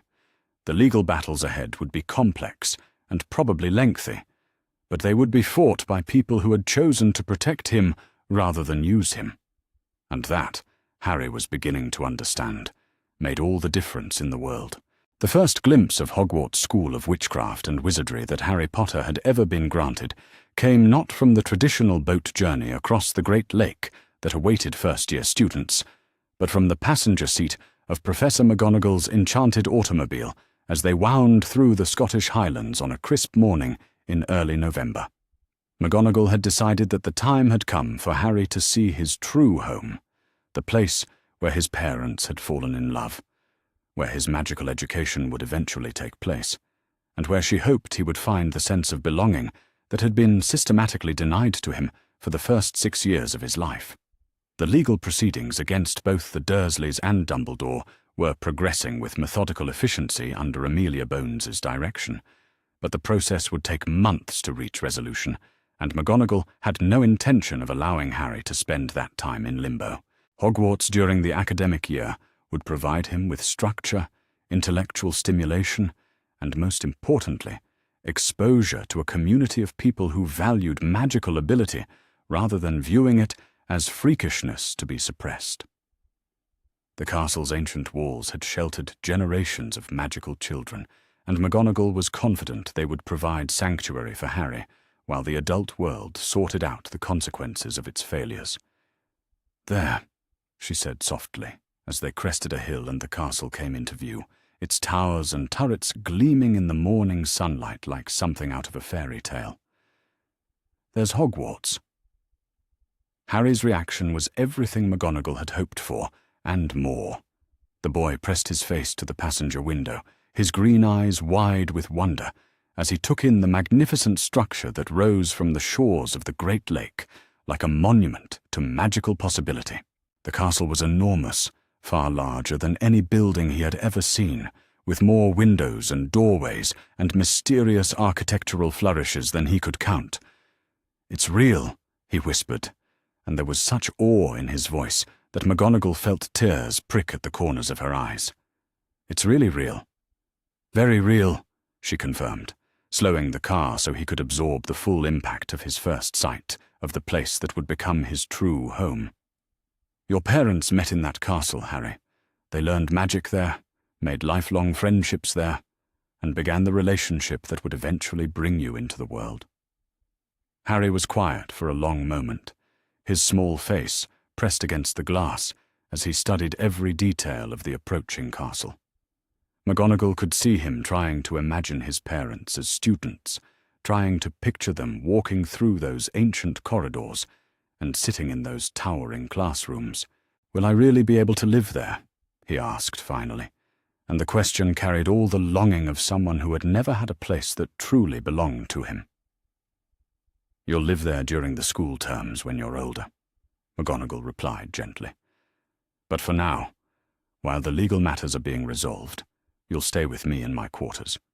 You'll be able to explore the castle, learn about its history, and begin your magical education in earnest." The promise seemed almost too wonderful for Harry to believe. He had spent the past several weeks absorbing basic magical theory from books and McGonagall's patient instruction, but the idea of actually living in a place dedicated entirely to magical learning was beyond his wildest dreams. As they drove through the imposing gates and up the winding path to the castle entrance, Harry's excitement was palpable. He bounced slightly in his seat, craning his neck to see everything at once: the towering great hall windows, the intricate stonework of the ancient walls, the mysterious towers that seemed to stretch impossibly high into the Scottish sky. "Professor McGonagall," he said, as they parked near the castle steps, "why does it feel like I've been waiting my whole life to come here?" The question revealed an intuitive understanding that impressed McGonagall deeply. Despite his youth and his traumatic background, Harry possessed an instinctive recognition of where he belonged, a sense of homecoming that transcended rational explanation. "Because," she said simply, "this is where you belong, Harry. This is where people like us belong." The phrase "people like us" struck Harry with particular force. For 6 years, the Dursleys had made it clear that he was fundamentally different from normal people, that his differences made him unwelcome in ordinary society. But Professor McGonagall was suggesting that there was an entire community of people who shared his differences, people who would understand and accept him, rather than treating his magical abilities as character defects. The great hall was nearly empty when they entered, most of the students being in classes at that hour, but the few who remained looked up with curiosity at the sight of Professor McGonagall, accompanied by a small boy who was clearly too young to be a Hogwarts student. Harry found himself the subject of several interested stares, but for the first time in his life, the attention didn't feel hostile or threatening. These students knew about magic. They possessed magical abilities themselves. To them, Harry was not a freak, but simply another magical person who happened to be younger than usual. "The staff quarters are this way," McGonagall explained, as she led him through corridors lined with moving portraits and magical artifacts that made Harry's eyes wide with wonder. "Each head of house has a suite of rooms adjacent to their house common room. Since you'll be staying with me, you'll be in Gryffindor Tower." The name Gryffindor meant nothing specific to Harry yet. though McGonagall had mentioned that both his parents had been in Gryffindor House during their time at Hogwarts. But as they climbed the seemingly endless staircases that led to the tower, passing portraits that waved and spoke to them, and suits of armour that turned to watch their progress, Harry felt a growing sense of rightness about his destination. McGonagall's quarters were larger and more comfortable than her cottage, with the same warm, lived-in atmosphere, but expanded to include a proper study, a sitting room with views of the Forbidden Forest, and a small guest bedroom that had clearly been prepared specifically for Harry's arrival. "This is your room," she said, opening the door to reveal a space that was modest in size, but rich in comfort and consideration. There was a proper bed, with a thick mattress and clean linens, a desk positioned to catch the morning light from the window, bookshelves already stocked with age-appropriate magical texts, and a wardrobe filled with properly fitting robes in Gryffindor colours. But what caught Harry's attention immediately was the collection of photographs on the bedside table. His parents during their Hogwarts years, laughing and waving, and clearly deeply happy in each other's company. "I thought you might like to have them close," McGonagall said softly, watching as Harry approached the photographs with the careful reverence of someone who had been starved of connection to his family history. Harry reached out tentatively to touch one of the frames, tracing the outline of his mother's face with a gentle finger. In the photograph, Lily Potter was perhaps 17 years old, her green eyes bright with intelligence and mischief as she attempted to read a book while James Potter tried to distract her with increasingly elaborate magical pranks. "They look so young," Harry said wonderingly. "And so happy." "They were both," McGonagall confirmed. "Your mother was one of the most brilliant students I ever taught, and your father was certainly one of the most determined when he set his mind to something. They complemented each other beautifully." Harry studied the photographs for several more minutes, absorbing details about his parents that no one had ever shared with him before. Then he turned to McGonagall with an expression of pure gratitude that nearly broke her heart. "Thank you," he said simply, "for bringing me here, for letting me see where they lived, for making me feel like I belong somewhere."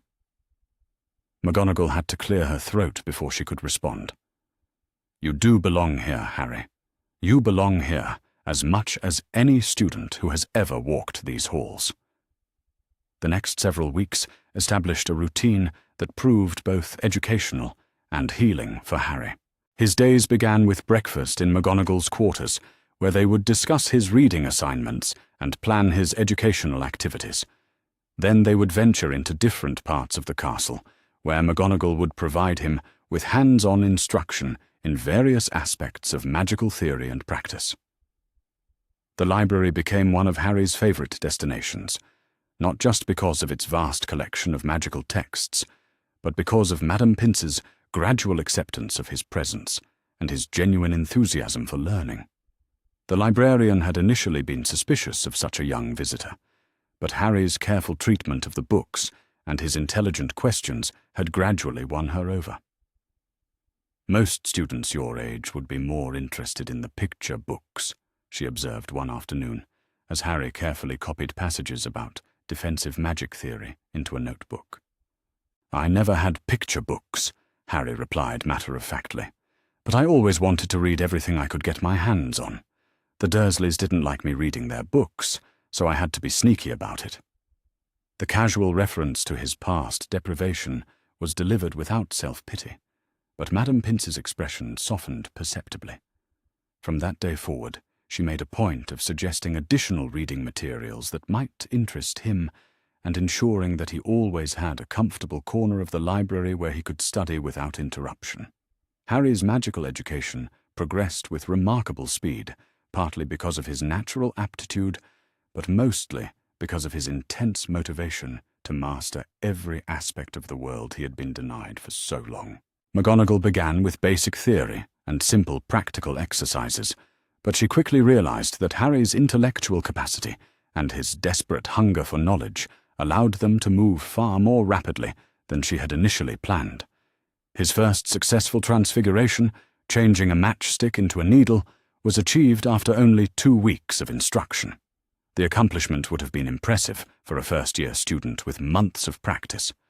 For a 6-year-old with no formal magical training, it was extraordinary.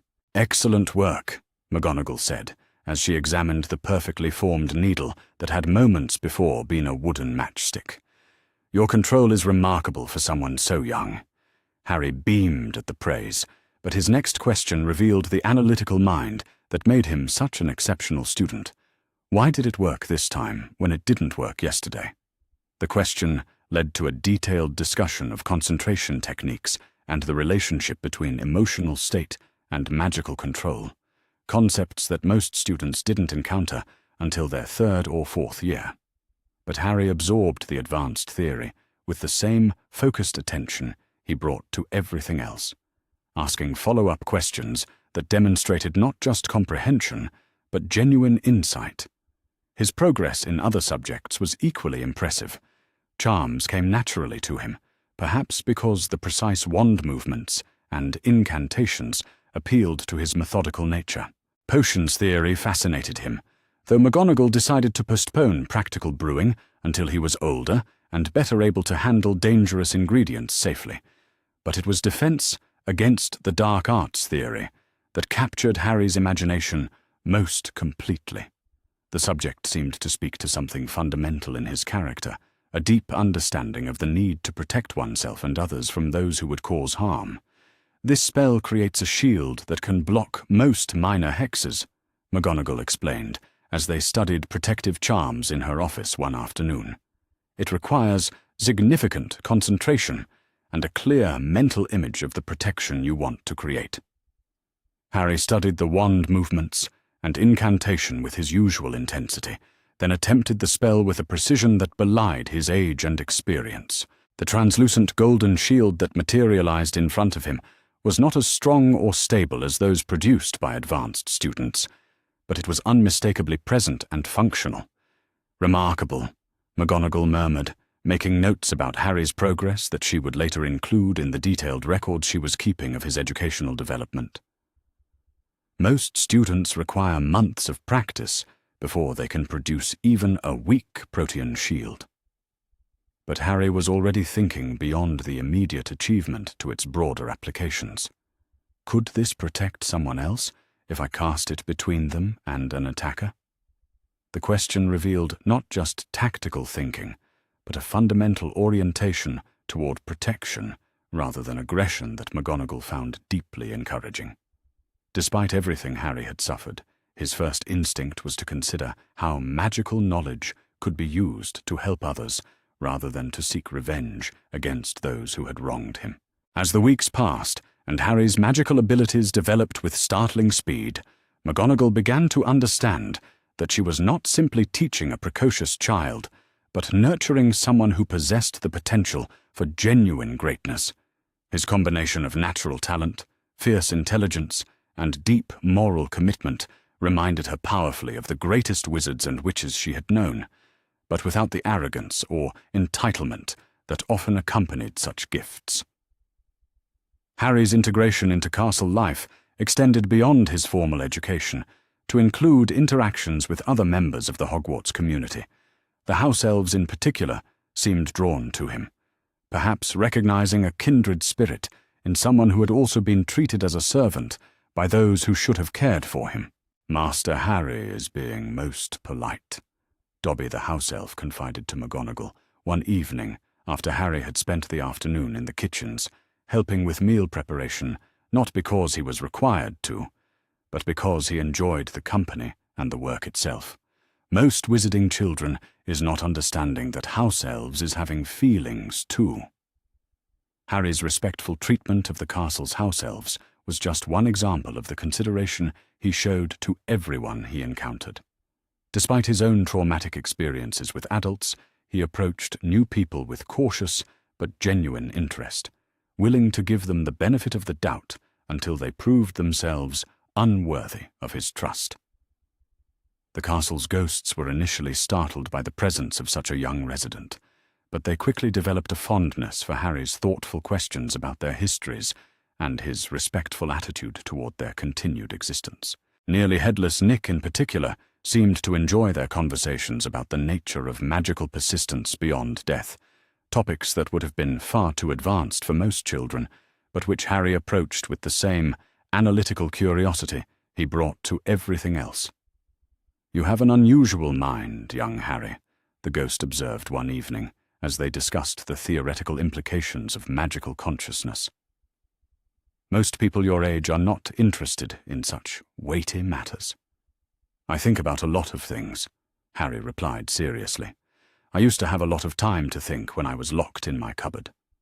Now I have people to think with, which is much better." The casual reference to his past confinement was delivered without self-consciousness, but it served as a constant reminder to everyone who interacted with Harry of just how much healing still needed to take place beneath his remarkable intellectual development. McGonagall was particularly careful to monitor Harry's emotional state during their time at Hogwarts, knowing that his rapid academic progress could potentially mask ongoing psychological trauma that required attention and care. She had arranged for him to have regular sessions with a counselor who specialized in helping young victims of abuse, and she made sure that their daily routine included plenty of time for play and relaxation alongside the intensive educational activities.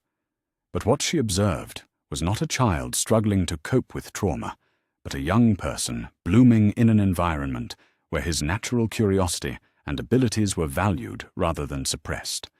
Harry threw himself into every aspect of castle life with enthusiasm that seemed genuine rather than forced, as if he were making up for years of deprivation by embracing every opportunity for growth and connection. His favorite time of day was the evening hour they spent in McGonagall's sitting room, when she would tell him stories about his parents' time at Hogwarts, and he would share his thoughts about the day's lessons and discoveries. These conversations revealed not just Harry's remarkable intelligence, but his deep capacity for empathy and moral reasoning. "Aunt Minerva," he said one evening, as they sat by the fire with cups of hot chocolate, "do you think Uncle Vernon and Aunt Petunia knew they were hurting me, or did they think they were doing the right thing?" The question was both heartbreaking and profound, revealing Harry's struggle to understand the motivations of the adults who had shaped his early life. McGonagall chose her words carefully, knowing that her response would influence how Harry processed his traumatic experiences and developed his understanding of human nature. "I think they knew they were causing you pain," she said honestly, "but I also think they convinced themselves that your pain didn't matter as much as their comfort. Some people find it easier to believe that others deserve to suffer than to acknowledge that they're choosing to cause suffering." Harry considered this explanation with his usual gravity. So they weren't evil like the Dark Lord, but they were selfish and mean. "That's a very mature way to understand it," McGonagall agreed.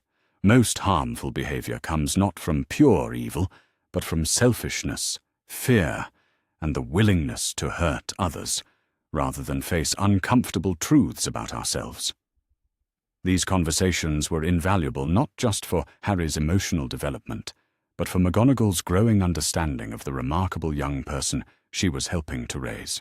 His questions revealed a mind that was grappling with complex moral and philosophical issues with sophistication that would have been impressive in an adult, let alone a 6-year-old.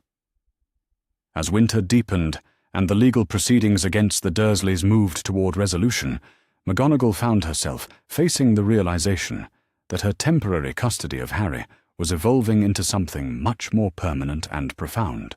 She had begun the rescue as a professional obligation to protect a vulnerable student. But what had developed was a deep familial bond that neither of them had expected, but both had come to treasure. Watching Harry discover his heritage and develop his abilities in the place where his parents had done the same, seeing his confidence grow as he mastered increasingly complex magical concepts, observing his natural kindness and moral clarity assert themselves now that he was free from systematic cruelty, McGonagall understood that she was witnessing not just the education of a gifted child, but the emergence of someone who would someday help shape the wizarding world for the better. The boy who had once slept in a cupboard and believed himself to be a worthless freak was becoming a young wizard of extraordinary promise, someone whose combination of natural talent, hard-won wisdom, and deep compassion would make him a force for good in whatever challenges lay ahead. And Professor Minerva McGonagall, who had spent her career teaching other people's children and sending them back to their families at the end of each term, finally understood what it meant to have a child of her own, to guide and protect and love unconditionally.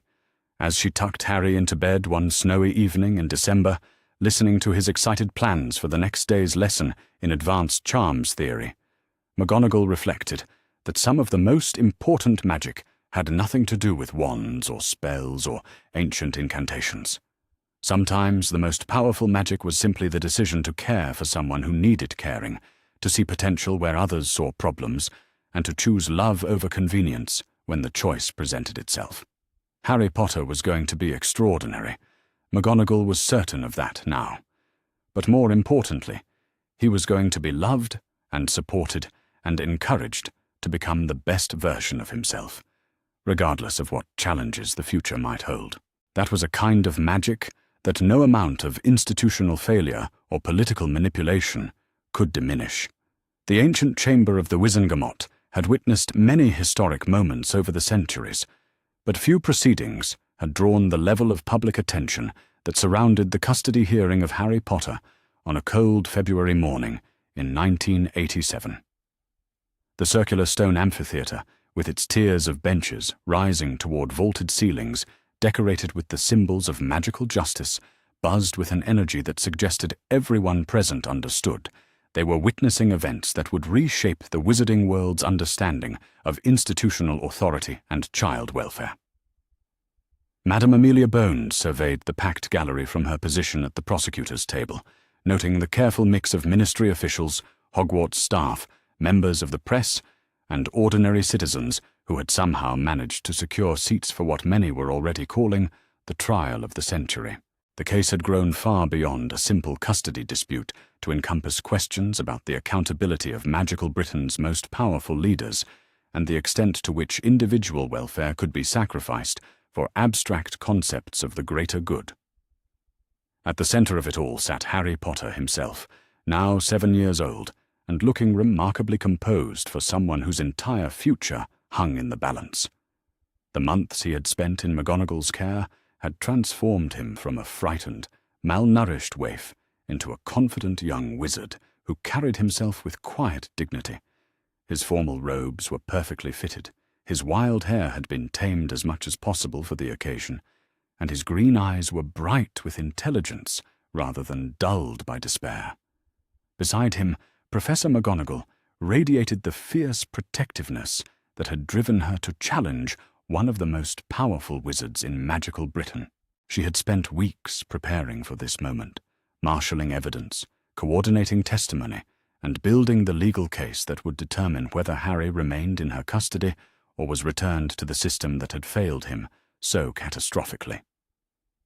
On the opposite side of the chamber, Albus Dumbledore sat with his own legal counsel, maintaining the serene composure that had served him through decades of political maneuvering.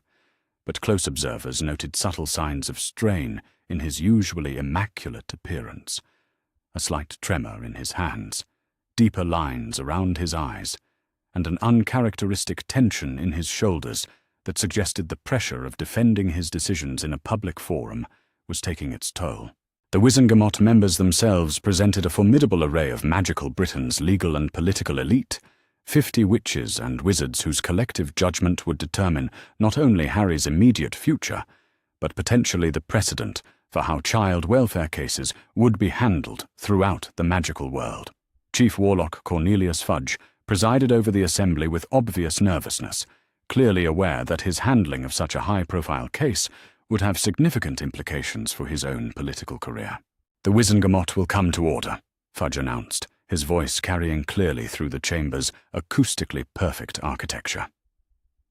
"We are here today to consider the matter of custody for Harry James Potter, currently age 7 and to evaluate allegations of child endangerment brought against both his former guardians, Vernon and Petunia Dursley, and against Professor Albus Percival Wulfric Bryan Dumbledore in his capacity as the person responsible for placing the child in their care.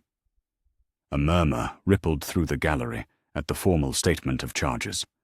While the basic facts of the case had been reported in the Daily Prophet and other magical publications, hearing the allegations stated in the formal language of magical law gave them a weight and gravity that made their implications clear to everyone present. Bones rose from her position to address the Wizengamot, her voice calm and professional as she began laying out the prosecution's case. Honored members of the Wizengamot, what you will hear today is not simply the story of one child's suffering, but a systematic examination of how institutional failures and misplaced priorities can create conditions where the most vulnerable members of our society are not only unprotected, but actively harmed by those entrusted with their care. She moved to stand before the assembled judges, her presence commanding attention as she continued. The evidence will show that Harry Potter was placed with guardians who subjected him to systematic abuse, neglect, and psychological torture. More troubling still, the evidence will demonstrate that this treatment was not unknown to Professor Dumbledore, but was in fact considered by him to be beneficial for the child's character development. The accusation sent a visible shock through the chamber. Whatever rumors and speculation had circulated in the months leading up to the trial, hearing the charges stated so bluntly in formal proceedings forced everyone present to confront the full implications of what was being alleged. "Professor McGonagall," Bones called, "please tell the Wizengamot how you first became aware of Harry Potter's living conditions." McGonagall rose from her seat with the composed dignity that had characterized her decades of public service. But when she began to speak, her voice carried an emotional intensity that revealed just how personally she had been affected by Harry's situation. "I had been concerned about Harry's placement from the moment Professor Dumbledore announced his decision to place the boy with Petunia Evans Dursley," she began, using Petunia's maiden name to emphasize her connection to Lily Potter.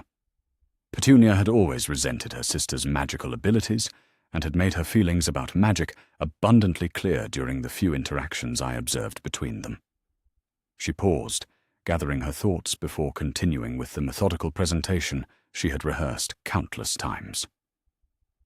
My concerns grew over the years as I observed patterns in students who came from neglectful or abusive home environments.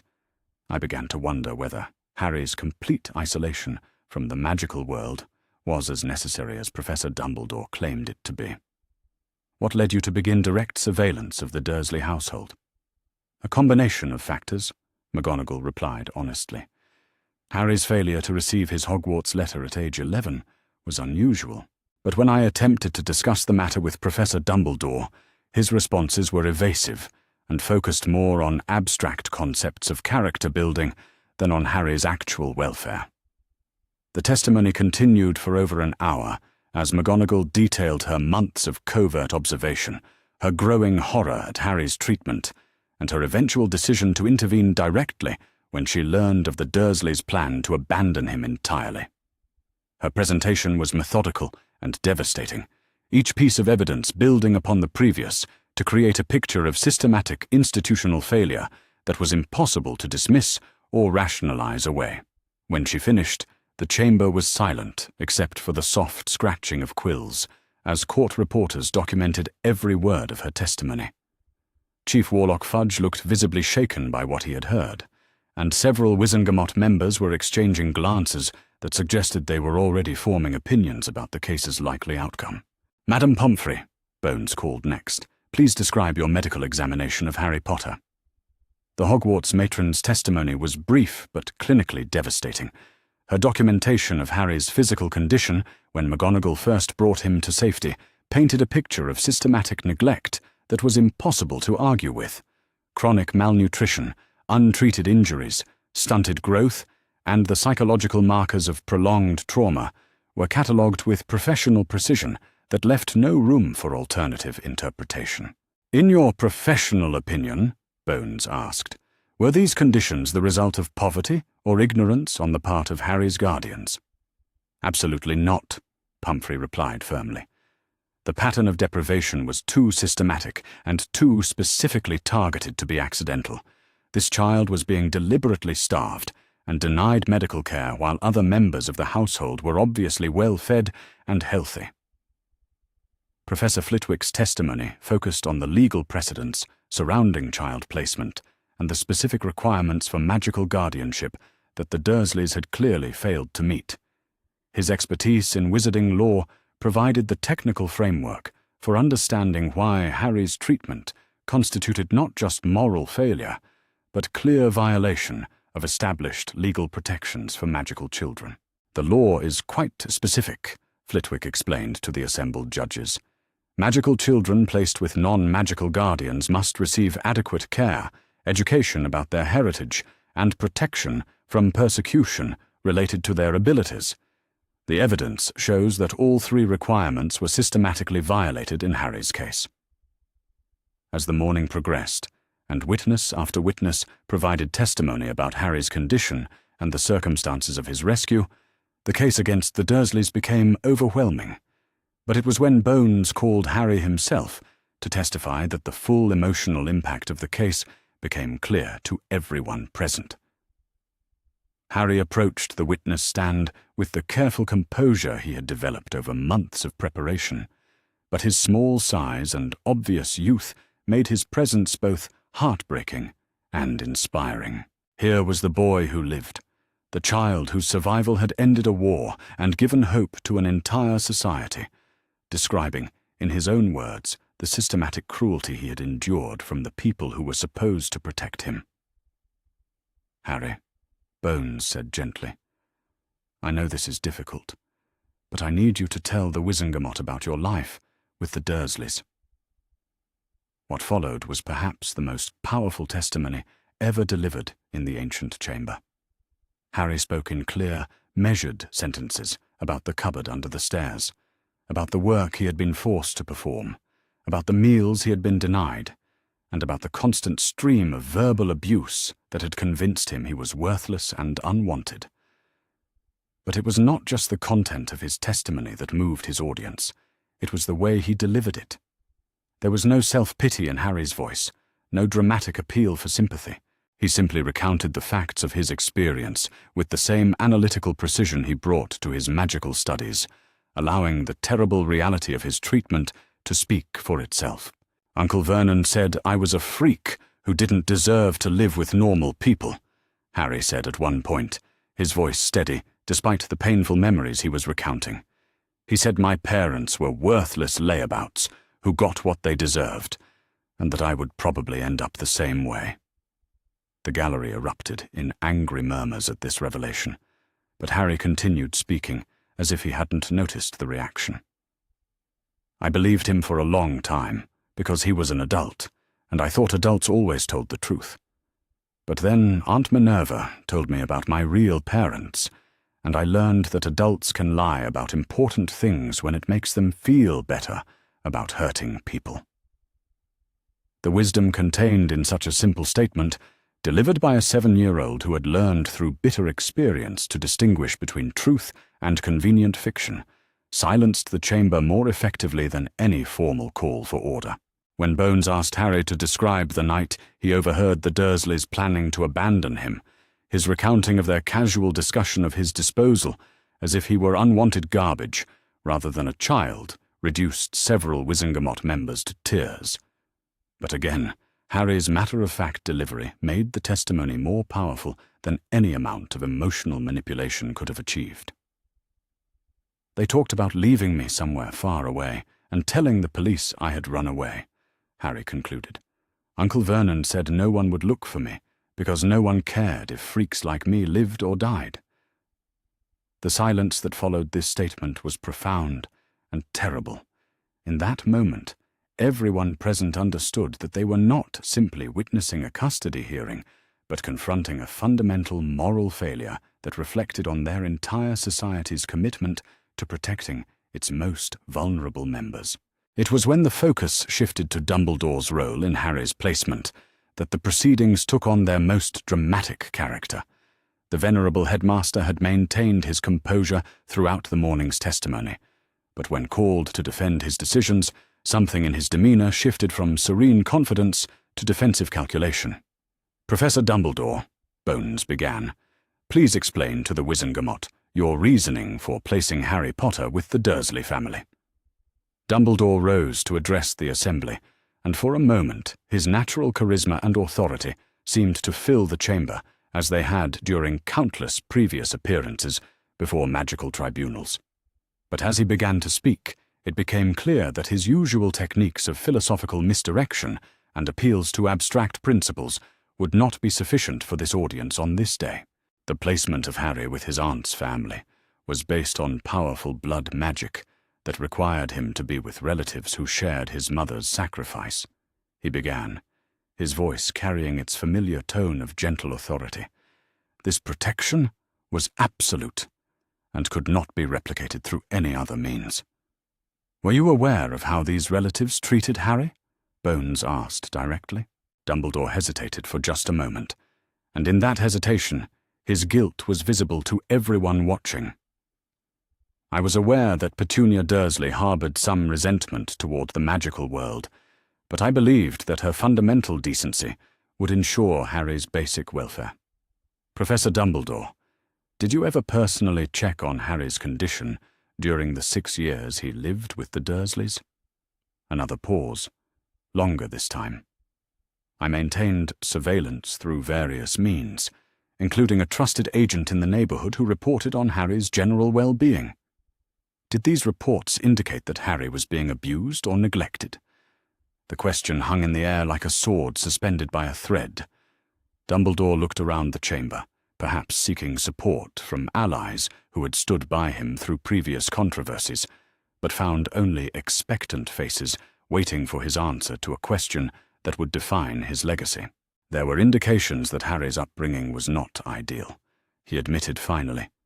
But I believed that some adversity would be beneficial for his character development, preventing him from developing the arrogance that can accompany fame and ensuring that he would be properly motivated to fulfill his ultimate destiny.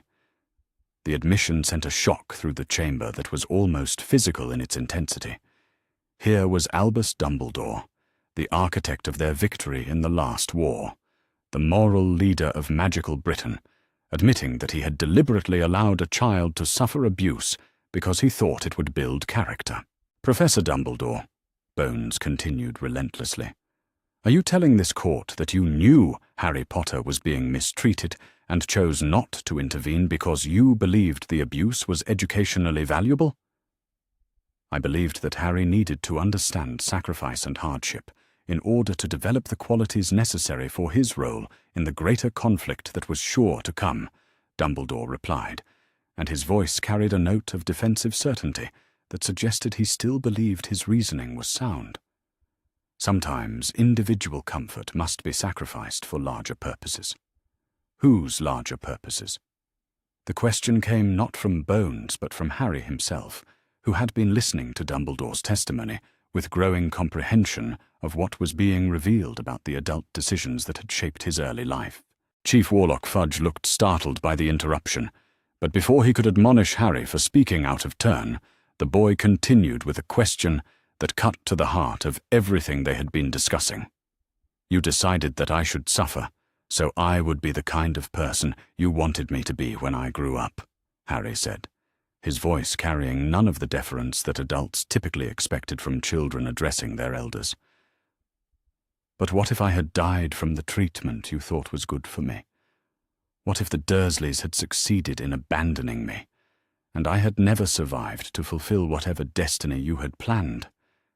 The question revealed not just Harry's remarkable intelligence, but his intuitive understanding of the fundamental flaw in Dumbledore's reasoning. The great man had gambled a child's life and welfare on abstract calculations about character development and future usefulness, never apparently considering that his educational philosophy might simply result in the death of the person he was supposedly preparing for greatness. Dumbledore struggled to respond to this challenge from the very child whose suffering he had orchestrated, but before he could formulate an answer, Harry continued speaking. Aunt Minerva taught me that good people don't hurt children on purpose, even if they think the hurt will make the children stronger. She said that adults who really care about children try to help them grow by showing them love and teaching them right from wrong, not by letting bad people hurt them.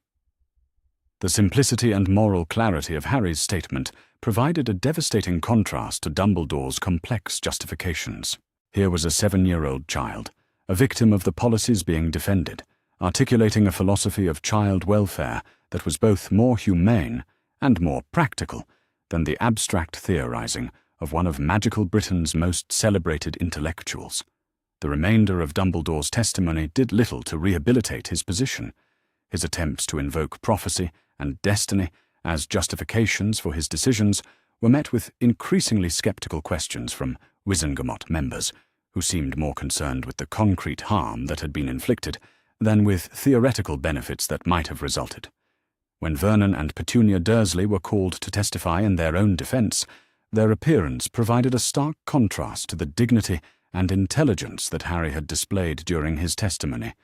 Vernon, in particular, seemed to view the proceedings as an inconvenient interruption to his normal routine, rather than a serious evaluation of his fitness as a guardian.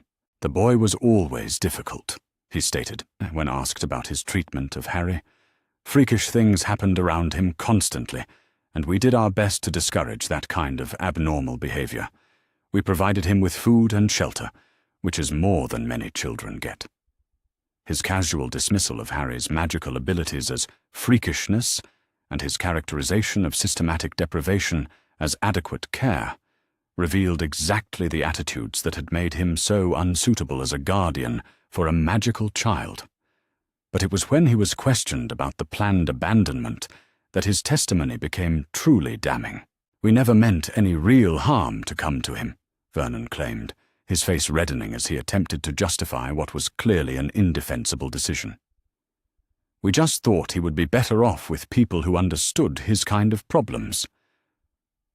"By people who understood his problems, do you mean the magical authorities who should have been responsible for his welfare?" Bones asked pointedly. Vernon's confusion at this question revealed that he had never considered the possibility that Harry's magical abilities might make him the responsibility of magical rather than mundane social services. His plan to abandon Harry had apparently been based on the assumption that magical children were simply defective, mundane children who could be discarded without consequences. Petunia's testimony was more emotionally complex, but no less damaging to their case. Her admission that she had known Harry was her sister's child and had nonetheless chosen to treat him as an unwanted burden rather than a connection to her deceased sibling revealed a level of callousness that shocked even those who had followed the case closely. "Lily always thought she was special because of her freakish abilities," Petunia said bitterly, apparently unaware that her words were being recorded for posterity. "I wasn't going to let her brat grow up thinking he was special too." The petty jealousy and resentment that had motivated years of child abuse were laid bare for all to see, and the effect on the assembled judges was visceral. Here was proof that Harry's suffering had been motivated not by any principled belief in discipline or character building, but by an adult's inability to process her own childhood feelings of inadequacy. When the formal testimony concluded and Chief Warlock Fudge called for closing arguments, the outcome seemed predetermined to most observers. The evidence of abuse was overwhelming, the institutional failure was clear, and the contrast between Harry's current thriving under McGonagall's care and his previous suffering under the Dursleys was impossible to ignore. But it was McGonagall's closing statement that provided the emotional and moral framework for understanding what the case meant for Wizarding Society as a whole. "Honored members of the Wizengamot," she began, her voice carrying the authority of someone who had dedicated her life to protecting and educating children. "This case is not simply about one child's custody, though Harry's welfare must remain our primary concern. This case is about who we are as a society, and what values we choose to embody in our treatment of the most vulnerable among us." She gestured toward Harry, who was listening intently from his seat beside her. Harry Potter survived the killing curse as a baby, and that survival saved our entire world from a darkness we are only now beginning to understand. But his survival of Lord Voldemort's attack was only the beginning of his ordeal. For 6 years, this child endured systematic abuse and neglect at the hands of people who were supposed to love and protect him, abuse that was not only tolerated, but actively enabled by someone we trusted to safeguard his welfare. Her voice grew stronger as she continued, filled with the passion that had driven her to challenge the wizarding world's most powerful figures. We cannot change what Harry has already suffered, but we can choose how we respond to that suffering. We can choose whether to prioritize abstract concepts of the greater good over the concrete welfare of actual children. We can choose whether to hold our leaders accountable when their decisions result in harm to those they are supposed to protect. She turned to face the assembled judges directly. Harry Potter deserves better than he received, but more importantly, every magical child deserves the protection and care that should be their birthright. Today, your decision will determine not just Harry's future, but the future of every vulnerable child in magical Britain. I ask you to choose compassion over convenience, justice over institutional loyalty, and the welfare of children over the reputations of adults who have failed in their duty to protect them. The silence that followed McGonagall's closing statement was profound and expectant. The Wizengamot members conferred among themselves in hushed tones, but the nature of their discussion was clear from their expressions and body language. This was not a debate about the facts of the case, which were indisputable, but a decision about what those facts meant for the future of their society. When Chief Warlock Fudge called for the formal vote, the result was as unanimous as it was swift. 50 voices spoke, as one in finding the Dursleys guilty of child abuse and neglect, in removing Dumbledore from several of his official positions due to his failure to protect a child in his care, and in granting Professor McGonagall permanent legal guardianship of Harry Potter.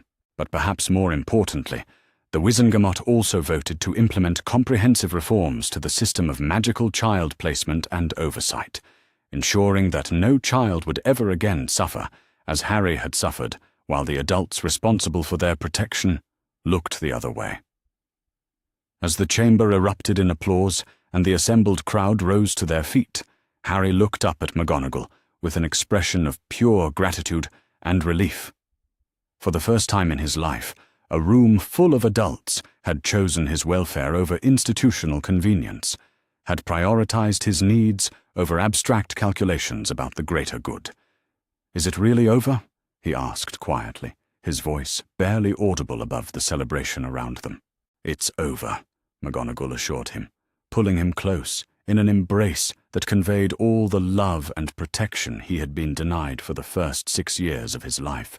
"You're safe now, and you're wanted, and nothing like this will ever happen to you again." As they left the chamber together, surrounded by supporters and well-wishers, Harry Potter walked not as the boy who lived or the chosen one or any of the other titles that adults had assigned to him, but simply as a child who was loved and protected and free to grow into whatever person he chose to become. The wizarding world had finally learned that true greatness lay not in the willingness to sacrifice the innocent for abstract principles, but in the courage to protect those who could not protect themselves, regardless of the cost to powerful adults who had grown comfortable with their authority and their mistakes. And in that lesson, Harry Potter had given his society a gift far more valuable than his survival of the killing curse. He had given them the chance to become worthy of the children they claimed to protect. The official adoption ceremony took place on a crisp morning in March, in the same ministry chamber where Harry's custody case had been decided just weeks before. But this time, the atmosphere was one of celebration rather than confrontation, filled with the warm presence of people who had chosen to become Harry's extended family, rather than the tense energy of a legal battle that would reshape wizarding society. Professor McGonagall stood beside Harry at the ceremonial table, both of them dressed in their finest robes for an occasion that would formalize what had already become the most important relationship in either of their lives. Harry's transformation over the past year was visible to everyone present. He had grown several inches, gained healthy weight that filled out his previously gaunt frame, and carried himself with the confident posture of someone who knew he was valued and protected.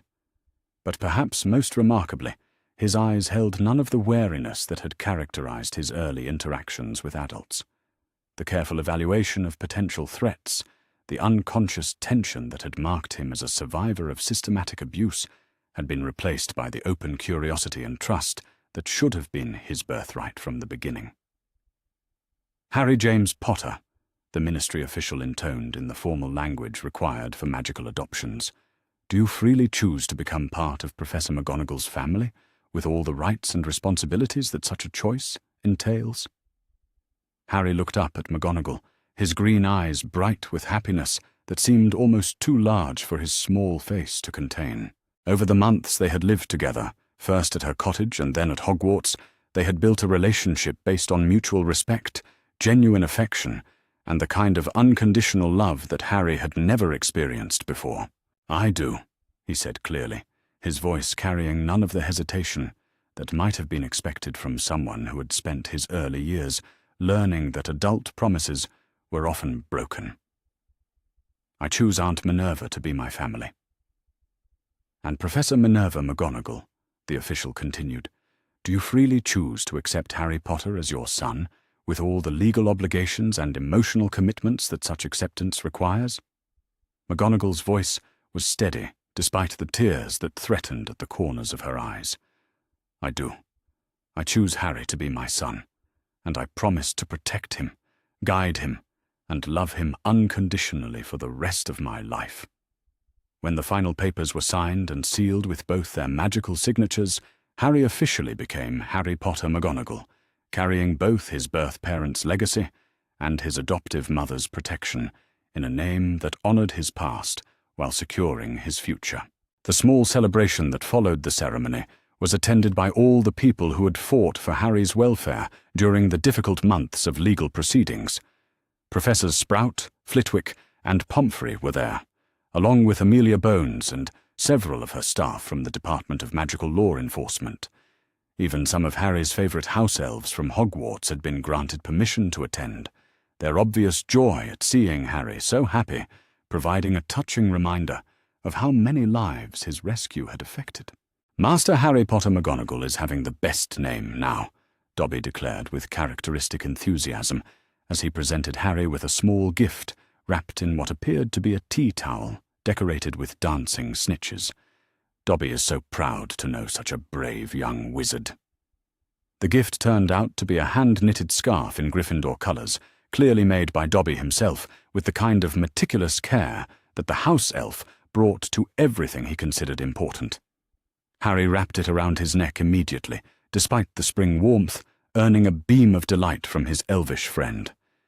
But it was the private conversation Harry had with Amelia Bones during the celebration that revealed the depth of his growth and the sophisticated understanding he had developed of his own experiences and their broader implications. "Harry," Bones said, as they found a quiet corner away from the festivities, "I wanted to thank you personally for your courage during the trial. I know it wasn't easy to talk about difficult things in front of so many people." Harry considered this thoughtfully, as he had learned to do with all serious conversations. "It was scary at first," he admitted honestly. "But Aunt Minerva helped me understand that telling the truth about what happened to me might help other children who were in similar situations." "And it has," Bones assured him. "The reforms that were implemented after your case have already helped identify several other children who were being neglected or abused. Your willingness to speak up has made the magical world safer for vulnerable children." The knowledge that his testimony had led to concrete improvements in child protection seemed to please Harry enormously. "Will those children get better families now, like I did?" "Some of them will. Others will get the support they need to stay with their families while making sure they're properly cared for. But all of them will be safer, Because people are paying attention now to how children are treated. Harry nodded solemnly, absorbing this information with the same serious attention he brought to his magical studies. Then he asked a question that revealed both his maturity and his fundamental orientation toward helping others. Could I help somehow? I mean, when I'm older and know more about magic and the law and everything, could I help make sure other children don't have to go through what I went through? Bones studied the earnest young face looking up at her and felt a profound sense of hope for the future of magical Britain. Here was a child who had every reason to be bitter and self-focused, who had suffered more in his first 6 years than many adults experienced in their entire lives. Yet his first instinct was to consider how his experiences could be used to help others facing similar challenges. I think, she said carefully, that when you're older, you'll have many opportunities to make the magical world better for everyone, including children who need protection and advocacy. Your experiences have given you insights that most people never develop, and your natural compassion will make you a powerful force for positive change. Good, Harry said with satisfaction. I want to make sure that what happened to me never happens to anyone else. The simple declaration carried weight far beyond Harry's years, suggesting that his future contributions to Wizarding Society would extend well beyond whatever role prophecy might assign him in conflicts between light and dark magic. As spring turned to summer and Harry settled more fully into his new life as McGonagall's officially adopted son, their daily routine expanded to include activities that would have been unthinkable during his time with the Dursleys.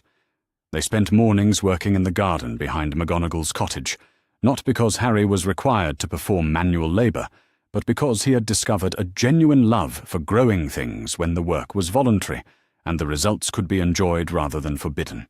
The tomatoes are coming along beautifully, McGonagall observed one morning, as they tended the vegetable patch that had become Harry's particular pride. You have quite a talent for herbology. Harry beamed at the praise, while carefully watering the seedlings he had planted and nurtured from seeds. Professor Sprout says I have good instincts for understanding what plants need to grow healthy and strong. The parallel between his care for growing plants and his own need for nurturing and attention was not lost on McGonagall, who had watched Harry blossom under consistent love and support just as dramatically as his carefully tended garden. Their afternoons were typically devoted to more formal magical education, as Harry continued to advance through material that would normally be taught to much older students. His hunger for knowledge remained as intense as ever, but it was now motivated by genuine curiosity and the joy of discovery, rather than the desperate need to prove his worth that had initially driven his studies. Today we're going to work on more advanced transfiguration theory, McGonagall announced one afternoon, as they settled into her study with the textbooks and materials Harry would need. Specifically, we'll be discussing the ethical considerations surrounding transfiguration of living creatures. The topic was typically covered in 6th or 7th year at Hogwarts, but Harry's rapid progress and obvious intellectual maturity had convinced McGonagall that he was ready to grapple with the moral complexities that accompanied advanced magical practice. Why are there ethical considerations? Harry asked, as he opened his notebook and prepared to take careful notes. If you can transform something safely and reverse the transformation without harm, what makes it wrong? An excellent question, McGonagall replied, settling into a teaching mode with the satisfaction of someone who genuinely enjoyed intellectual challenge. The answer involves concepts of consent, dignity, and the fundamental nature of consciousness that philosophers and magical theorists have debated for centuries. What followed was a discussion that would have challenged many adult wizards, but Harry approached it with the same systematic analysis he brought to all complex problems.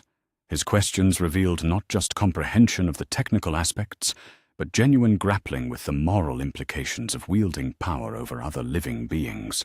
So the main consideration is whether the creature being transformed has the ability to understand and consent to the transformation?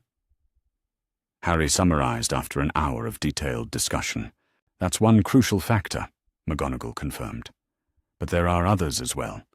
Questions about the purpose of the transformation, the duration of the change, the potential for lasting harm, and the transformer's motivations all play a role in determining the ethical acceptability of any given transfiguration. Harry absorbed this framework thoughtfully, then applied it to a hypothetical scenario with the kind of moral reasoning that impressed McGonagall deeply.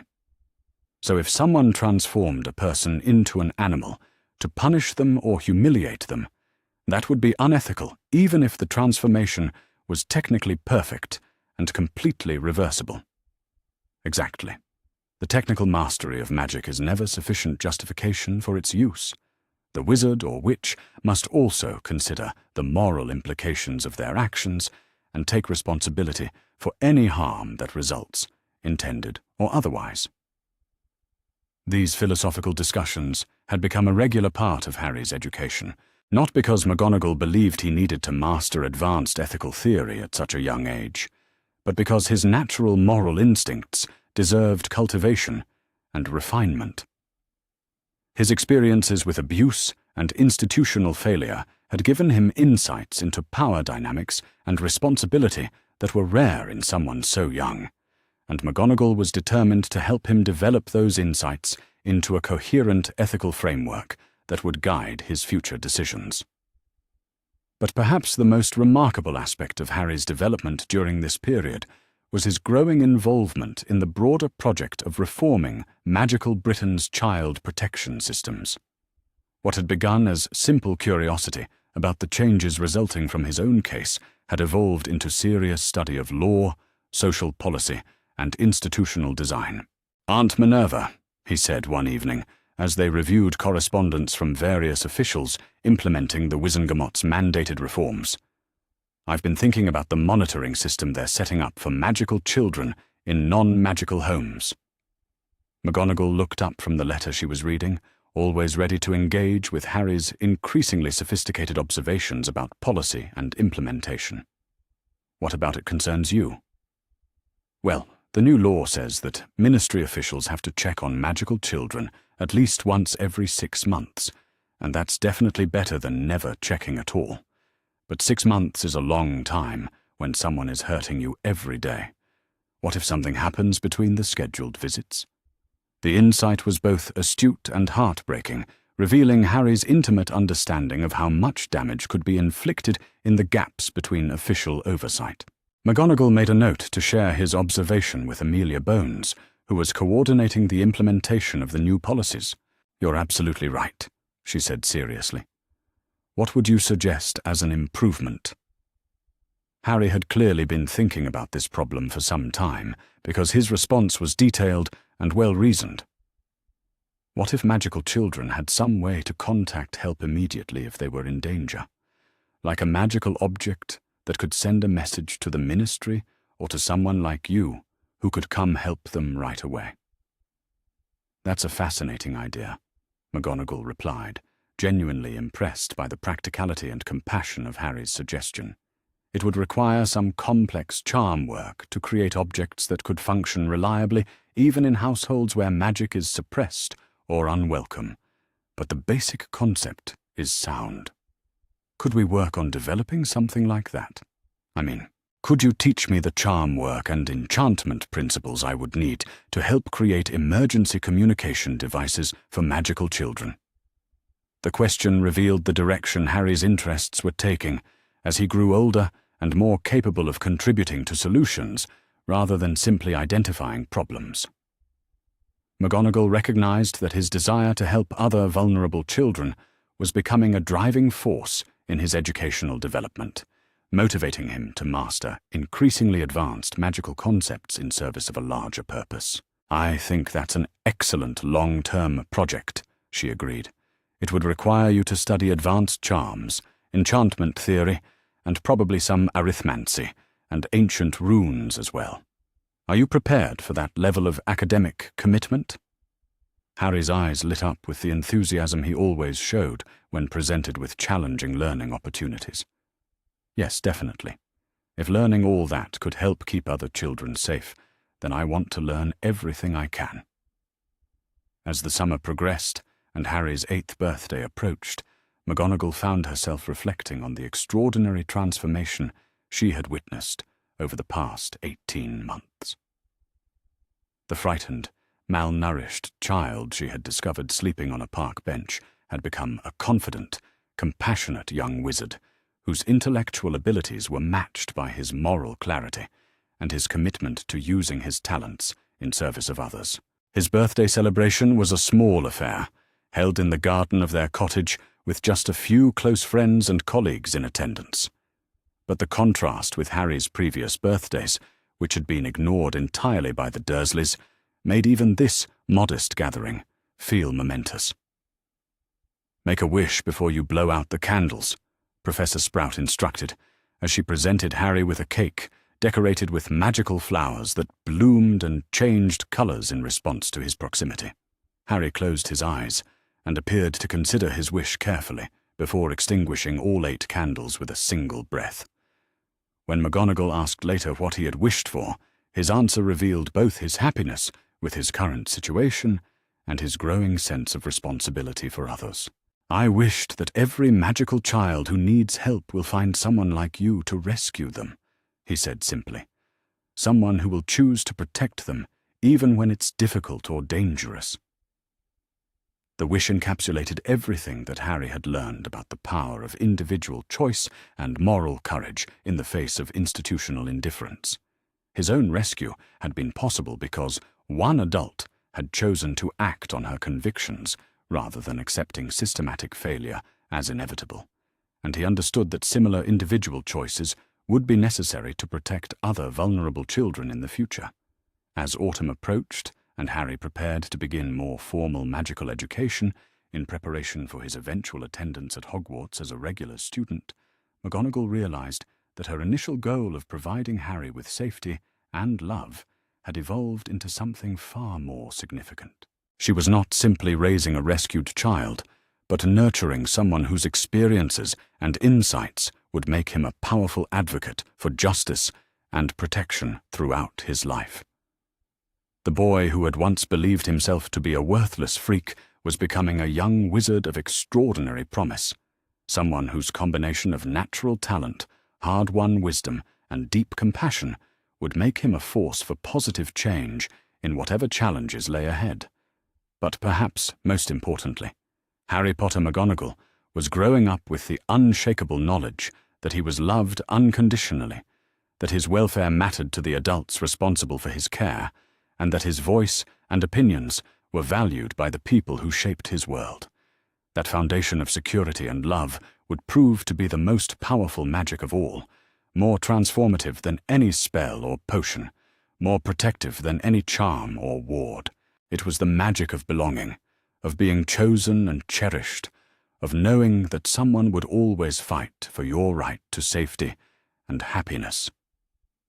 As McGonagall tucked Harry into bed on the eve of his 8th birthday, listening to his excited plans for the advanced magical studies they would begin the following week, she reflected that some victories were measured not in defeated enemies or conquered territories, but in single lives, saved and nurtured, and given the chance to flourish.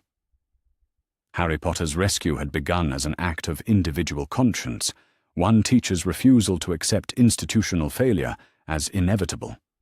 But it had grown into something far more significant, a demonstration that love and courage and moral clarity could overcome even the most entrenched systems of indifference and abuse. The wizarding world was safer now because one child's suffering had finally been acknowledged and addressed, because the adults responsible for his care had chosen to prioritize his welfare over their own convenience, and because his voice had been heard and believed when he spoke about his experiences. But more than that, the wizarding world was better because Harry Potter McGonagall was growing up knowing he was loved, supported, and encouraged to become the best version of himself, regardless of what challenges the future might hold. And that, McGonagall knew as she watched Harry drift off to sleep in his safe, comfortable bed, was the kind of magic that could transform not just individual lives, but entire societies. One rescued child at a time.